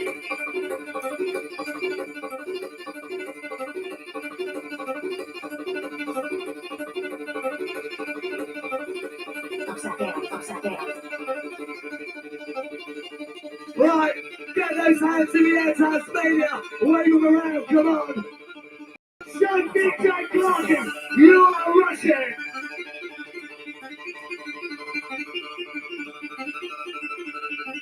Maximum performance every class.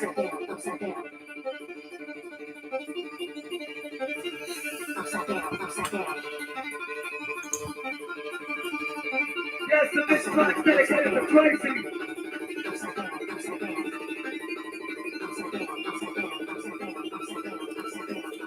Come on, DJ, don't you get the give it to me, give it to me. Give it to me, give it to me. Give it to me, give it to me.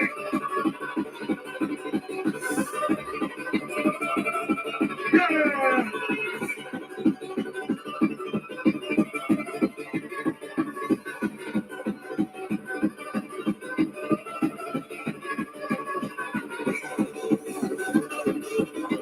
DJ Clarky, show me the way. You have like a finger game.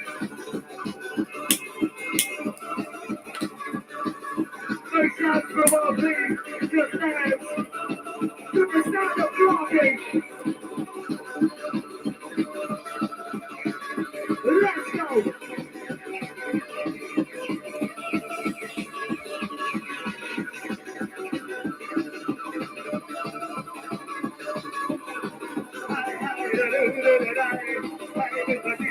Show me the way.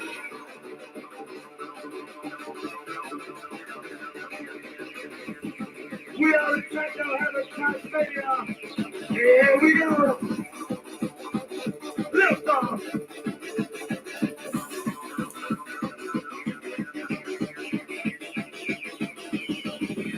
Free calling, rip roaring, hardcoring.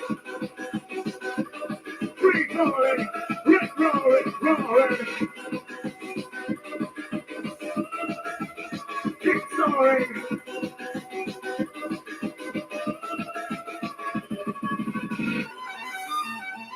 Whistle crew!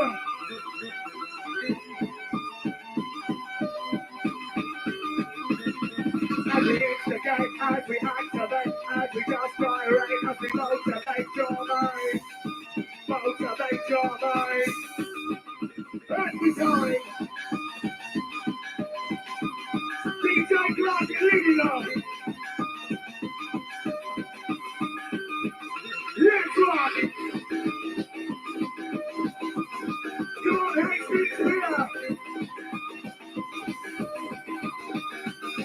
no fear. Clarky's here. Coming crystal clear. Show no fear. Hey, hey, just announce the night of away. Of away. Just take my way.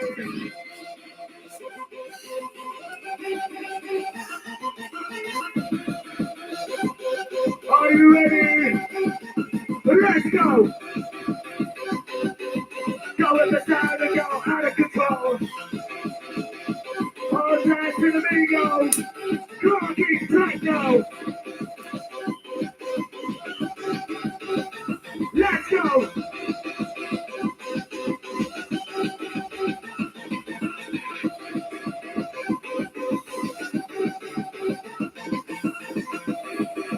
Outside Jamie, outside Simon. This one's yours.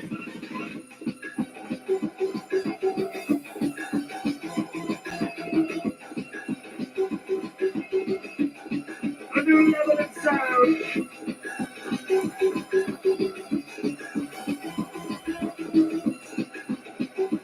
DJ Clarky. Yes, please. Hold on. Make some noise if you can hear the kick drum.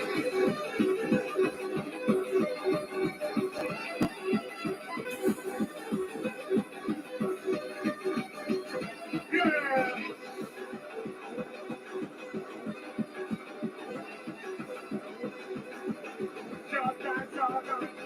Just dance all night.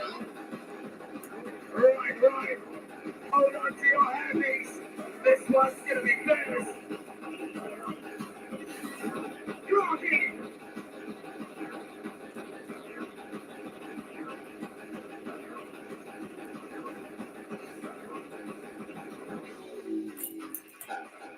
Right, if you want it harder, make some noise!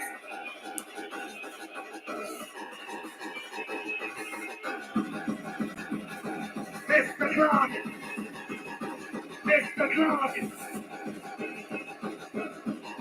Well time your head apart!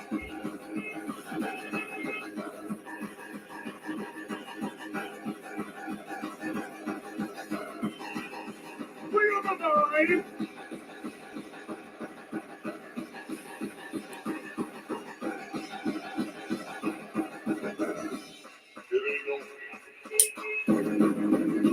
Bang, bang, bang. Bang, bang, bang, bang. As the music comes and you can find it on the record and the time and the shocking from the right and the people will time. To the night I know baseline. Clarky.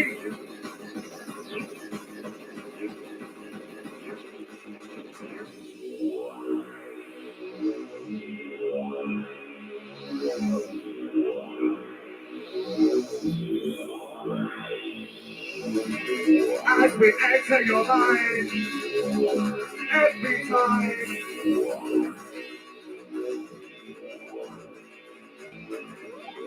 Just feel that rush. You're entering the sound of the genius. Tasmania, how do you feel? Right. Come on. Let's go. Your hate speaks clear. Let's put it out here. Fierce. It's a suicide ride. It's a suicide ride. It's a hardcore terror ride. It's Clarky, that's right. On time.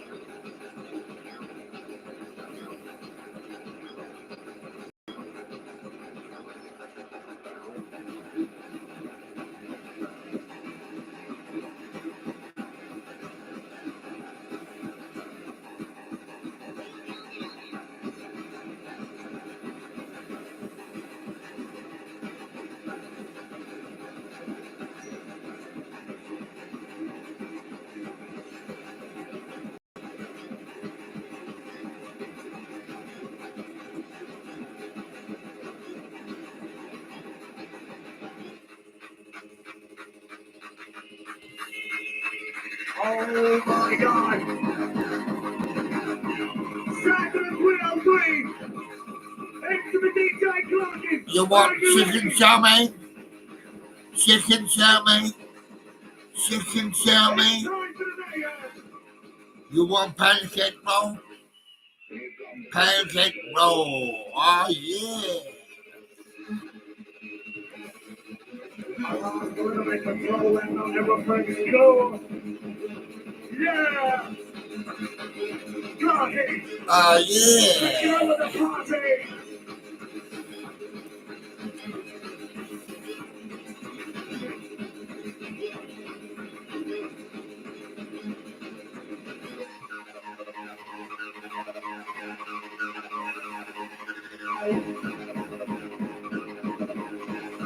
Right, every time Hastings Media kick it. So make some Let's noise. go. Come on. DJ Clarkin, bring on that vibe.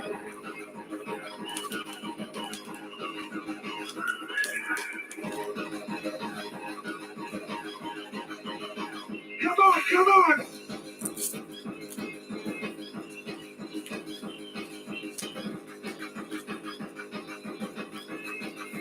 Bang, bang, bang, bang. Bang, bang, bang, bang.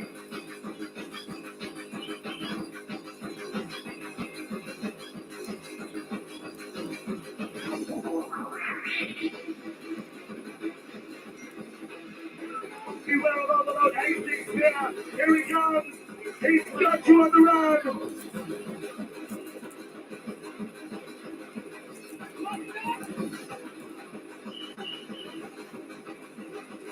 Clarkin. Come on. Switch on.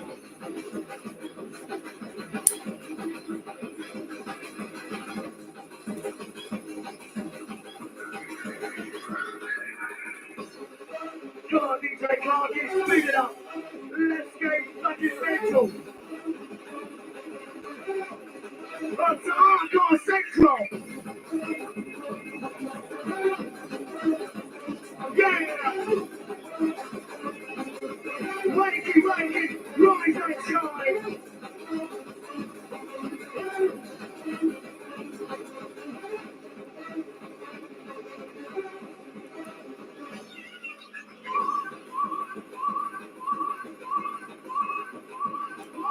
And this one goes out to Jones, who won it. To Peter. Yes, it's for you. Also, let's have a stadium, please.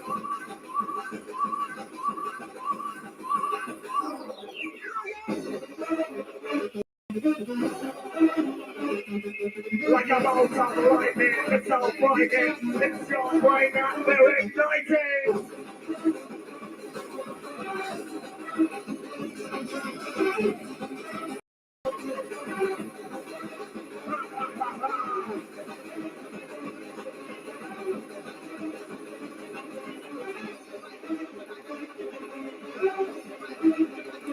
Boom!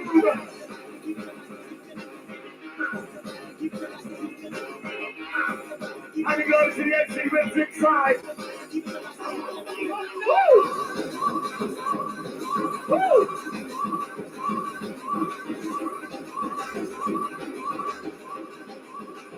DJ Clarkin.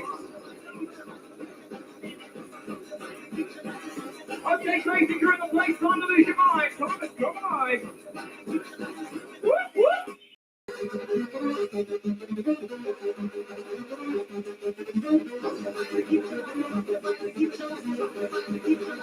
Let's go! Big Jack goes out to clear. Back left, all through the place. Time to go wild.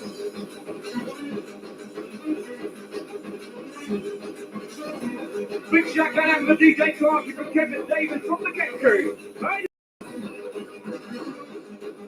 Jack Dance tomorrow. Happy birthday. 20 seconds. Come on.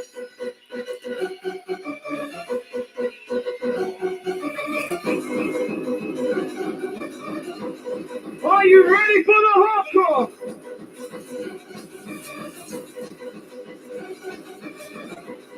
Okay, guys, you're in the place. You know what time it is. Time to get busy.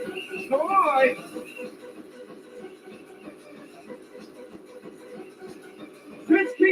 party rocking till the early hours. 7 o'clock, non-stop. Clarky's in control. Okay, stomping through. Welcome to the Techno Vibe. You are now in tune to the UK's finest. Clarky.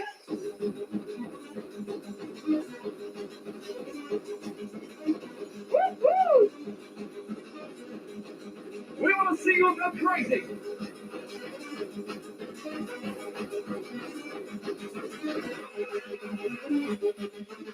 Going out to the popcorn, going out to the whistle crew. Going out to the stomping crew. Party crew go on. Woo!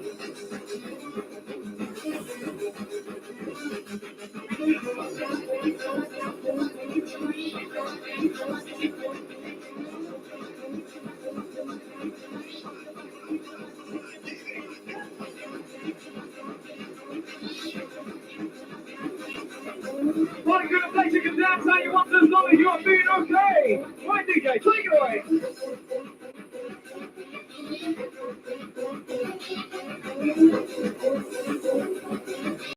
We want to see everybody in the place dancing.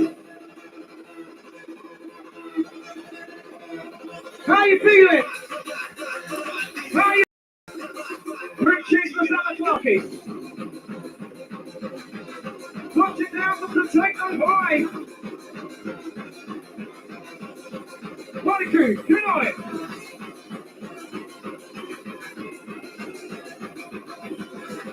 Okay, jumping through the place, increase the pace just a little bit. Jump a little higher.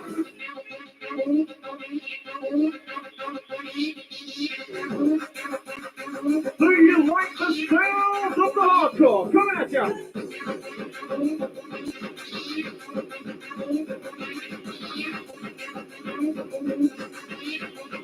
One DJ, take it away.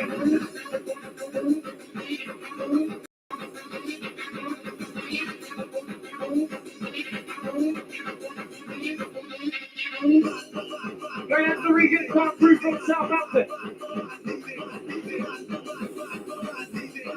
What's that shout going out to the Brighton boys in the place? Shout going out to Eastleigh, oh my god. Shout going out to Chelmsford, oh my god. All you have to do is dance.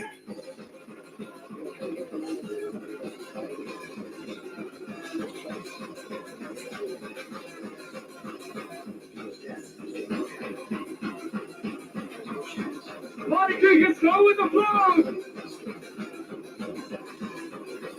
Just keep your body moving.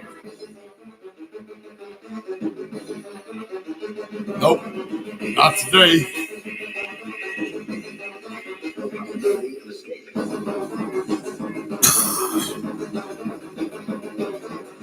We want to see everybody moving, rocking. Nope, not today. Whistle through the place, you know what to do if you understand your DJ. Bring on the noise.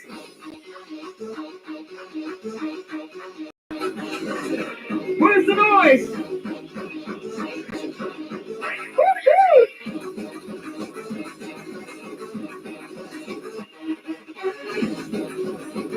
Big shout out to the party crew, the place who are still rocking. Come on.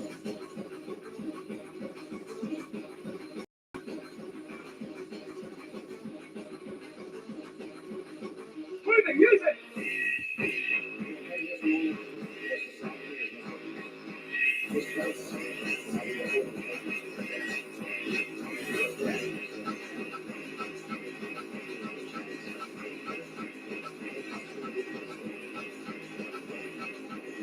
Keep your body moving.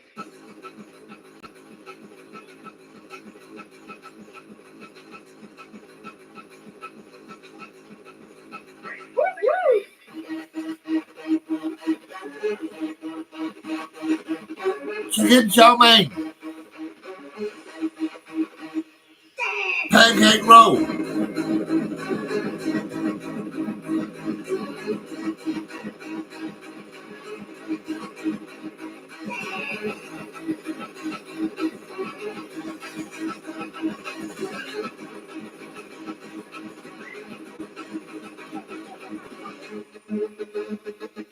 Get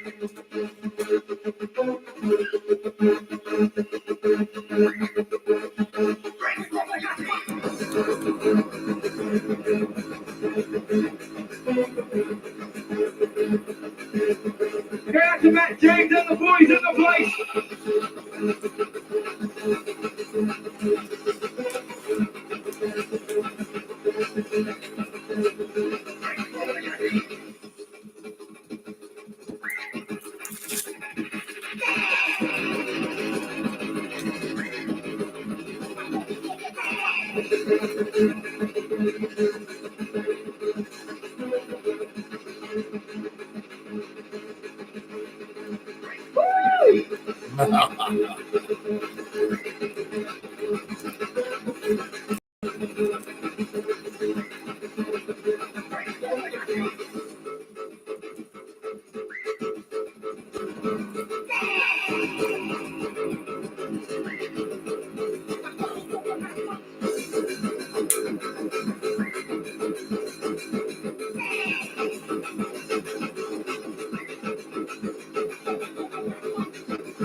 Five, 4, 3,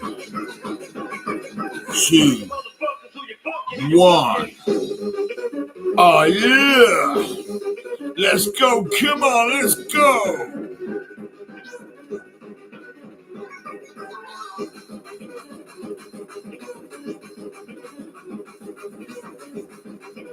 Nope. Not today. Nope. Not today.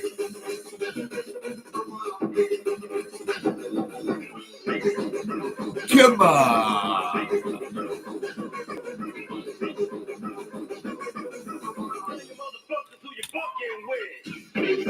Come on, let's go. Come on.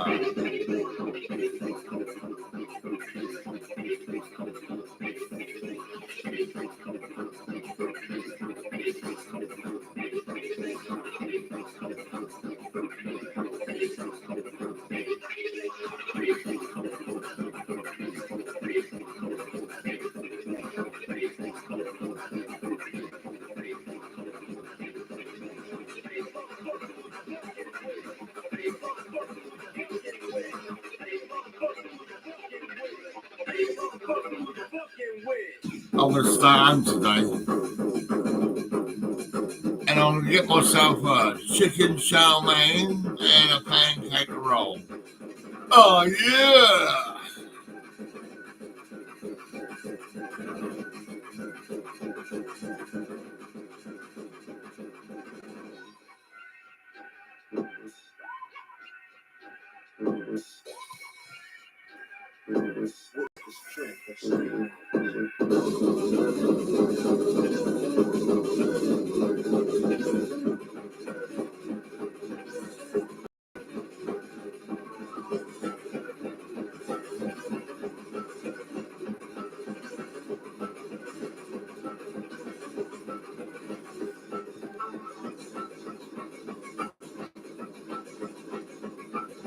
Chicken chow mein and a pancake roll. Oh, yeah.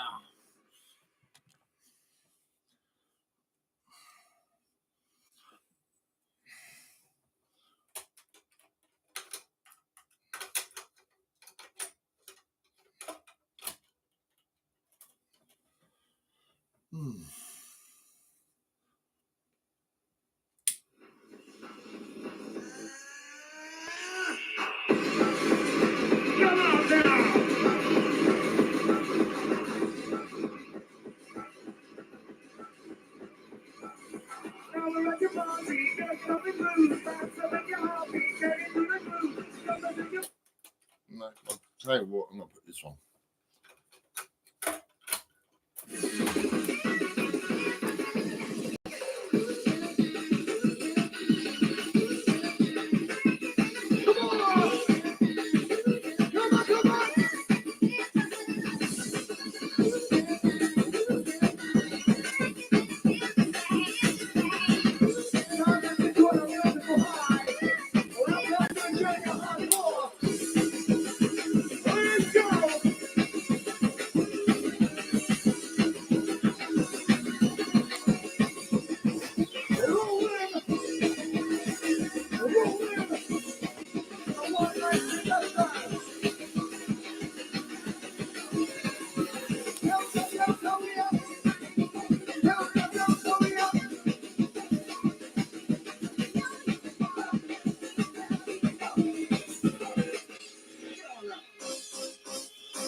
Oh yeah!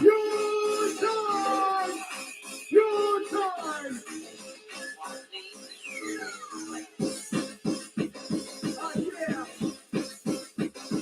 Enjoy your life! As we lift off!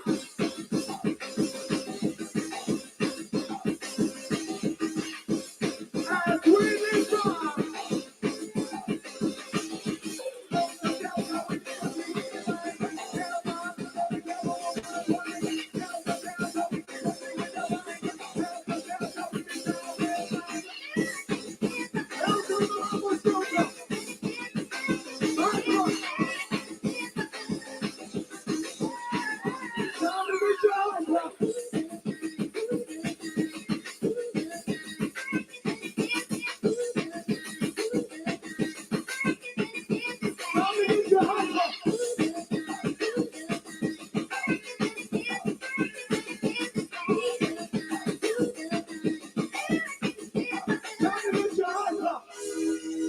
All who's in the house, time to break yourself.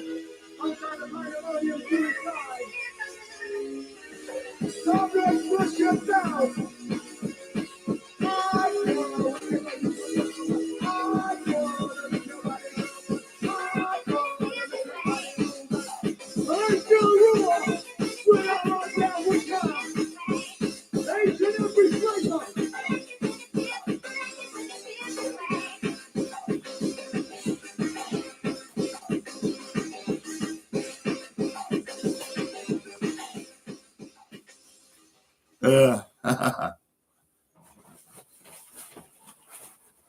Are you ready?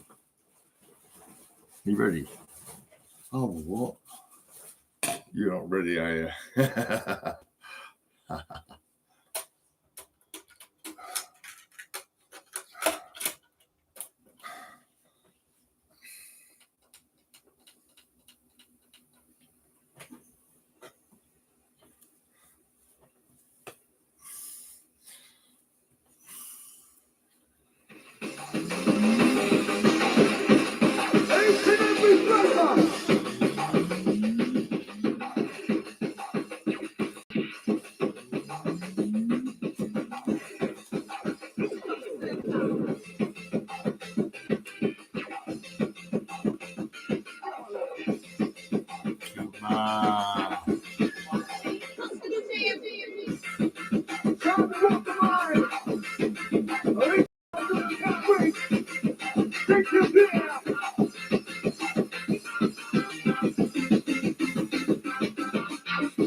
Oh my God!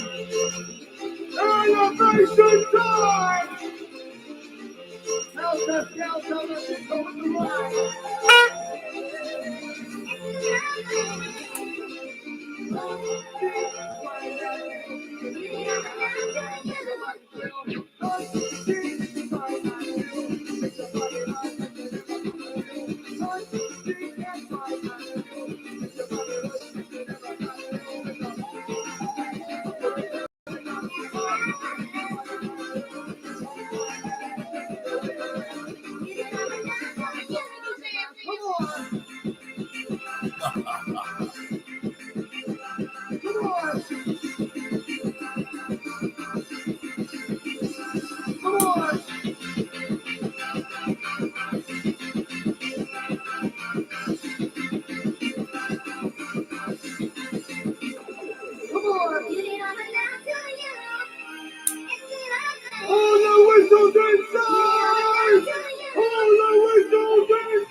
All the booze inside!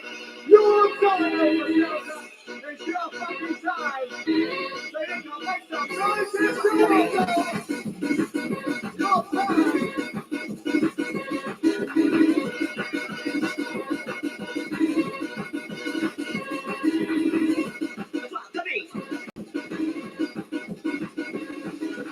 Pump that beat! Ninja, come!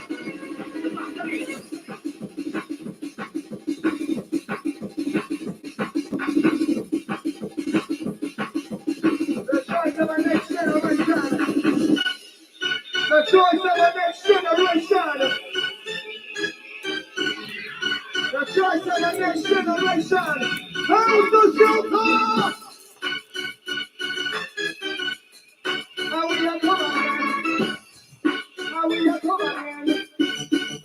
How's the Joker? How we are coming? How's the Joker? How we are coming?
Are you ready? How's the Delta? Pump, pump.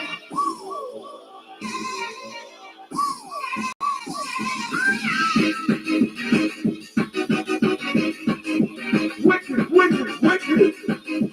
I call these dogs. Come on, we got up in murder. Keep up it. Keep on moving. I didn't know. This shit always better make it. Keep moving. I got nothing. Respect to the hardcore.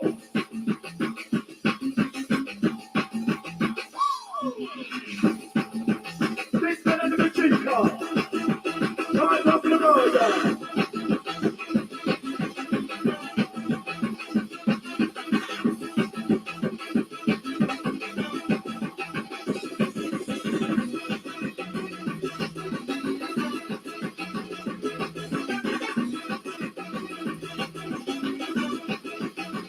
Oh, yeah!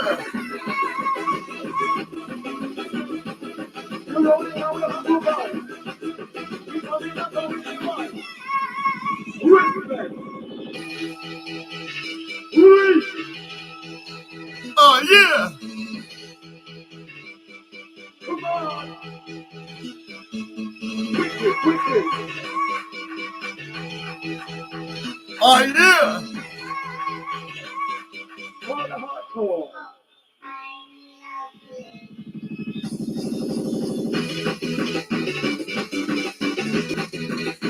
Oh, yeah! Respect the rainbow! Oh, yeah!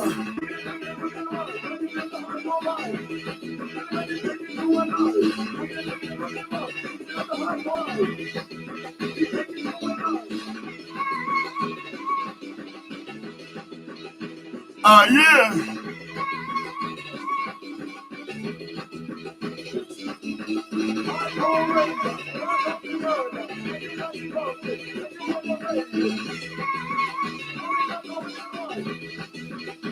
I'm baked!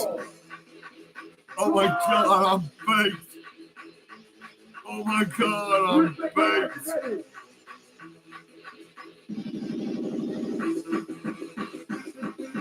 He's baked! Yeah, he is! Look at him! Oh my god! Respect you! I'm baked!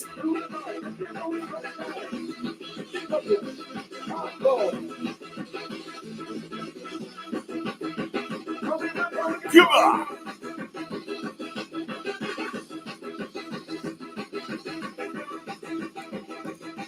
I'm baked!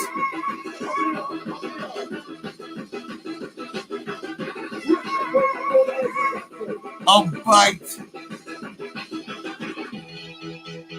Come on!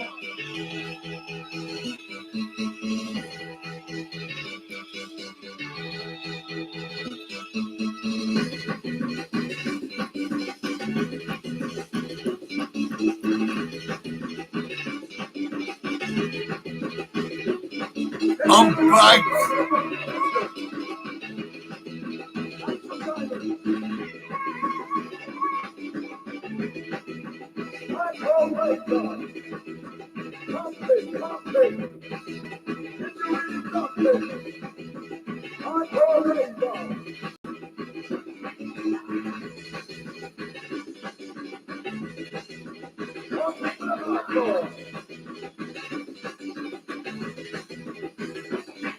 I'm baked!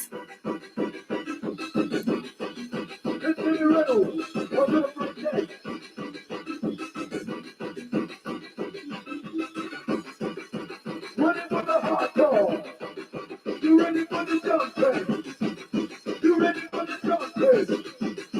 Cross the murder. I am. I'm baked. Ready to go. How's the Delta? Look at the right. Put it on the hardcore right. Put it up, put it up.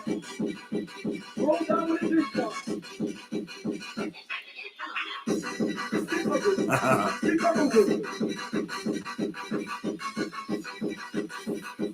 Outside the dead,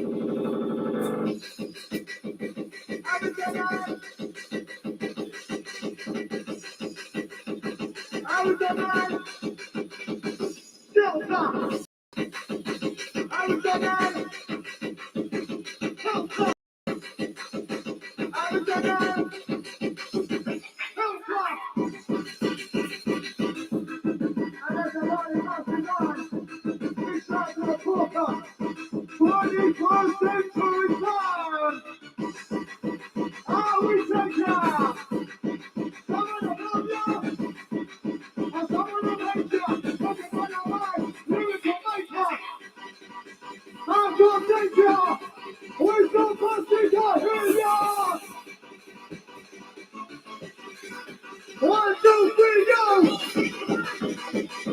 Go! Go!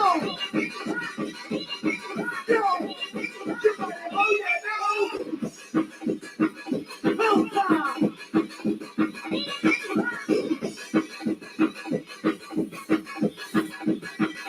Go time!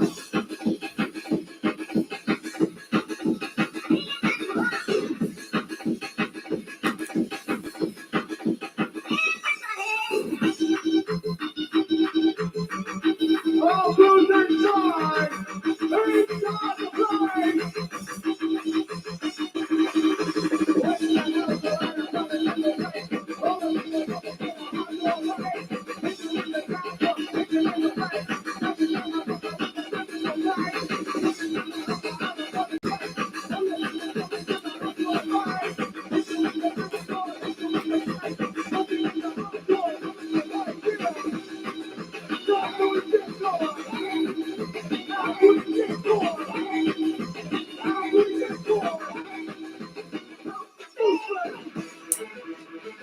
Oh my God!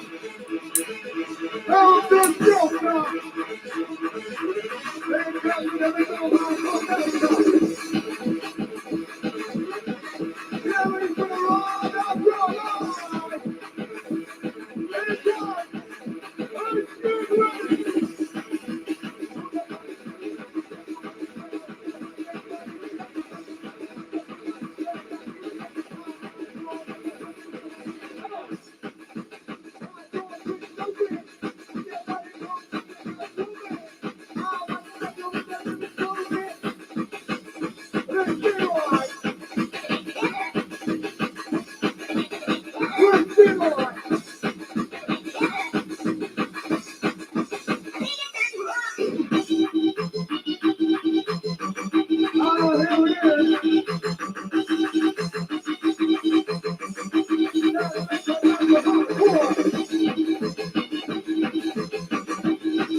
Let's get cozy.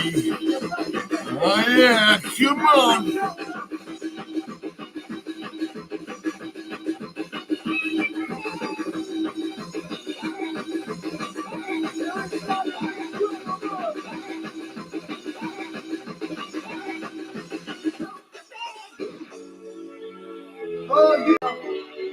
A nice cup of tea.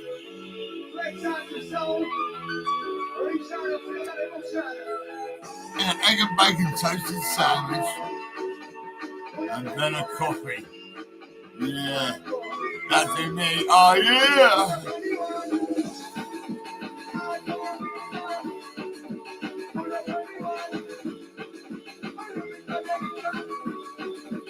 Cozy Cafe, Market Street, Eastleigh, Southampton, UK.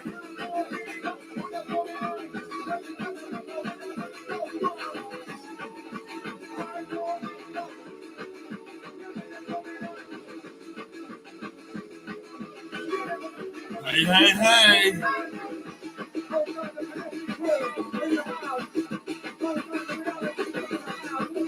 You coming over for a cup of tea? Me?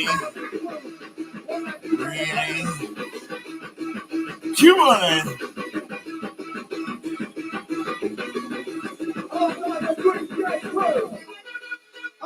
Oh yeah!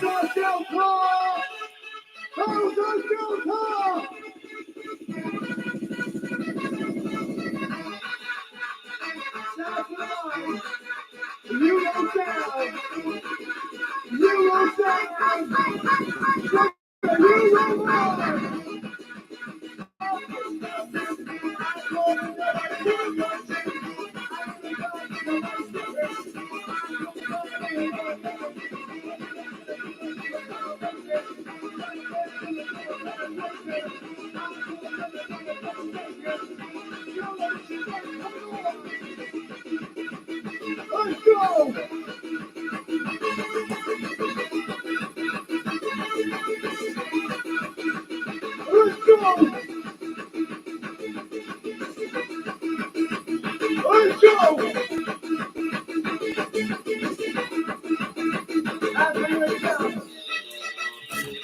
Now the original Terminator.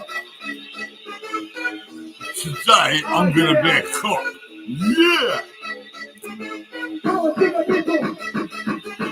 Power to the people. Put the wicked things faster. Power to the people. Power to the people. Put the wicked things faster. Put the wicked things, put the things. Put the wicked things faster. The wicked things faster.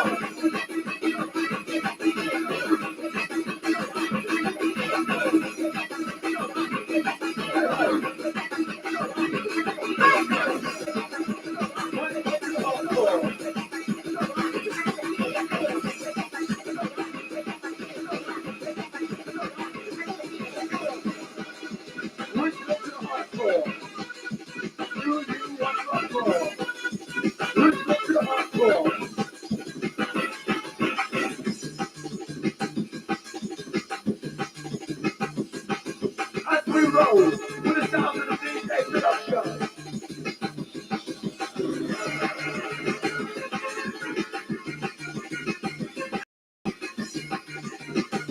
Respect like I talk, help us out the crew.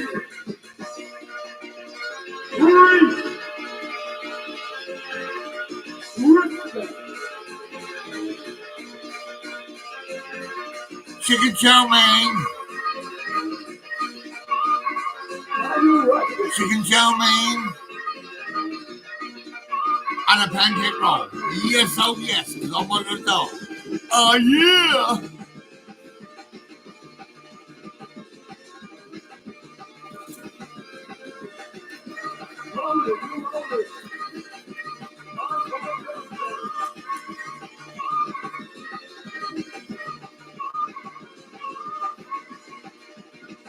On the dog. Sometimes I think I can be a copper.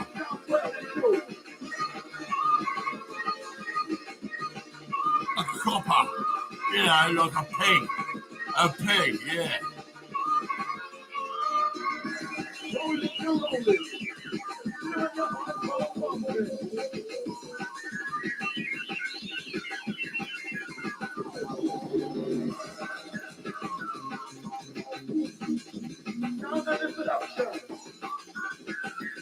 I don't mind being a pig, but I think I'd rather be a real stone rover. Oh yeah!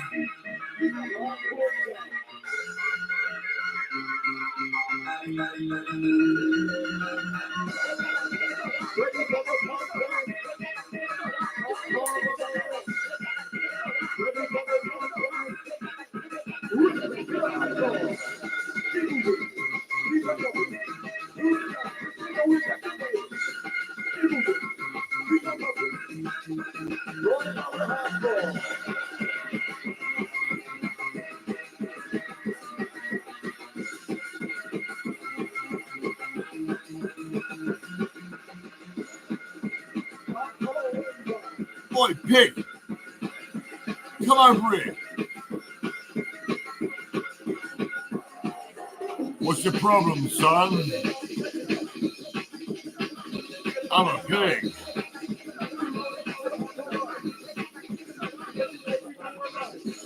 He nicked my joints. I had about 2 joints and he nicked it. Oh, really? Is that the problem you seem to have? Oh, my God. Let me see what I got. Let's have a look.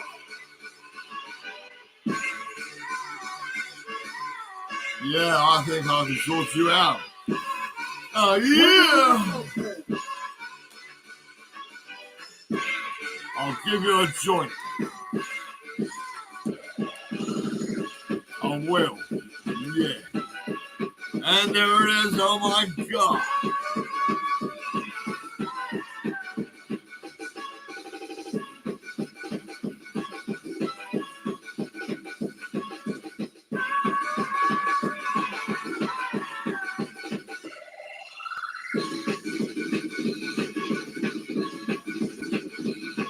Did you get his joint? What the fuck, man? Chicken chow mein and the pancake roll. Oh my God, I'm on the soul.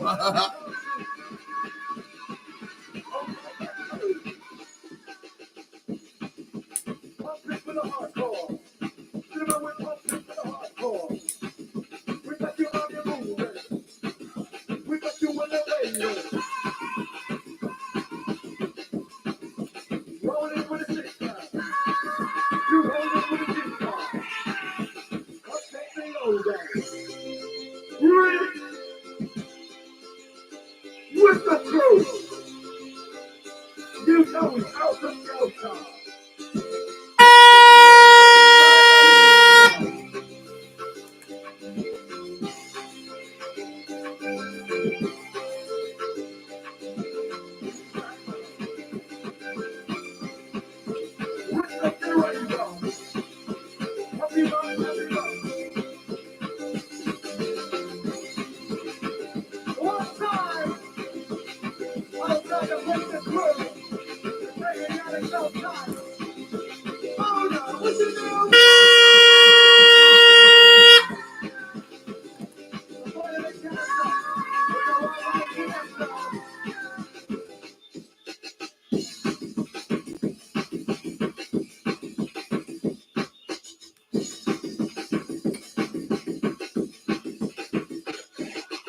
Chicken chow mein.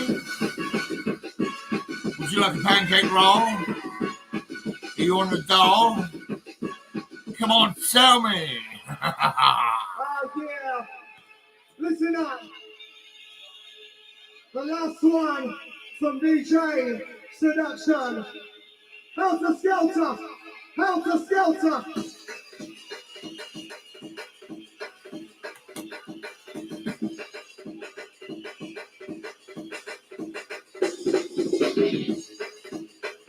Helter Skelter. Make some noise for the DJ Seduction. Last one. United Dance DJ. When the one night until the coming in play. Coming up, ya. Coming up, ya.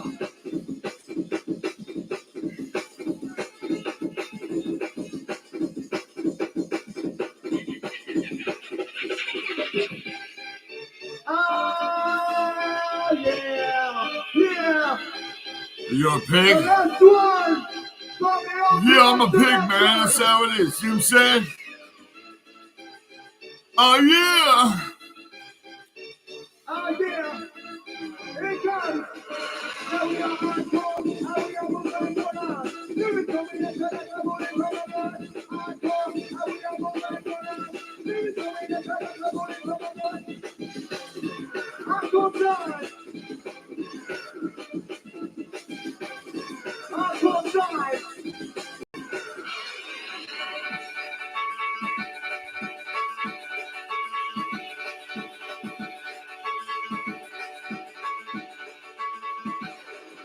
Come on, everybody.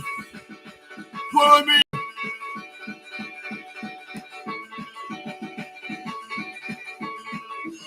Oh, yeah.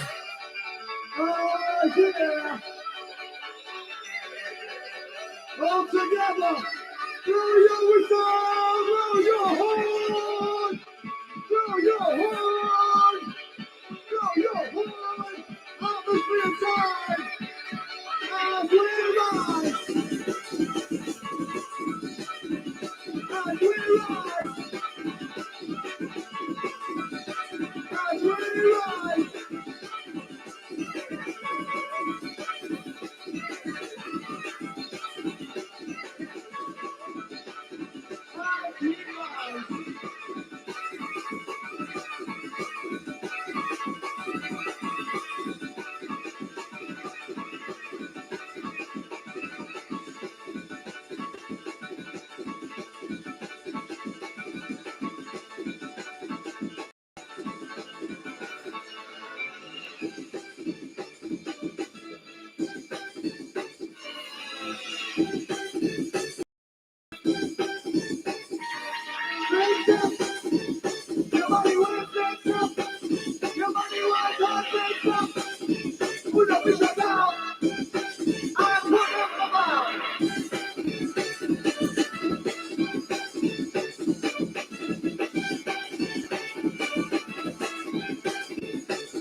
About to, wasn't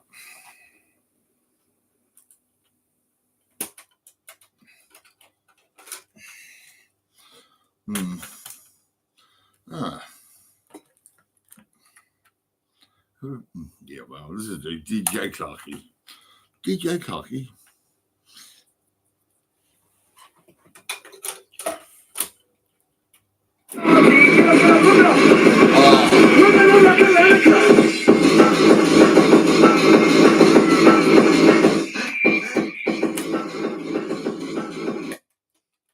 I got brisk.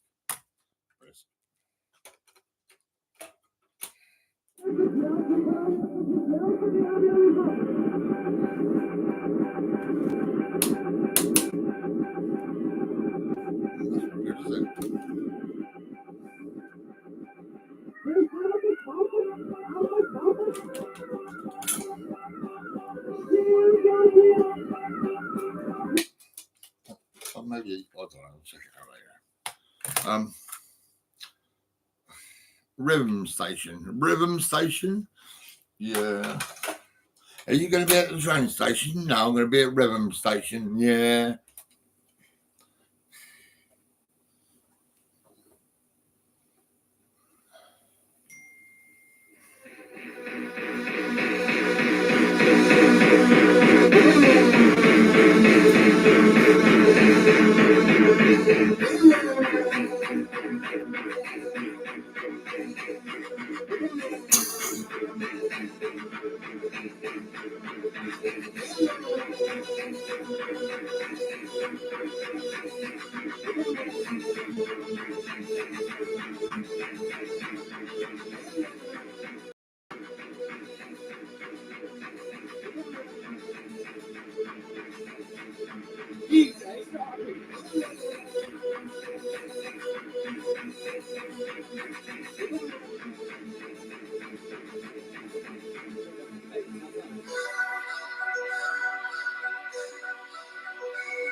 Take my hand. I believe you to play with me.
Take the mic over.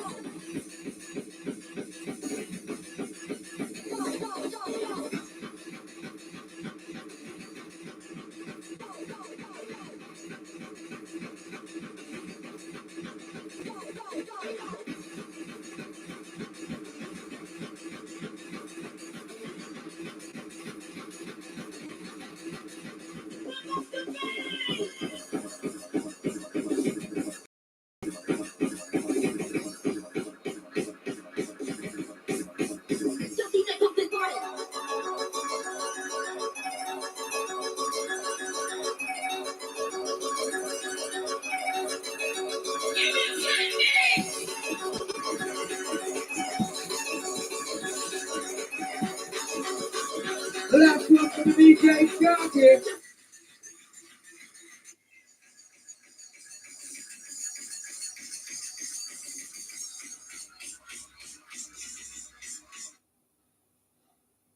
Right.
Oh.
Oh.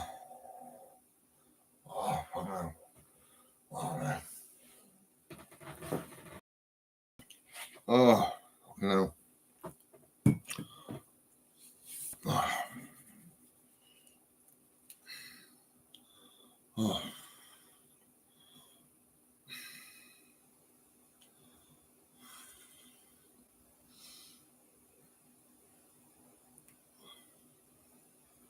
Oh.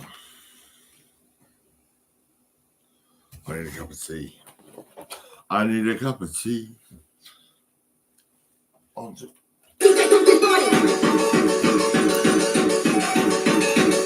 What you got to say out there? All the rhythm section regulars, make some noise.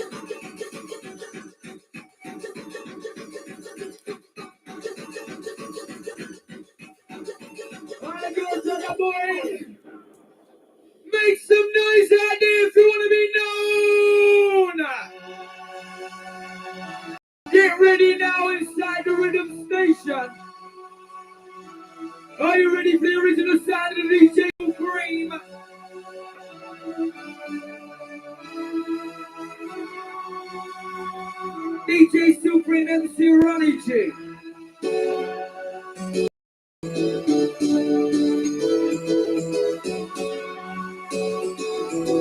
Big shout to the Druid and the Sharky.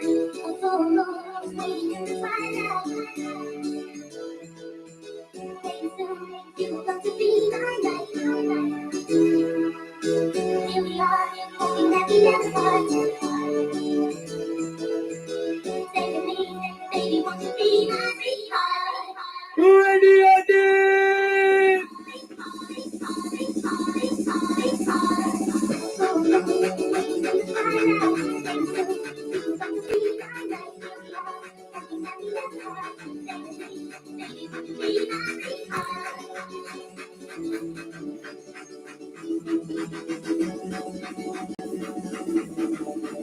Ready for the hour?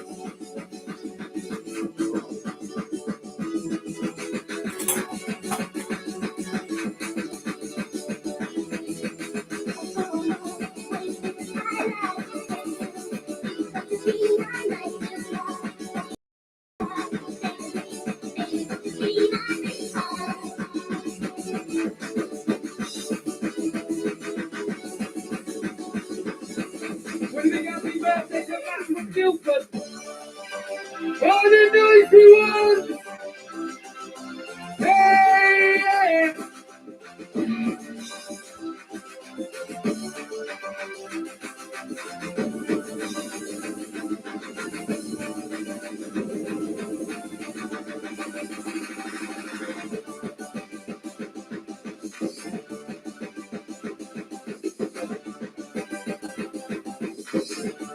What is down to the super?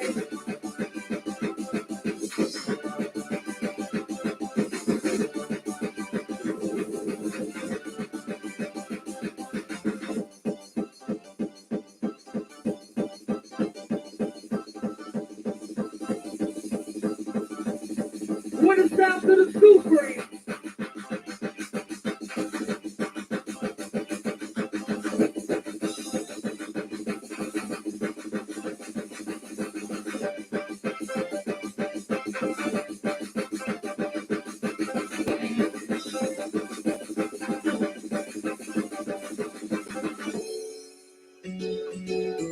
Where's the whistles inside the rhythm station? Where's all the noisy ones? Let yourselves be known.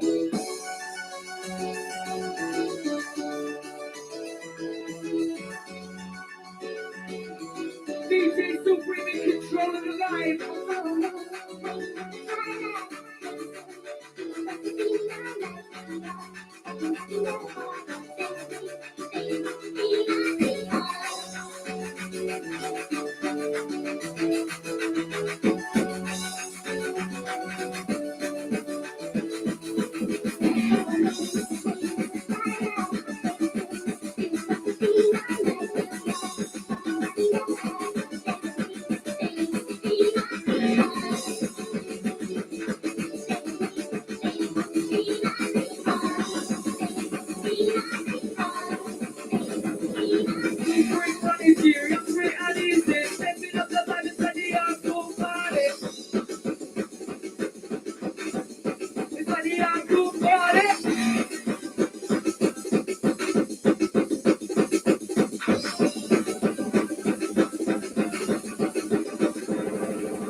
Oh, yeah! Where's all the noise out there? Where's all the people enjoying the fun?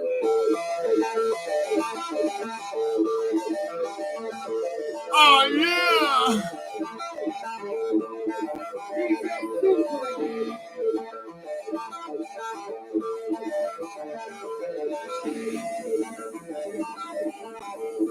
To the DJ Super.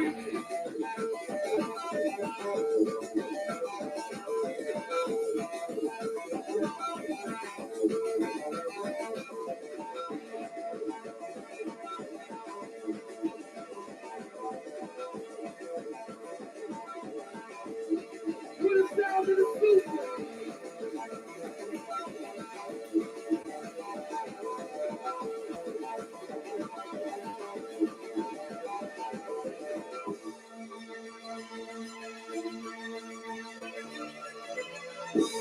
Raise it up out there.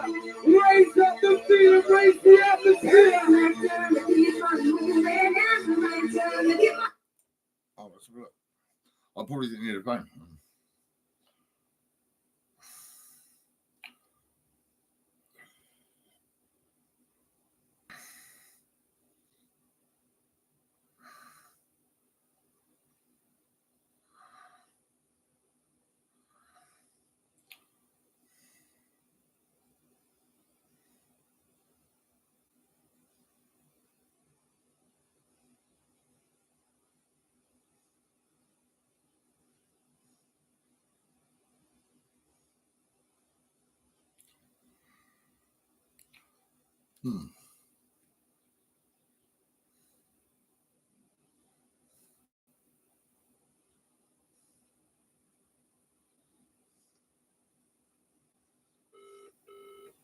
Thanks for calling Vivid.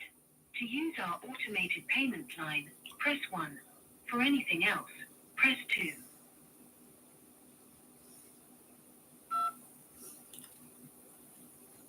Please wait while your call is being transferred. We record some of our calls to help us provide our services. Our privacy notice is on our website. Please listen to all the options before making your choice. If you're calling on a mobile, to get a link to manage your account and resolve queries online, it's 1. To speak to an advisor, it's 2. Make your choice now.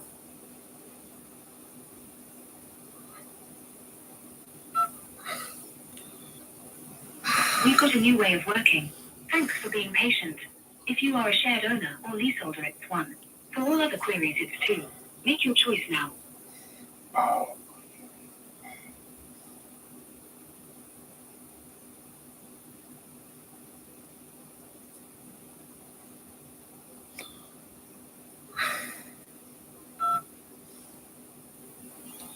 For repairs and maintenance, it's 1. To discuss rent, money or support services, it's 2. For antisocial behavior, tenancy, communal areas and estates, it's 3. And it's 4 for anything else. Make your choice now or press 0 to return to the previous menu.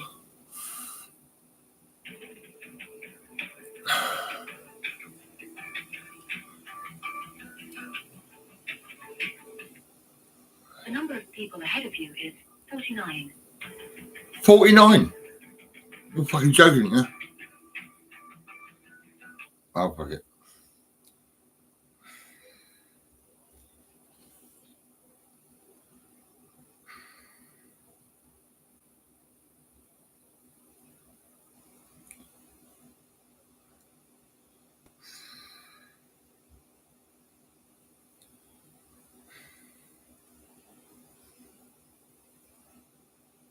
You've not got enough credit to make this call. If you have a goodie bag, you've either run out of minutes or maybe try and dial a number that's not included in your plan. Go to giftgas.com to top up or call 43430 to use a voucher.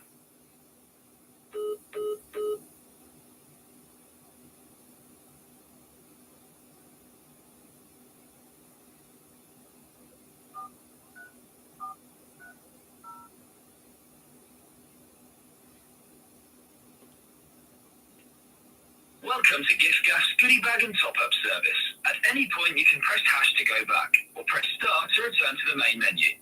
To top up, press 1. To purchase a goodie bag, press 2.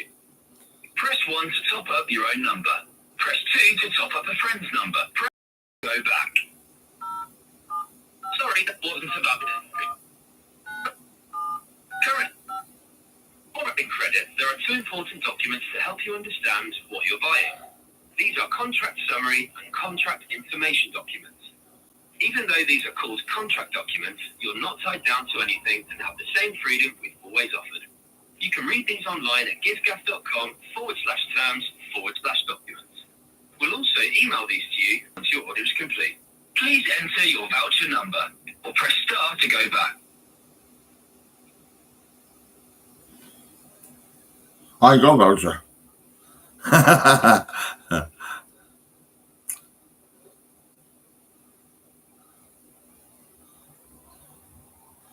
Let's see now, what time is it? It's been an hour and a half actually on Facebook.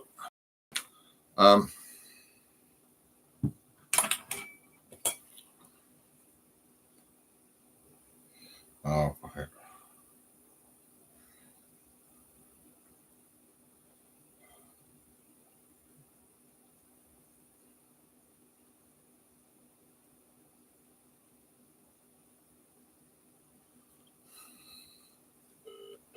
Oh, hang on. Thanks for calling Vivid.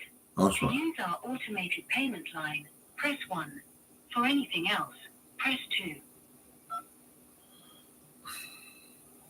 Please wait while your call is being transferred. We record some of our calls to help us provide our services.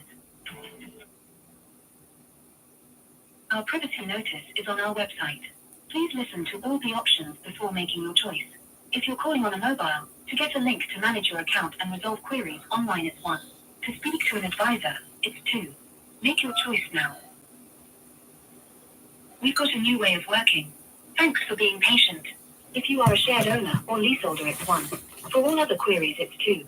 Make your choice now. For repairs and maintenance, it's 1. To discuss rent, money or support services, it's 2. For antisocial behavior, tenancy, communal areas, and estates, it's 3. And it's 4 for anything else. Make your choice now or press 0 to return to the previous menu.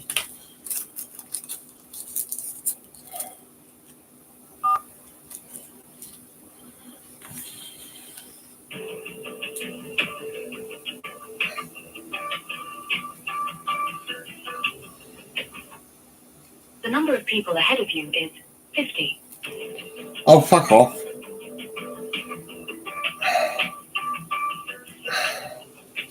Let's just see how pissed off they are. Are they pissed off or what? I mean, might forget that. Let's go. Voicemails.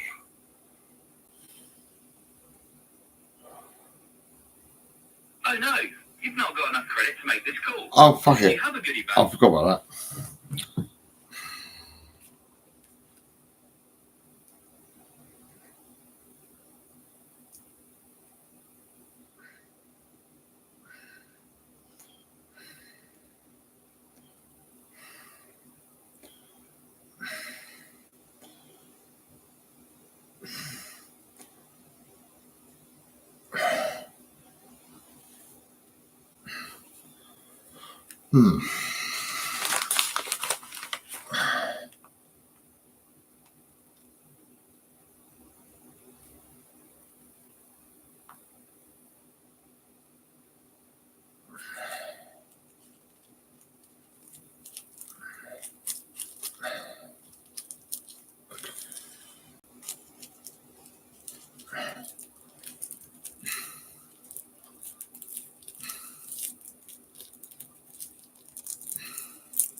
Their advantage. So we've reached out to Dementia UK on this, and they've said police initiatives aimed at keeping people with dementia safe and enable them to live full independent lives in their communities, such as introducing wearable accessories, feels like a step in the right direction. There is a point to be wary, however, of possibly exposing vulnerable people who already might be open to exploitation. So you are right. I think it's a really nice bit of kit that you've got that information, such as your auntie would have had, and you could scan it straight away. But I don't want anyone to think that's an honourable person. Well, it takes a What good can we get Samaritan, from them? doesn't it, to actually do it and check and make sure that they're okay. Yeah. Location apps are pretty handy as well. Yeah, lots you can do. You can do it on your phone, for example. If you've got an iPhone, you can have Find My Friends, where you find out who your contacts are, with their permission, of course. So if you're worried about someone, you can track them, basically see where they are if you are concerned. There's another one you can do via Google Maps. That way, it doesn't matter if you've got an iPhone or an Android device. It's quite simple to do. It may seem complex. I'm going to show you now. All you need to do is go on your profile in the top right-hand corner. There, click on that. Choose location sharing is what we're going to go on to here. You want to share your location. This means if a vulnerable person agrees to this, they can share their location with whoever they choose. Then if we move on from here, it says the time scale that you want to share that for. Here it says an hour, but you can share it much longer. So if you know they're going out for the day, you can do it for a longer time. And then you choose who you want to share that information with. That's the letters underneath. That's the people in your contact details. And click share. Now, what that allows is then, if you're worried about your auntie, your uncle, your grandfather, or someone like that, with their permission, you do that on their phone and you can check on your device where they are at any time. Extremely handy. You've got some props. Is this beneficial as well? Talk us through what you can do. A couple of things here. These are similar to what the phone does with that technology. These little things here, these last a lot longer than the phone, up to about a year with a battery. And again, with their permission, you can actually maybe put them in their bag or their coat if they're happy with it. Just say, look, I'm worried about you. I'm worried about you perhaps being a bit forgetful at the moment. We don't want you to get lost. Keep this on you. I can keep an eye on where you are at any time. So much there. Yeah, some temperature on there. It's good for your luggage as well. You got away, keep an eye on it, which is handy. It's going to school. Yeah, That's all the rage to the parents. Well, you just ruined my link now. I was going to say about airports. Now you're going to tell me what to do. You're welcome. As we head towards summer, many people are saving for their next trip abroad. However, drop-off and pick-up fees at UK airports are adding even more to the cost of travel, with recent reports of some increasing by more than 25%. Presenter Gordon Smart finds out if there are ways to avoid the charges and what you can do to beat them. It's the first step on our journeys by air, but one that usually only our nearest and dearest are prepared to take us on. So dropping a passenger off at the airport can be a labour of love. There are so many things to consider. It can be really hellishly difficult to navigate at that time in the morning. It's quite hectic, and there's a lot on my plate here. People undertaking, which doesn't help. Anyway, let's try to get ourselves parked here. Okay, we made it. Terminal 2, we got through the traffic, but I'm now slightly anxious about how I pay for this, where I pay for it, and how much it will cost. Airport fees and short-term drop-off zones were first introduced in 2007 and vary throughout the country. It's £7 for a 50-minute stay at London Stansted, but 10 minutes at Bristol or Edinburgh will cost you £5. At Cardiff International Airport, it's free if you don't stay more than 5 minutes, but it's in the minority. At most, it's more kiss and cry than kiss and fly. I'm here at Heathrow's Terminal 2 drop-off area. If you decide to drop a family member here, it will cost you £5. There's no time limit, and there are 3 different ways to pay. You can pay online, you can pay by phone, or you can register for autopay. And remember, your registration plate will be recognised, so if you forget any of those 3 things, there's a really good chance you'll be on the receiving end of a fine. Edward Levy from Hendon in North London is a barrister, but he was the one who nearly found himself in the dock after his experience at the Heathrow drop-off. There's no barrier when you're there, you just leave and you don't pay there, but you have 24 hours to pay it until midnight the next day. Just after midnight the next day, I realised that I'd forgotten to pay. There's a £5 charge on the day, but if you don't pay that, what do you face in It is £80, that's the penalty charge, but they will reduce it if you pay within 14 days to £40. So I called up, I said, I made a mistake, I'm really sorry, I'll pay it now. And they said, no, too late. So I didn't have any option than to wait to get the penalty charge and then challenge it. Although Edward isn't a consumer lawyer, he decided to take up the case and refused to pay the fine. I got a series of quite aggressive letters from a debt recovery company saying it was now in the hands of debt recovery and they're going to sue me for the money. So I said that I was going to sue them. The 2 problems in this type of situation are, first of all, there's signs saying that there are charges, but you don't get any opportunity to read the terms of the contract before you enter the zone. And by the time you've entered into the zone, you can't withdraw. The second problem is that I didn't actually do anything wrong other than not pay the £5. So this wasn't a case where I stayed too long or I was parked badly. It's not lawful. It's a penalty to say to someone, because you didn't pay £5, you have to pay £80. So I said that I was going to establish in court that it wasn't enforceable. Lo and behold, they cancelled it as a gesture of goodwill, even though I hadn't asked them to cancel. Not all of us have the time or expertise to do what Edward did. And it isn't just charges after the event that can sting. Some airports even increase the cost on the day itself. That's something David from Chingford in East London discovered when he took his sister-in-law and her family to Stansted Airport for their trip to Turkey. On the sign, it basically says you have 15 minutes in order to drop them off and leave. So when I got to the end of the line, there was about 8 bays you could go through, and 4 of those bays were closed.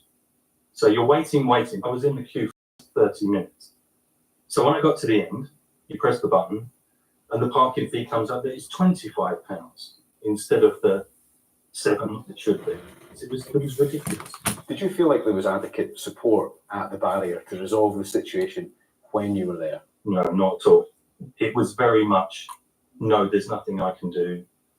Here's the website address. Just go to that and sort it out afterwards. David contacted the company that runs the car park to claim his money back. He was asked to submit various documents before eventually being refunded the extra £18 he'd been charged. How do you feel about it all now, David, now the dust is settled? Well, I'm very wary of Stansted parking, that's for sure. I would be extra wary of dropping someone off at the airport in the future. Clive Ratton is CEO of the Business Travel Association. The trade body represents travel management companies all over the UK. He sees the drop-off charges as just another way to hit consumers in the pocket. It's just a real extra cost on people travelling their holidays and travelling generally. We are, for whatever reason in the UK, across the board, the ones that do it much more than anybody else. And what are the reasons that airports are giving for these costs? Some of them will say it's due to trying to afford sustainable options. Others are saying it's to pay for extra security. So there's a number of reasons. But frankly, you know, they weren't there before and the airports are making a profit. So it's very hard to justify anyway, particularly on the sustainability where many people can't get to the airport by public transport. Clive, would you mind sharing your top tips then? One is to get dropped off at the airport when you've got less time, but on your return, organise to use the free bus and long stay and be picked up there.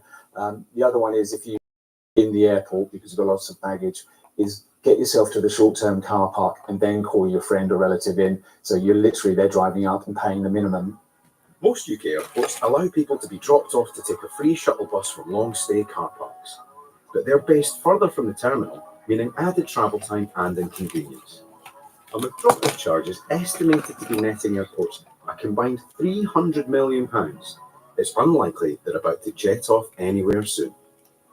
What you're paying for here is the convenience. There is a cheaper way, but it's not easy. You've got to make sure you're aware of all the alternatives and any charges you might be liable to if you do the drop-off.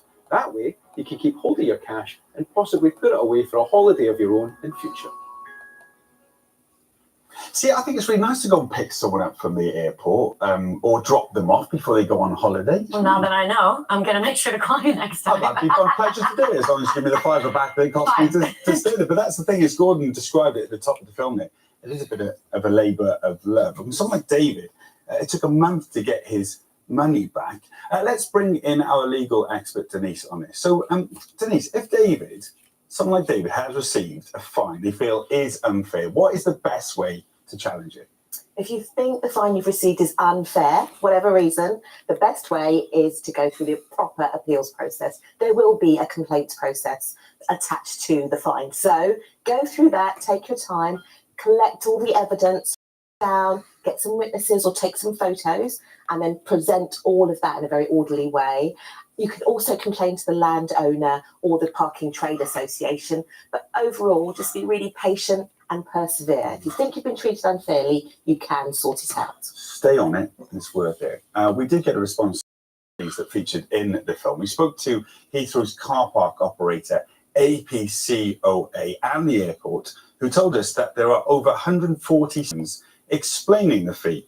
and potential penalties, and signs directing customers to fee-free drop-off areas. It added that there are multiple ways to pay after visiting, with payments intended to encourage use of public transport. Finally, it said it encourages customers to get in touch with its customer service team for any payment queries. Yes. Meanwhile, Stansted Airport confirmed the details of Mr. M's story, but added that once he had been given all the information about this problem, he received a refund for the extra charge within 24 hours. It said since August last year, its express drop-off systems have undergone a £1 million upgrade, including cashless payments, making journeys faster with the average transaction time less than 15 seconds. Now then, COVID is back in the news, and it's got lots of people talking with headlines like this. AstraZeneca admits its COVID vaccine can cause rare blood clots. Now, this is going to worry a lot of people, Dr. Rand. So just bring us up to date. What's going on? Yeah, this is such an important subject to talk about. And as you said, it's got a lot of people concerned off the back of headlines like that. Let's cast our minds back. The AstraZeneca Oxford COVID vaccine was kind of launched towards the end of 2020, early 2021, rolled out rapidly across the world. Millions of people received doses. And as is the normal case with any new medication, it's subject to monitoring. It still is. And reports of potential adverse reactions started to come in. Now, the vast majority were mild and short-lived, but there was one potentially serious but rare one related to a specific type of clotting syndrome called TTS, where you get blood clots in association with low platelets. So in 2021, the MHRA, that's the Medicines and Healthcare Products Regulatory Agency, noted that this adverse reaction could be associated with the AstraZeneca vaccine. So since then, warnings were put in with the vaccine documentation, and use of the vaccine was gradually limited over time because we had alternatives we could use instead. And then in 2023, last year, a number of people who suffered because of this potential adverse reaction, some of whom lost loved ones, launched a class action lawsuit against the manufacturer for damages here in the UK. So as part of their court submission, AstraZeneca, the manufacturer, officially acknowledged that TTS can be a rare complication of that COVID vaccine. However, proving it was definitely the cause in each of those cases wasn't straightforward, because clots and TTS can happen due to lots of other reasons, including in people who haven't been vaccinated. But the most important thing out of all of this is that for those families who have sadly suffered, this represents a really important acknowledgement of everything that they've gone through and a potential cause for it. At this stage, it's unclear what the outcome is going to be of all of this. And there are already reports that some families have dropped their lawsuits in the meantime. You do have a response there as well, don't you? Yes, so we did speak to AstraZeneca, and it said, firstly, this possible trigger between the vaccine and TTS is not new. The product information relating to the AstraZeneca Oxford vaccine was updated in April 2021 with the approval of the UK regulator MHRA to include the possibility that the AstraZeneca Oxford vaccine is capable in very rare cases of being a trigger for thrombosis and thrombocytopenia syndrome, which is TTS. The update was well documented and publicly available. You spoke a lot about the vaccine when it was rolled out, and you've had a bit of backlash on it on social media. One of the places where there has been a lot of debate around COVID vaccines in general has been on social media. Everyone from scientists through to people who've suffered potentially adverse reactions, and right through to the abject conspiracy theorists. The news that's just come out has ignited a hell of a lot of discussion. And that's come from, especially from people who have got conspiracy, maybe anti-vax views, who believe now that they were deliberately misled over these vaccines. And I've experienced that backlash directly, and I said it's been quite distressing, but nothing compared to what the families have been through. But it has been unfair. COVID pandemic on the front line. I also spoke on screen and online about COVID and about the vaccines, especially as they were launching. And I can say that our job was to get the best information and advice out to the public that we could, based on what we knew at the time. And those early stages where we started seeing the reports about those potential clots and adverse reactions, we didn't, based on all the information we had, there was not enough to say that it was down to the vaccines, because those clots happen for lots of other reasons and they weren't happening at a higher rate than we would expect at that time. And we've also got to remember that this was on the background of an unprecedented global and evolving pandemic that was killing millions of people at the time. In addition, we also know that COVID is much more likely to cause clots and other issues than these vaccines are. But it has now been pointed out in court that the AstraZeneca Oxford vaccine can, in very rare cases, cause this condition TTS. The causal mechanism isn't fully understood, it's not fully known. Also, we know that TTS can occur in absence of the AstraZeneca vaccine or any vaccine, and a link between the two in any individual case is going to be a matter for expert evidence. As with all science, we do our best based on the information we have at the time, and then we gather information over time. When we know better, we change our advice and our guidance, and that is exactly how we are supposed to do. And I mean, the backlash in all areas wasn't just at the outset of COVID. It's been going on for the last 3 years. So where are we now then, Rand, with the vaccine? I want to point out that regardless of all the discussion and the debate that we have, this is about the people who have suffered potential reactions. And it's absolutely, the focus should be on them getting the support that they need. Where are we at right now with the vaccines? Well, it's estimated that as of January 2022, over 90% of the UK population aged 12 and over had received a COVID vaccine. It's the AstraZeneca Oxford vaccine is no longer being used in the UK, and instead we use the mRNA type vaccines, which are more effective and we understand at the moment don't have the same side effect profile. The current guidance for COVID vaccination for anybody who wants to know is much more targeted than it used to be to those at risk. So we're looking at people aged 75 years and over, people over 6 months who have a weakened immune system, and people who live in a care home for older adults. That's who we are recommending it for at the moment. And if someone has had the AstraZeneca vaccine and they're worried, what can they do, Ranj? Firstly, if I can allay some of your fears at all, it's likely that you had your dose of AstraZeneca a long time ago, and the majority of this cases of TTS, this clotting syndrome, even though it's extremely rare, occurred within 1 month of vaccination. So it's unlikely that you're going to have an ongoing risk from this. Also, remember, COVID itself is far more likely to cause complications like clots, and for longer as well. So it's a case of weighing up the benefits of having the vaccine against the potential rare side effects that people may experience. And like I said, there are other causes of these clots that existed far before the pandemic did as well. If you are now doing a vaccination, I would say you will be offered the mRNA type, which is more effective and which is not associated with the same risks as the AstraZeneca type, as far as we know so far. We've talked about the effects of the vaccine for a long time on life, haven't we? And we've always asked the question about the long-term effects. I suppose it's like crystal ball. Do we know anything about the long-term? It's a difficult question to answer because they are still subject to ongoing monitoring, as they should be, as they would be with any other medication.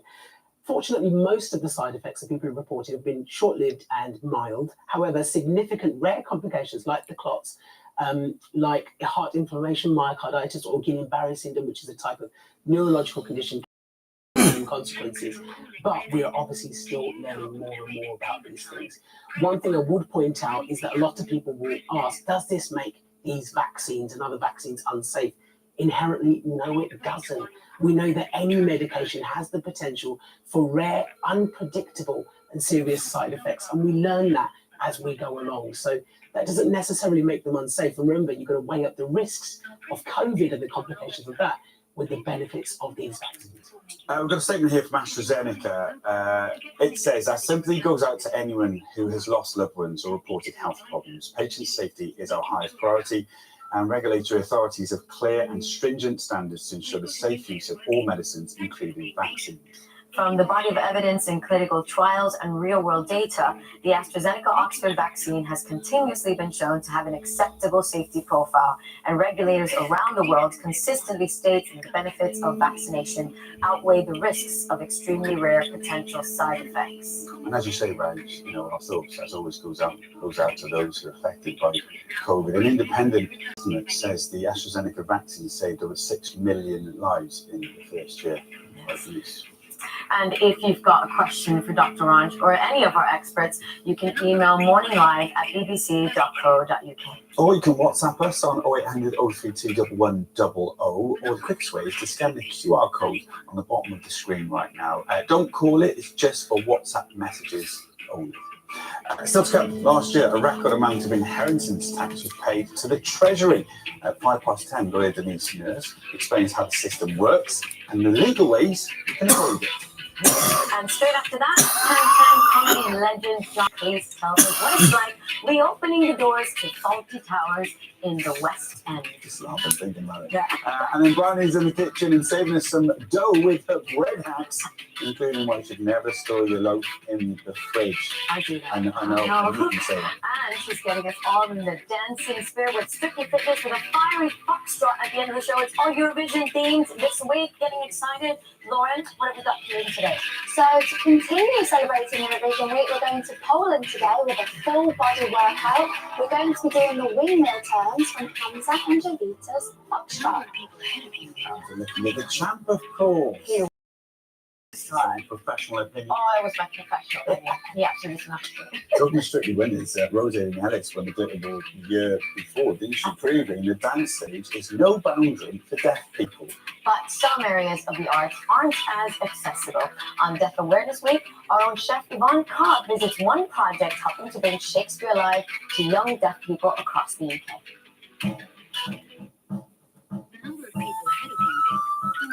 He was arguably the greatest English writer in history and a key part of our national identity. That is why Shakespeare is the only compulsory author for students in England, Wales, and Northern Ireland wanting for their GCSE English. But for the deaf community, the man with such mastery of the spoken word is a little difficult to understand. And that makes getting your English GCSE as one of the 52,000 deaf children across the country a bit of a challenge. And that's exactly what happened to me. I wasn't even given an opportunity to do Shakespeare in my class. But for the next generation of deaf school children, that could be about to change. Thanks to the work of Dr. Abigail Wilkinson-Woodall from the University of Birmingham, who was co-leading a project called Signing Shakespeare. So, what's the aim of the Signing Shakespeare project? The main aim of the project is to make Shakespeare accessible to deaf young people. All of the resources revolve around films in sign language.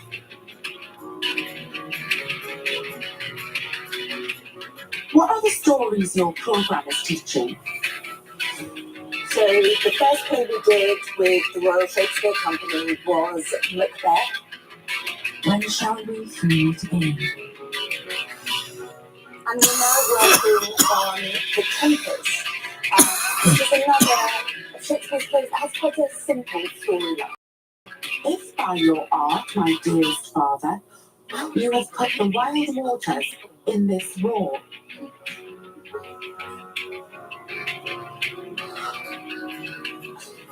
allay them. And we're working with Braidwood School in Birmingham to do a performance of the first act of The Tempest here at the Rep. Wow, the children are going to love that. Deaf actor and director William Grint specialises in Shakespeare. He took the challenge to translate The Tempest. So, Shakespeare obviously is written in English. Tell me about that translation process of the British Sign Language. I can imagine the challenges. There was a lot of research involved to start with, and then you find the underlying meaning that you with BSL. So there is Old English, Modern English, and then BSL. It's a process between them. Could you give me some examples? Maybe of a word or a sentence? I'm so interested to see how that process works.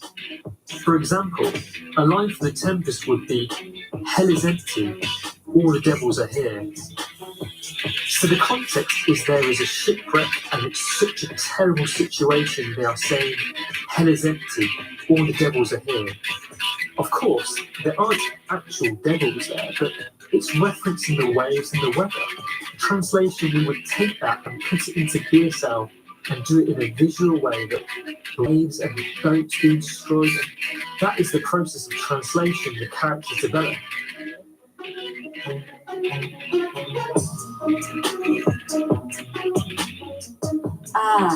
And so the handshakes might change, and you change the speed and the space to adapt it? The speed, yes, and hell and devils. The devil handshake could be used to represent the waves and the boat using a similar devil-type handshake sign. It's about playing with the language, and that is the amazing thing with Shakespeare. You can blend it and weave it, and add that bit of spice.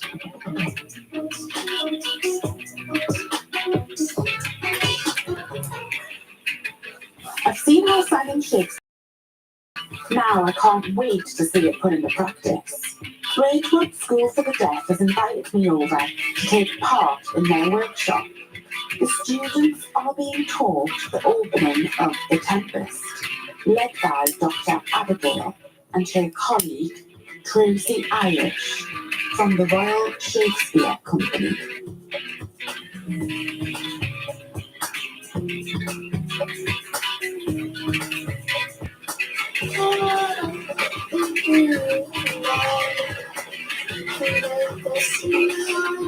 The scene the children are doing is from Act of The Tempest. What do you love most about teaching Shakespeare at this school? Teaching Shakespeare because the beauty of the language, Shakespearean language, when we translate that into BSL, we don't want to lose that. So really having the resources, having deaf actors acting parts of the script is amazing. And our pupils love seeing deaf actors as well because it's inspirational for them. The wind's blowing harder. We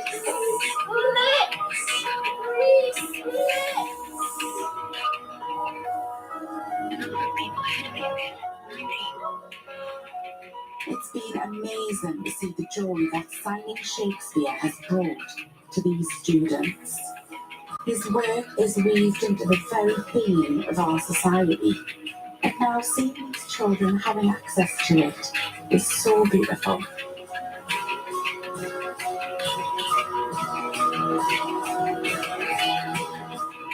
William Grint has helped to translate an iconic quote from The Tempest. Let me leave it with you. With the help of your good hands, gentle breath of yours, my sails must fill, or else my project fails. Reach peace.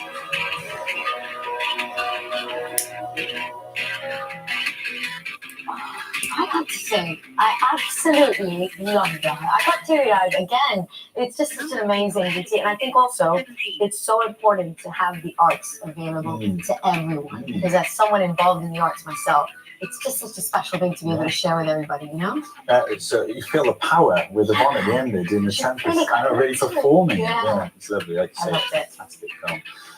We are looking at inheritance tax now. Last year, bereaved families handed over a record £7.5 billion to the government, and that's predicted to rise. So Denise is here to help break it down. Break it all down. Inheritance tax. Yes. Why do we have to sometimes pay it? I know, what is it anyway? Yeah. So we start there. What is inheritance tax? It is a tax on the estate of someone who's died and set at 40%. So it's one of those big taxes. And what does an estate mean? It's your property, cash, money, possessions, your car, jewellery, things like that. So when you die, add up all of that in value, and anything over a certain threshold, 40%. The good news is it's actually not that common. So only 4% of estates pay it at the moment. So that means that for the majority of us, it's not really going to be an issue. The problem is, and as you alluded to, the amount of money going to children, that with an aging population, with property prices rising, we are seeing the numbers that are tripping into the threshold rising.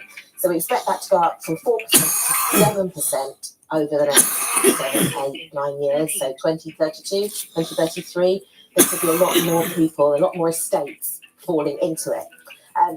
Why do we have it?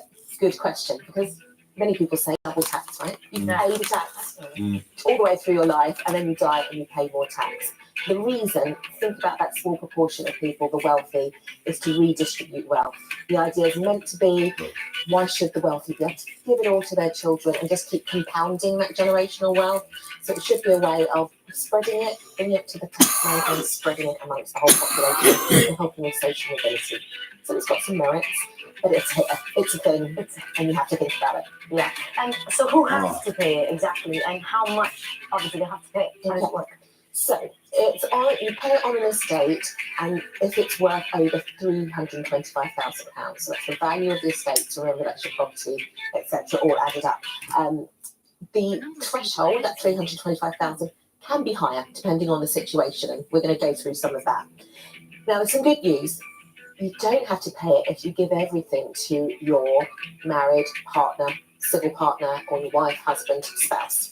Or if you give it to charity or a community amateur sports club. So there are other ways that you don't have to pay. Another reason it's only 4% of estates paying it. One of the biggest things I get asked a lot is about this issue with marriage, because unfortunately, if you cohabit, if you've never officially properly got married, then that rule of no inheritance tax being payable will not apply. So it means it doesn't matter. You've been together 20 years, 30 years, 40 years, living in the same house, got tons of children. If you're not officially married, you do not get that exemption. So it's something to be aware of. And did you know that over 50% of over 16-year-olds in England and Wales aren't married or in civil partnerships? So it's something, changing trends. It is, isn't it? Yeah. It's going to be a conversation for some people tonight, isn't it? Yeah. You could take, I look at it, you could take the romance in or out. You could say, we're getting married to save on the inheritance. Yeah. So some people want this to change. It's not changing. This is just the way it is. Okay. What we should think about. The biggest assets, pretty much for everyone, is your home. Yes, absolutely. So that is most people's biggest asset, and that property prices are rising, as I mentioned, which is why we might see that number go up with the estates where it counts. In the southeast of England, the average property price at the moment is £474,000. I know, it's quite a lot, isn't it? And that is obviously way over, it's creeping over that £325,000 minimum. However, there's been ways to increase that threshold so that you can pass on your property to quite a high value and not have to pay inheritance tax. So, remember to leave it to your partner, wife, husband, civil partner, that's fine, no inheritance tax. If you also want to leave it your home, so that's your main residence, to your children or grandchildren, and children can include adopted, fostered, stepchildren, that threshold goes from £325,000 to £500,000. So that's really cool. And then, if you're a spouse or a civil partnership, if you die, then your inheritance threshold can pass to your partner. If you add all of that up, the surviving partner, when they die, could have an estate worth £1 million or a property worth £1 million, that's their main residence, pass it on to their children, and there'll be no inheritance tax due. So, although it sounds scary, for the majority of us, it won't count. It won't be something you have to worry about, but you do have to be careful. There's a lot of complications with that. Thank you for clearing that up. I actually talked about wills on Morning Live a couple of months ago, didn't you? It's March the 6th. To write a will, that's on iPlayer if you want to have a look. Nothing's changed with the law since March the 6th. It's all as is. Yeah, but that process of writing your will and thinking about who you want to leave things in will get you to go through this, because as you remember, if you don't check out Claire, we talked about going through doing an audit of what you have and who you want to leave it to. So you start to think about things like inheritance tax when you do that. Very handy. Yeah. That is a lot to consider there. So who should we go to for sorting all of this? Get professional advice, really. If you are worried, for most of us it won't matter, but if you're worried that you're going to go into that threshold, or you're unmarried and you're not sure, then get professional advice from a solicitor or a tax advisor or a financial advisor. Before you do that, you can just go online. There are loads of wonderful inheritance tax calculators. They're brilliant. They literally get you to just input valuations of everything you own, debts, so you can reduce that value as well, and then gives you an idea of what might be payable. And if you think, oh, this is looking like I might have to pay something on my estate will, go and get some professional advice. Okay, and we get lots of questions about gifting things to people. How does that work? So, gifting, yes, people have already heard of this, the 7-year rule and tapering. So, we'll go through the detail. Let's start with what a gift is. So, it's things that you give away to individuals. So, like money, there's a list. Household and personal goods, your property or land, certain stocks and shares. So remember, personal goods can be a car, jewellery, things like that. So all of those things you can give away, you can give gifts. And when you do it while you're alive, you might end up paying less tax due than it would be if you die. So it's worth doing. However, there are lots of rules about it. Let's start with the good ones. So if you give a gift to your spouse or your civil partner, it's back in that rule where there's going to be no inheritance tax. So give freely, be kind and generous with your loved one. Between you, hand it over. And there's also no inheritance tax to pay on gifts to charities. Just like when we were talking about wills, it's really great that you can pass money to charities and you won't have to pay inheritance tax. Outside that is when it starts to get a little bit more complicated. So every year you can give away up to £3,000 to whoever you like, and that's called your annual exemption. So that will not come within that inheritance tax threshold. £3,000, and you can roll it over for 1 year, so it could be a bit more. You can also give small gifts as well, so up to £250 individual gifts. Wedding gifts can also be exempt. And if you're giving money away from your income, so like your salary or your pension, and you help pay someone's rent in your family or something, that wouldn't count. So there are quite a few exemptions there. It's really good to clear up the gifting side of things and all that stuff with your children as well. Lots of useful advice, ladies. Thank you very much indeed. Now then, this is regularly described as the greatest British sitcom of all time. Half a century ago, the very first episode of Fawlty Towers was recorded at BBC's Television Centre. 50 years on, it's returning as a brand new stage play adapted by comedy legend and original Basil John Cleese. We will be behind the scenes with presenter OJ Board in just a moment. But first, let's enjoy this classic scene where the long-suffering hotel owner comes up against the guest from hell, the iconic Mrs. Richards. Yes, this is it. When I pay for a view, I expect something more interesting than that. But that is Torquay, madam. It's not good enough. Oh, may I ask what you were expecting to see out of a Torquay hotel bedroom window? Sydney Opera House, perhaps? Hanging Gardens of Babylon? Birds of wildebeest sweeping majestically? I expect to be able to see the sea. You can see the sea. It's over there between the land and the sky. I reckon I've seen that, I don't know, about 30 times. Still Really? like the first time. It's absolute genius. I mean, she really rubs them up the wrong way there, doesn't it? It's fair to say most of us will have encountered a character like Mrs. Richards at some point. Or Basil. I feel like I'm your Mrs. Richards. No comment. No, and OJ is down at the Apollo Theatre in the West End to meet the man who played him. Good morning, OJ. Where is he? Where is he? Good morning, good morning. Sorry, I was just back there looking for my Siberian hamster. And if your reaction to that is it's not a Siberian hamster, it's a rat, well, you're in the right place, because we've been transported through the medium of theatre back to the Fawlty Towers, most chaotic hotel in all of Torquay. And it really is quite something seeing this stage set. It looks exactly like I remember it on the TV. Of course, this is the dining room. We remember all those seats. If we come this way, we see the stairs which led up to the room. So we come over to this iconic front desk. We meet somebody equally iconic. Good morning, John. Thank you for joining us. What? What do you want? Well, sorry, I see you're still playing Basil. Well, just remember that was in character. Thank you Oh, so much. I'm actually a very sweet, warm-hearted person. We know that, but Basil wasn't. What is it like seeing this again, this faulty house after all these years? Well, it was a delight, but I don't sort of feel as someone's usurping my position, because I think of myself as a writer. If you ever wanted to understand the Python group, they were writers who happened to perform. So when I wrote something, it forced someone to perform. I've And then had a sometimes I think, oh, I voicemail. have to do that.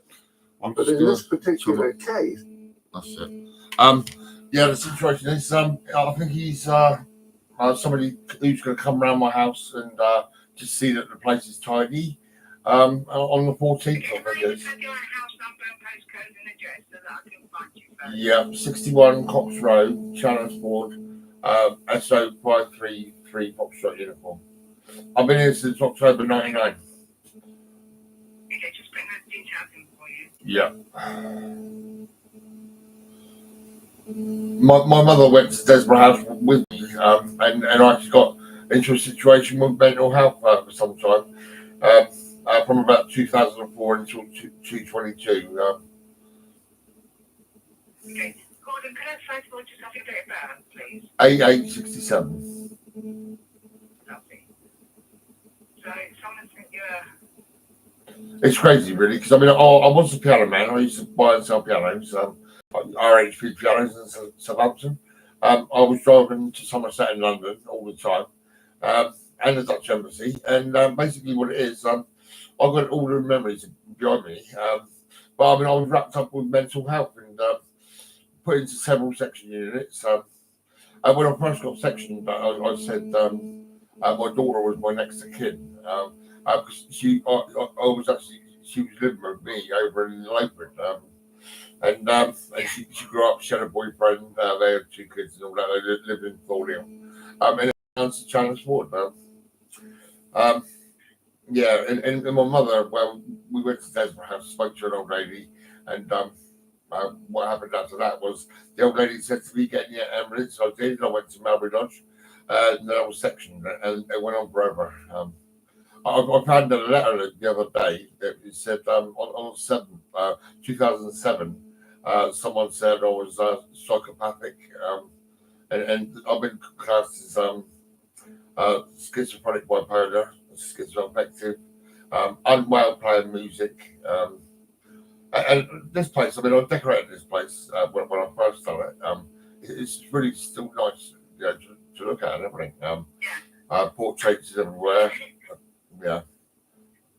Yeah, so who's called you? I'll just go and have a look. Let's have a look where we here we go. Hello, I hope you're okay. I just called you. There was no answer, as I was playing a bit of music this morning. And I was busy tidying it up. I left you a voicemail message. This is Peter Elsey from Vivid. And I listened to the voicemail, and it said he's going to pop round on the 14th. He's quite a cheerful chap. You know, he seems okay. But I must say, I do actually take pictures and videos if I feel threatened in any way, you know, or intimidated or whatever it might be. You know, I've had police and psychiatrists and doctors coming in round to my door, up to 7 or 8 people on my doorstep. And one lady, she goes to me, she goes, you think you're well, but you're not well. And it's just been crazy. It's been terrible, really. I was actually looking after a family next door to my mum's. My mum lives at 57 Matheson Road, Lord's Hill, and next door was Kim Dayton with her 5 children, 55 Matheson Road. And me and my daughter I had custody of my daughter in 46 Arch Way, in the other side of town, and we were driving over to see the family and make sure they're okay. I drove them all up to Derby to see their dad. I got them Christmas presents, decorated their home and everything. Until they actually moved away from my mum, because my mum was not very nice with the kids and all that. They was arguing on the bus and all that. So yes, so I kind of like Are you waiting for Peter to come and visit you? well, this is a bit uncomfortable, really. But it's all right. I mean, I'll try and deal with it. I've got on my doors. I've got washing that I done last night. And I've got a lot of clothes, and they're on. I've got 3 settees. 2 of the settees. Well, one's got quite a lot in it. The other one's got a few jackets. The bedroom's tidy. Everything's all right. You know, it's all decorated. It's been the same for years. And I've got a pine corner cabinet. I've got a Chesterfield. I've got like a filing cabinet, a TV on a coffee table, and another coffee table. I've got old carpets, but they're all right. They're not too bad. But I've actually paid £400 to a carpet dealer. I'm trying to think who it is now. Yeah, and they come around to fit the carpet, but they couldn't do it because my place is all settled down with. I've got like corner cabinets and coffee tables and everything. It looks really comfortable and everything. And they were all smiling at me, looking into my living room, and said we can't do it. You know, because they was going to put a new carpet down. So I'm going to get Peter to give you a call. Yeah, he don't have to come around really, but he can if he wants. I mean, you know, I'm sat here watching telly. I'm live on YouTube. I'm in front of my camera and everything, sort of sat in front of it. I do film everything really, and my life has turned. It's just like it's funny how I started to take pictures when it was all coming on top for me to deal with it. I couldn't handle it really. It was quite scary to be honest. I'll just give you a quick example. Okay, Gordon. That's right. So I'm going to get, are you able to contact them regarding the voicemail? He's got one time he filmed himself because he was scared of all the harassment from the NHS and police. Yeah, I've got it here now. Yeah. Yeah. I was called the family friend when I was looking after that family next door to my mum's. And I got in Halifax, I got a printer. He'd done me loads of family friend caps. I was giving them away free and everything. What I'm actually doing now is I'm on Temu. I'm buying loads of stuff. I've got loads and loads of like little sunglasses, stress balls, pens, pencils, paper, got like all the things for kids, you know, and I'm putting it in bags and I'm going to Cozy Cafe in Eastleigh and I'm handing out bags to all the families everywhere. Yeah.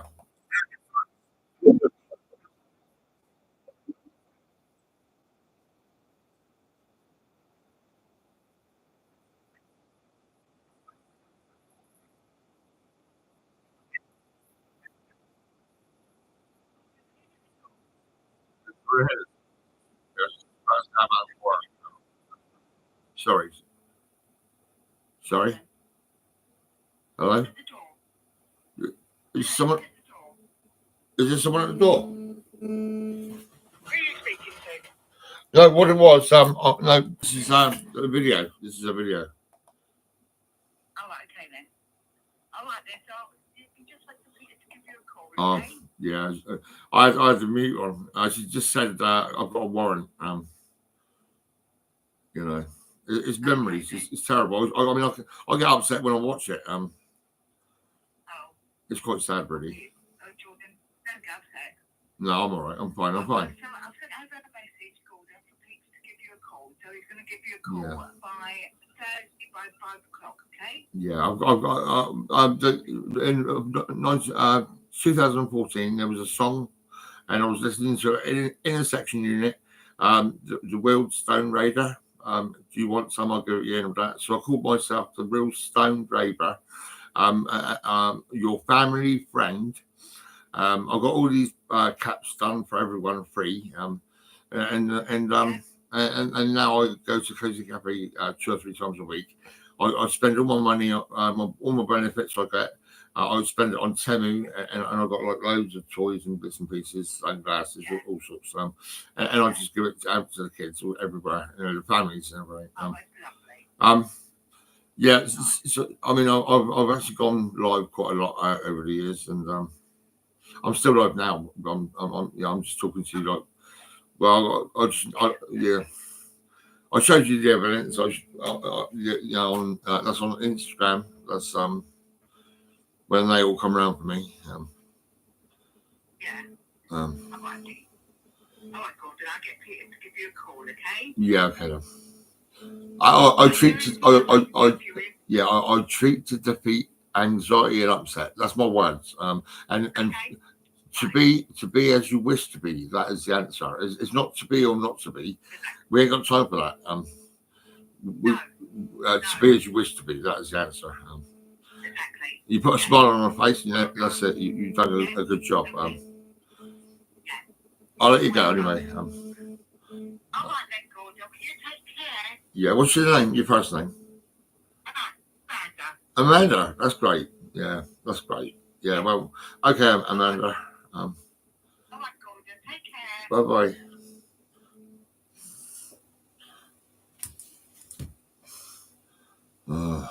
Yeah. Right, let's get off that fucking Instagram. Oh my god, that's gonna stress me out the fuck.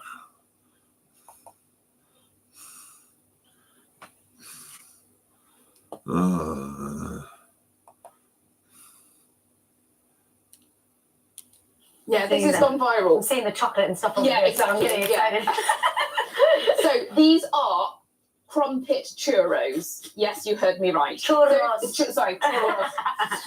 Basically, if you've got some leftover crumpets, we often have them at home, is what you want to do is you want to slice them up into fingers or into squares. You drizzle over some melted butter, pop over some sugar and some cinnamon, and then again, pop them in the air fryer for about 5 to 10 minutes till they're nice and crispy, or you can pan fry them, and you end up with these glorious crumpet churros there in front of you, cinnamony, sweet.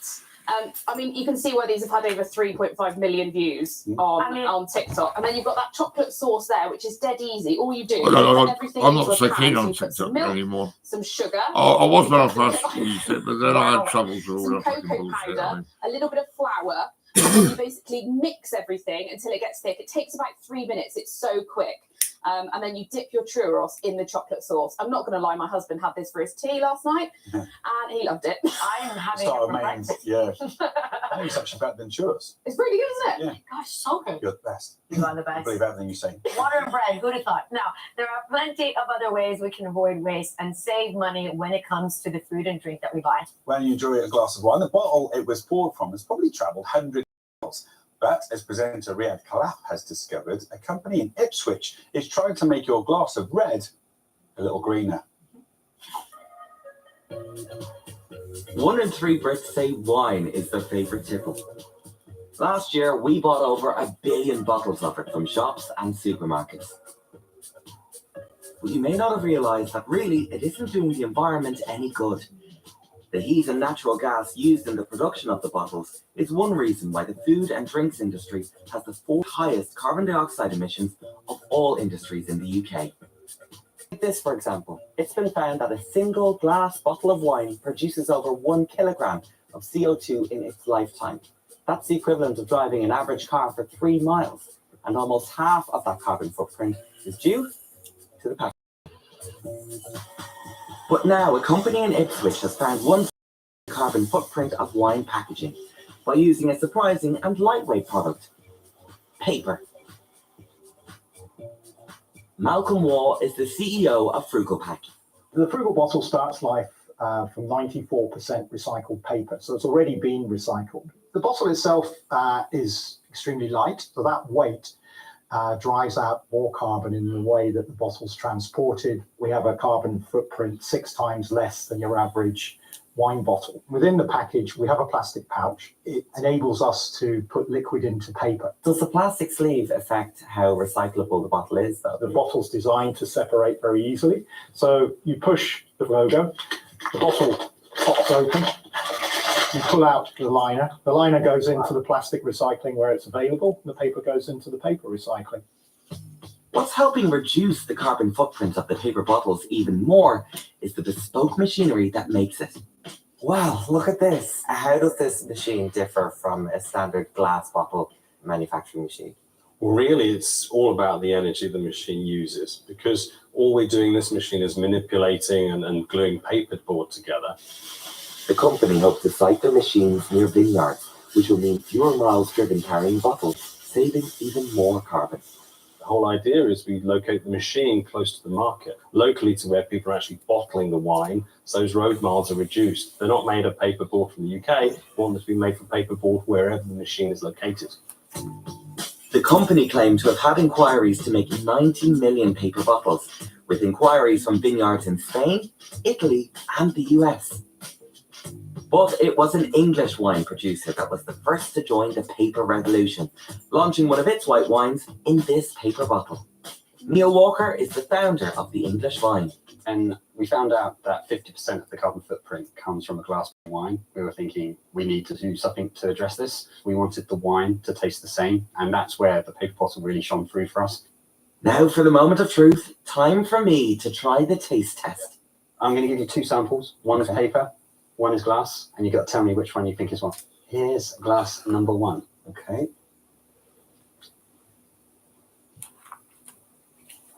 Oh, that is good. Especially with the sound. Oh, that is good. Yes. It's complex. Okay. And the second one? This is the second. Literally no difference. Exactly the same. So just to prove. Okay. So this was your first one. So our glass bottle. Okay. And then this was the second one. The new paper bottle. This paper is still very much in its infancy. And it's not yet clear if it will make it into the mainstream market, but if we are to make that net zero target by 2050, the nation, we're going to have to find more and more solutions. And this might just be one of them.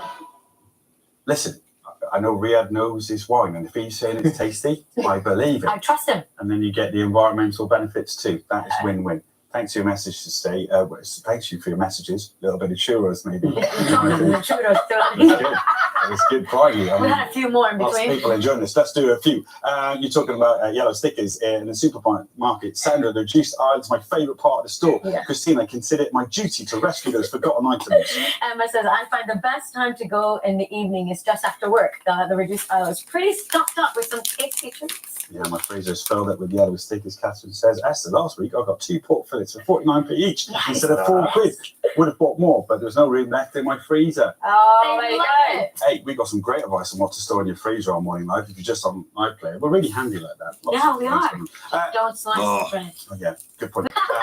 You're supposed to slice a bread before. Anyway, I know, time for Strictly Fitness with Pro Lauren. Cue the music. Lauren, I challenge you at the top of the show to find out what windmill is in Polish. You message to Jabita, Yeah. and Ella wrote in as well, and it's Vietrak. Vietrak. Oh, I like Vietrak it. is So we're exactly doing what we're doing today to help us Vietrak. celebrate Eurovision. Yes, we're going to Poland today. We're doing a full body workout with Hamza and Jabita's foxtrot with the Vietrak step, as you see them do here. In English, the windmill step. And it's a full body workout. Oh boy. God, full body, for sure. Warm up. Okay, so we're going to cross the legs over and we're going to stretch to the side. So we do side stretches, and if you're sitting down, we're going to stretch to each side, and we'll do the other side as well. Okay, Lovely. again. Okay, warm up number 2, star jumps. And if you're sitting down, we're just going to mimic the arms. That's very Oh, it's very energetic. Good morning. A nice warm up. Okay, and now the Vietrak step, the windmill step. So we're going to take our arms over in the windmill and turn to the side. And if you're sitting down, you can mimic the arms as well. And Swing the arm. And if you feel confident, like Hamza and Jabita did, we can add a little hop in as well. Take it at your own pace. At your own pace. Take it away, Alan. With a full body workout, it's Lauren Oakley. Okay, so I love this song. Cross your legs over and stretch to one side. Okay, and the other side stretch. No way hiding the belly in this one, is there? And one more side. And the other side. Let's go to our star jumps.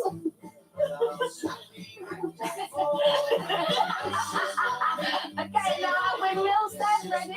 Here we go. 1, 2, 3, 4. And I like this windmill cracks. I'm not sure that was right. And again. 1, 2, 3. It's not so easy as that.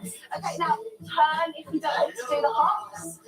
And for our first one, That is absolutely amazing. Well, that's all we've got time for today. I'm back with Rav tomorrow at 9:30. Now, make sure that you keep trying this via cut step. Thank you, Yolita, for sending that in. Great show today. We covered loads, and we will see you guys tomorrow. Don't forget, 9:30 a.m. I'll be here. Yo, kisses for me, save all your Come over here, kisses you can cook me a breakfast. I don't mind, you know.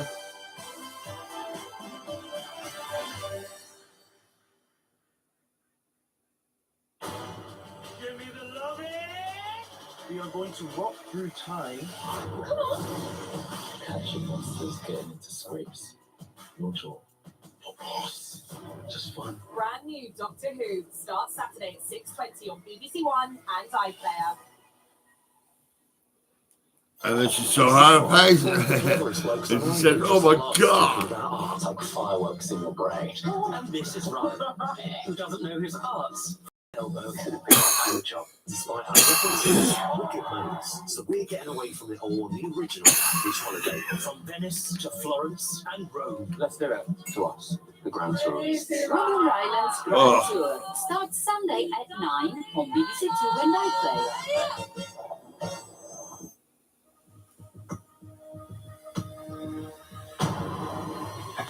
Okay. Make a start of something. And the rest of the minute. Blue lights. Press red for all episodes on BBC iPlayer. Here we are on Tuesday morning, and it's Rich with you live on BBC One. We're in the Potteries in New Homes Under the Hammer in half an hour, but before that, a faulty brake light is all it takes. An ordinary shift for a police officer. It started out as nothing. It was innocuous. It was a little crime. Can quickly take an extraordinary turn. A simple traffic stop went stratospheric within 2 minutes. UK 70 miles an hour. A routine You can start off with something and it can turn into something completely different. Taser! Punch your throat, you know! can suddenly spiral into a serious incident. Then it switched. He locked the door.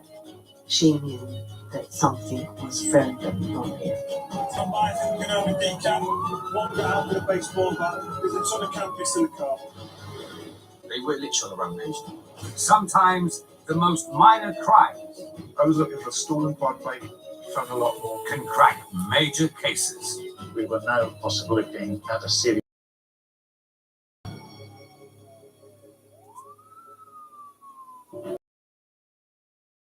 A copper's instinct That doesn't look right. That's a stolen car. uncovers a major scam. You want to make sure you're going to get the result. You want to bring that person to justice.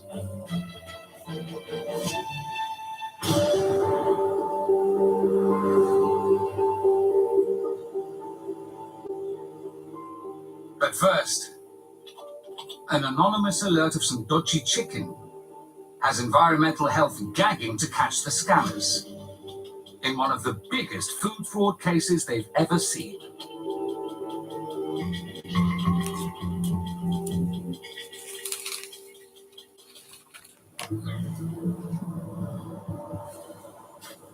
For 30 years, Lewis Coates has worked in environmental health. He's in charge of ensuring the safety of our food. What we are meant to do is essentially protecting the public from harm. But after starting in the most unassuming of ways, there's one case that put people across the country at risk. My team received some anonymous information in the form of a letter that came through into the council, alleging that there was some unscrupulous activity going on at a unit within an industrial estate in Rotherham relating to meat products, particularly chicken. It's enough for Lewis to think there could be a small crime here worth looking into. We devised a means of actually doing some surveillance in the area, which realistically resulted in an officer standing on a toilet, looking through a small window at one particular unit that had been identified. 3 weeks of nightly stakeouts revealed that the unit needs to be investigated, and fast. The officers' reports that came back clearly indicated that there was something going on at this unit, but there was another 2 units involved as well. There was movements of what looked like food products going from this unit to another unit, which was a authorised meat cutting plant. 11 hours and 37 minutes on YouTube. But also products going around the corner to a pet shop. The team make their way down to inspect the units. What they discover inside takes the case to a whole new level. The enormity of the problem hit us, not just from what we were seeing, but the actual smell of the place. One of our officers, she had to leave to vomit outside.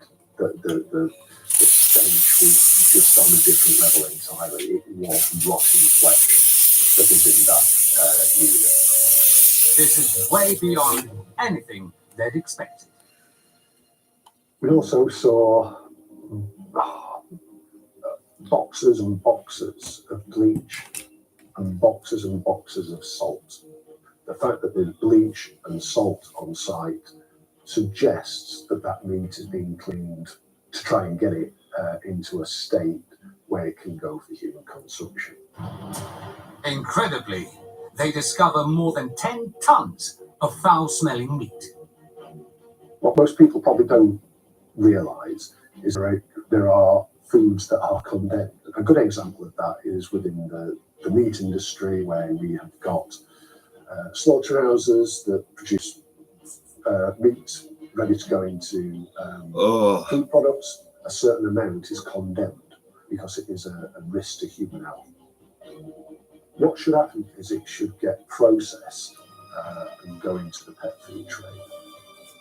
But this putrid poultry is being sold into our food chain. The potential public health risk is huge, and investigators soon make another grim discovery. At the back of the unit, there was a freezer that was just full of boxes of chicken and turkey breasts, all with official stamps on. Official hygiene stamps are required to show that meat is from approved premises. They'd actually got a box full of different stamps. So it was obviously something illicit going on, fraudulently, stamping up the boxes to try and prove that they were from a reputable source. Obviously, a lot of work to do. The next step was then to review what we had in terms of paperwork. Could the documents seized during the raid shed more light on what's really going on? So all the paperwork came in as though it was byproducts, looking as though it was pet going out under human food names. There was trade there all the way down to Brighton, all the way over to the East Coast, all the way up into Yorkshire, Nottinghamshire. There was a huge area that just from this one unit we could see that the meat was being moved out to different companies and different butchers in a large area, and vast quantities of it as well. Lewis now realizes the magnitude of this dodgy meat scam. At that point, from what we had as a local issue where we're going to do a food hygiene inspection and get them registered, it flipped on its head and became something that eventually developed into a national scale conspiracy to defraud. Later, the scale of the fraud gets worse, and so does the smell. It's hard to describe the odour It really is a rotting pile of flesh.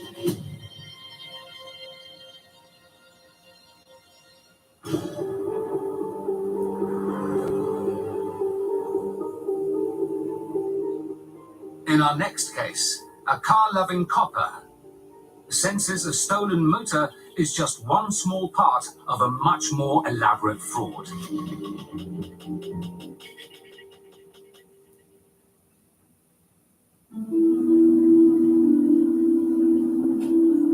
For Phil Robinson, choosing what career path to follow should have been a piece of cake.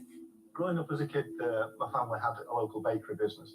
My initial sort of interest was actually to get into that business. Phil swapped baking bread for a life-cracking crime. And it's what happened early one very ordinary morning that sticks long in Phil's memory. We've been having a number of break-ins in the area, so we decided to go out in plain clothes, patrol the area, have a look, see if we could find anything untoward happening. But just as Phil and his sergeant are hoping to stumble across a burglary, their routine patrol is about to take a different turn. We've been walking down the street, and this is when I saw the car. Phil loves his motors. And there's something about this one that's caught his eye. The radiator grille and headlights didn't fit in with the filler cap on the back of the car. The filler cap was from an earlier model of car. So it struck me as a little bit strange. That doesn't look right. It sounds like something and nothing, but Phil has an encyclopedic knowledge of cars. So, well, have a check underneath where the chassis number is, and I'll put money on it that where the chassis number is. There'll be some damage to it. The chassis number is a unique identity code. Every car has one. If it's missing or damaged, the vehicle is definitely dodgy. So he got down on all fours with his torch, had a look under, and confirmed what I'd said, which was that the chassis number had been either tampered with or welded over. Phil's hunch is right. The car's unique ID number has been removed. A classic sign that it's been stolen. So he runs a check on the police national database to find its owner. Lo and behold, what we actually get from that is the house which the car was parked outside was also where the car was actually registered. They're meant to be on the lookout for burglars. But Phil decides this new crime needs urgently investigating. And that means an early morning wake-up call for the owner. At this point, we've got a stolen car. It's just a minor offence, bread and butter stuff to us. It's a minor crime. We're not at this point looking for anything bigger than that. But this minor crime is about to take a major He did have some paperwork for it, which was a receipt for the purchase of it. He bought it approximately 2 years ago from what he considered to be a local reputable car dealer. He was completely gobsmacked that he's actually ended up buying what we're now telling him is a stolen car. 10 minutes. Story stacks up and he's released. Now the person they really need to speak to is whoever sold it to him. The next stage of this line of inquiries is we've now got an address for a car dealer. We've got a receipt which suggested it was what would appear to be a legitimate business.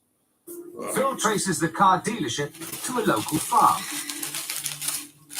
Yeah. And heads straight there to take a look. We knock on the door and we speak to what is the car dealer's wife. She tells us that her husband has actually been arrested by goodie bags, goodie bags. That's what I'm gonna do. Take these with me to Cozy Cafe and hand them out to the family. Yep. And won't be back for some time. He's already serving a 2-year prison sentence. But Phil has a hunch that what he's in prison for could be just the tip of the iceberg. Phil starts the search for evidence. What we actually start finding are invoices for new body shells for cars. We also find some invoices for damaged cars. He's buying significantly damaged cars. We pick a couple and we check those on the police computer. And lo and behold, we find that one of the reshelled cars has been stolen as well. The paper trail shows the suspects been buying written-off cars, fixing them up before flogging them on using fake details. He's ripping people off selling dodgy cars. Phil's hunch was right. This is a crime on a much bigger scale. And there is something else that's puzzling him. We are finding spare keys for cars. Why has he got spare keys for a vehicle? If you sell a vehicle, you give the person the keys. Why are we finding a number of spare keys for vehicles? Yeah, well, they probably. Could be a sign of yet another. This is now much more than a dodgy car found at the roadside. What is it then? What Phil is about to discover will blow the investigation wide open. And hundreds of thousands. We've now got a pattern of stolen vehicles. How many times has he done this?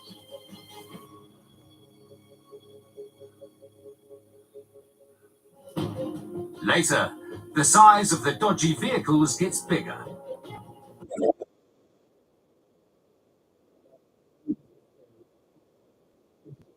Scam where he's using lots of different ways to get money. Lots of different ways to make money. Oh wow! Let me see. I don't know really.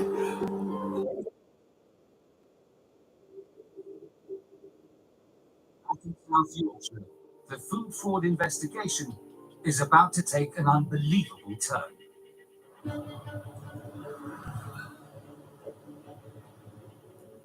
A run-of-the-mill environmental health inspection has snowballed into a national food safety crisis. A small tip-off about a suspicious poultry factory has exposed tons of meat unfit for human consumption.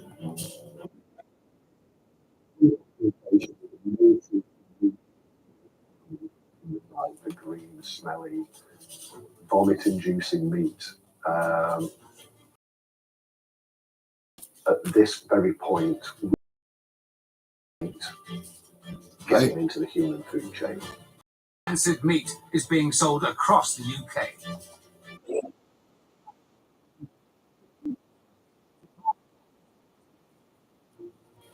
Lewis needs to work out who is behind the illegal operation. One of the elements we did draw out was the identity of the individual that was actually in charge of this operation at this initial unit. Really, that was the starting point of piecing together the string of events and the chain of people and companies that were involved. The man volunteers himself for interview.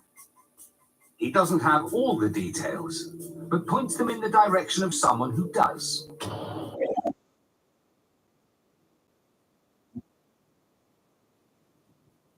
This chap is also operating two companies.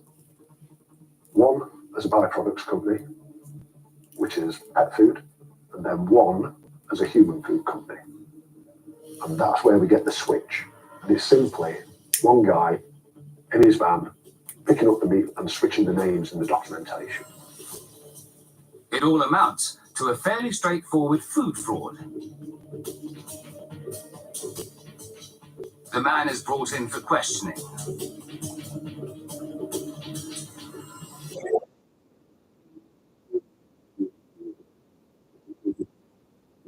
Got the evidence now.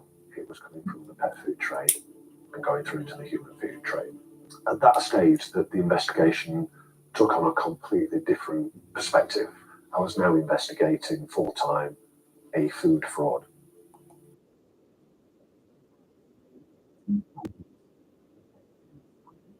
And a meat byproducts factory. Lewis now knows where the rotten meat is coming from. He organizes a series of...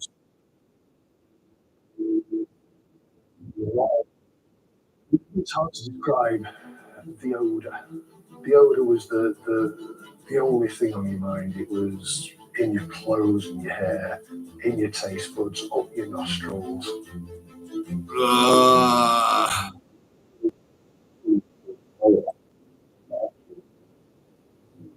It was just on a different level entirely. That's terrible.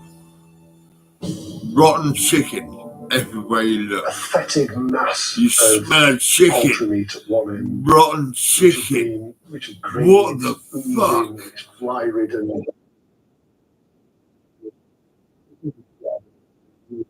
Rotten pile of flesh that we've got there. The risk is even worse than the smell.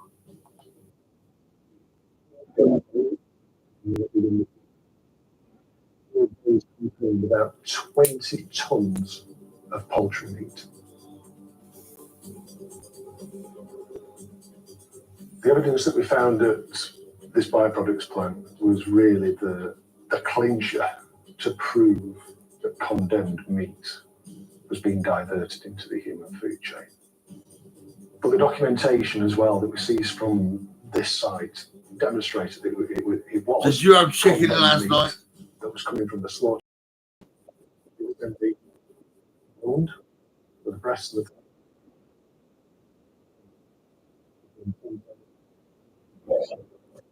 The owner of the byproducts plant is brought in for questioning, along with the boss of the pet food company. It was very much a case of no comment interviews, for example, and that would be a regular feature, and nobody admitting what was going on. Lewis still has enough information to obtain warrants for a final set of raids on premises in London, Sussex, and Lincolnshire.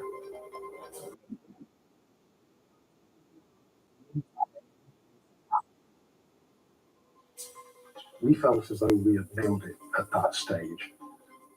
From the evidence that we've got, we thought we've got a very, very strong case.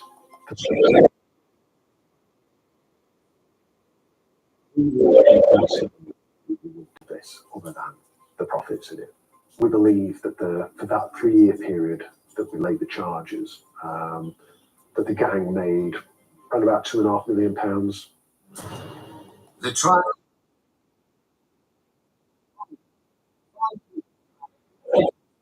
defraud businesses by selling poultry not fit for human consumption.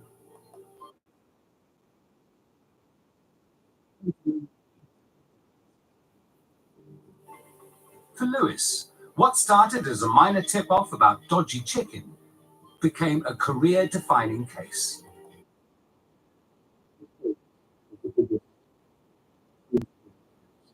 It's never taken place. You're pulling my wing. And I've never.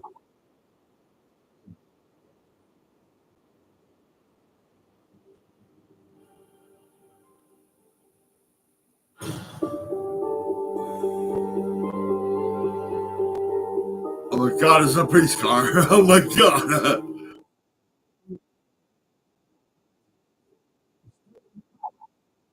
About to become much more.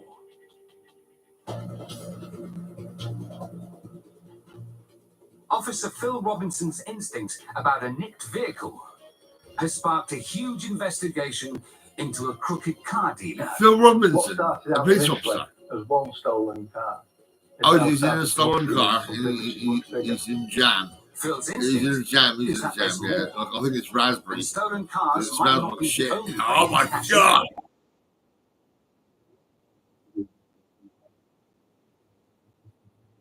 And the one thing that did spring to mind, or did stand out in amongst all of this, there was actually quite a lot of finance on horse boxes. Each horse box has been bought with a large loan from a finance company. And there are several different names on the loan agreements.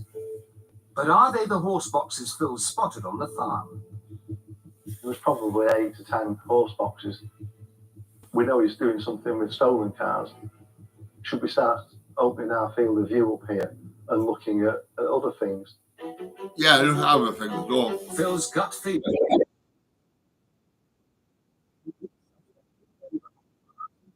And his wife shed any light on who owns them.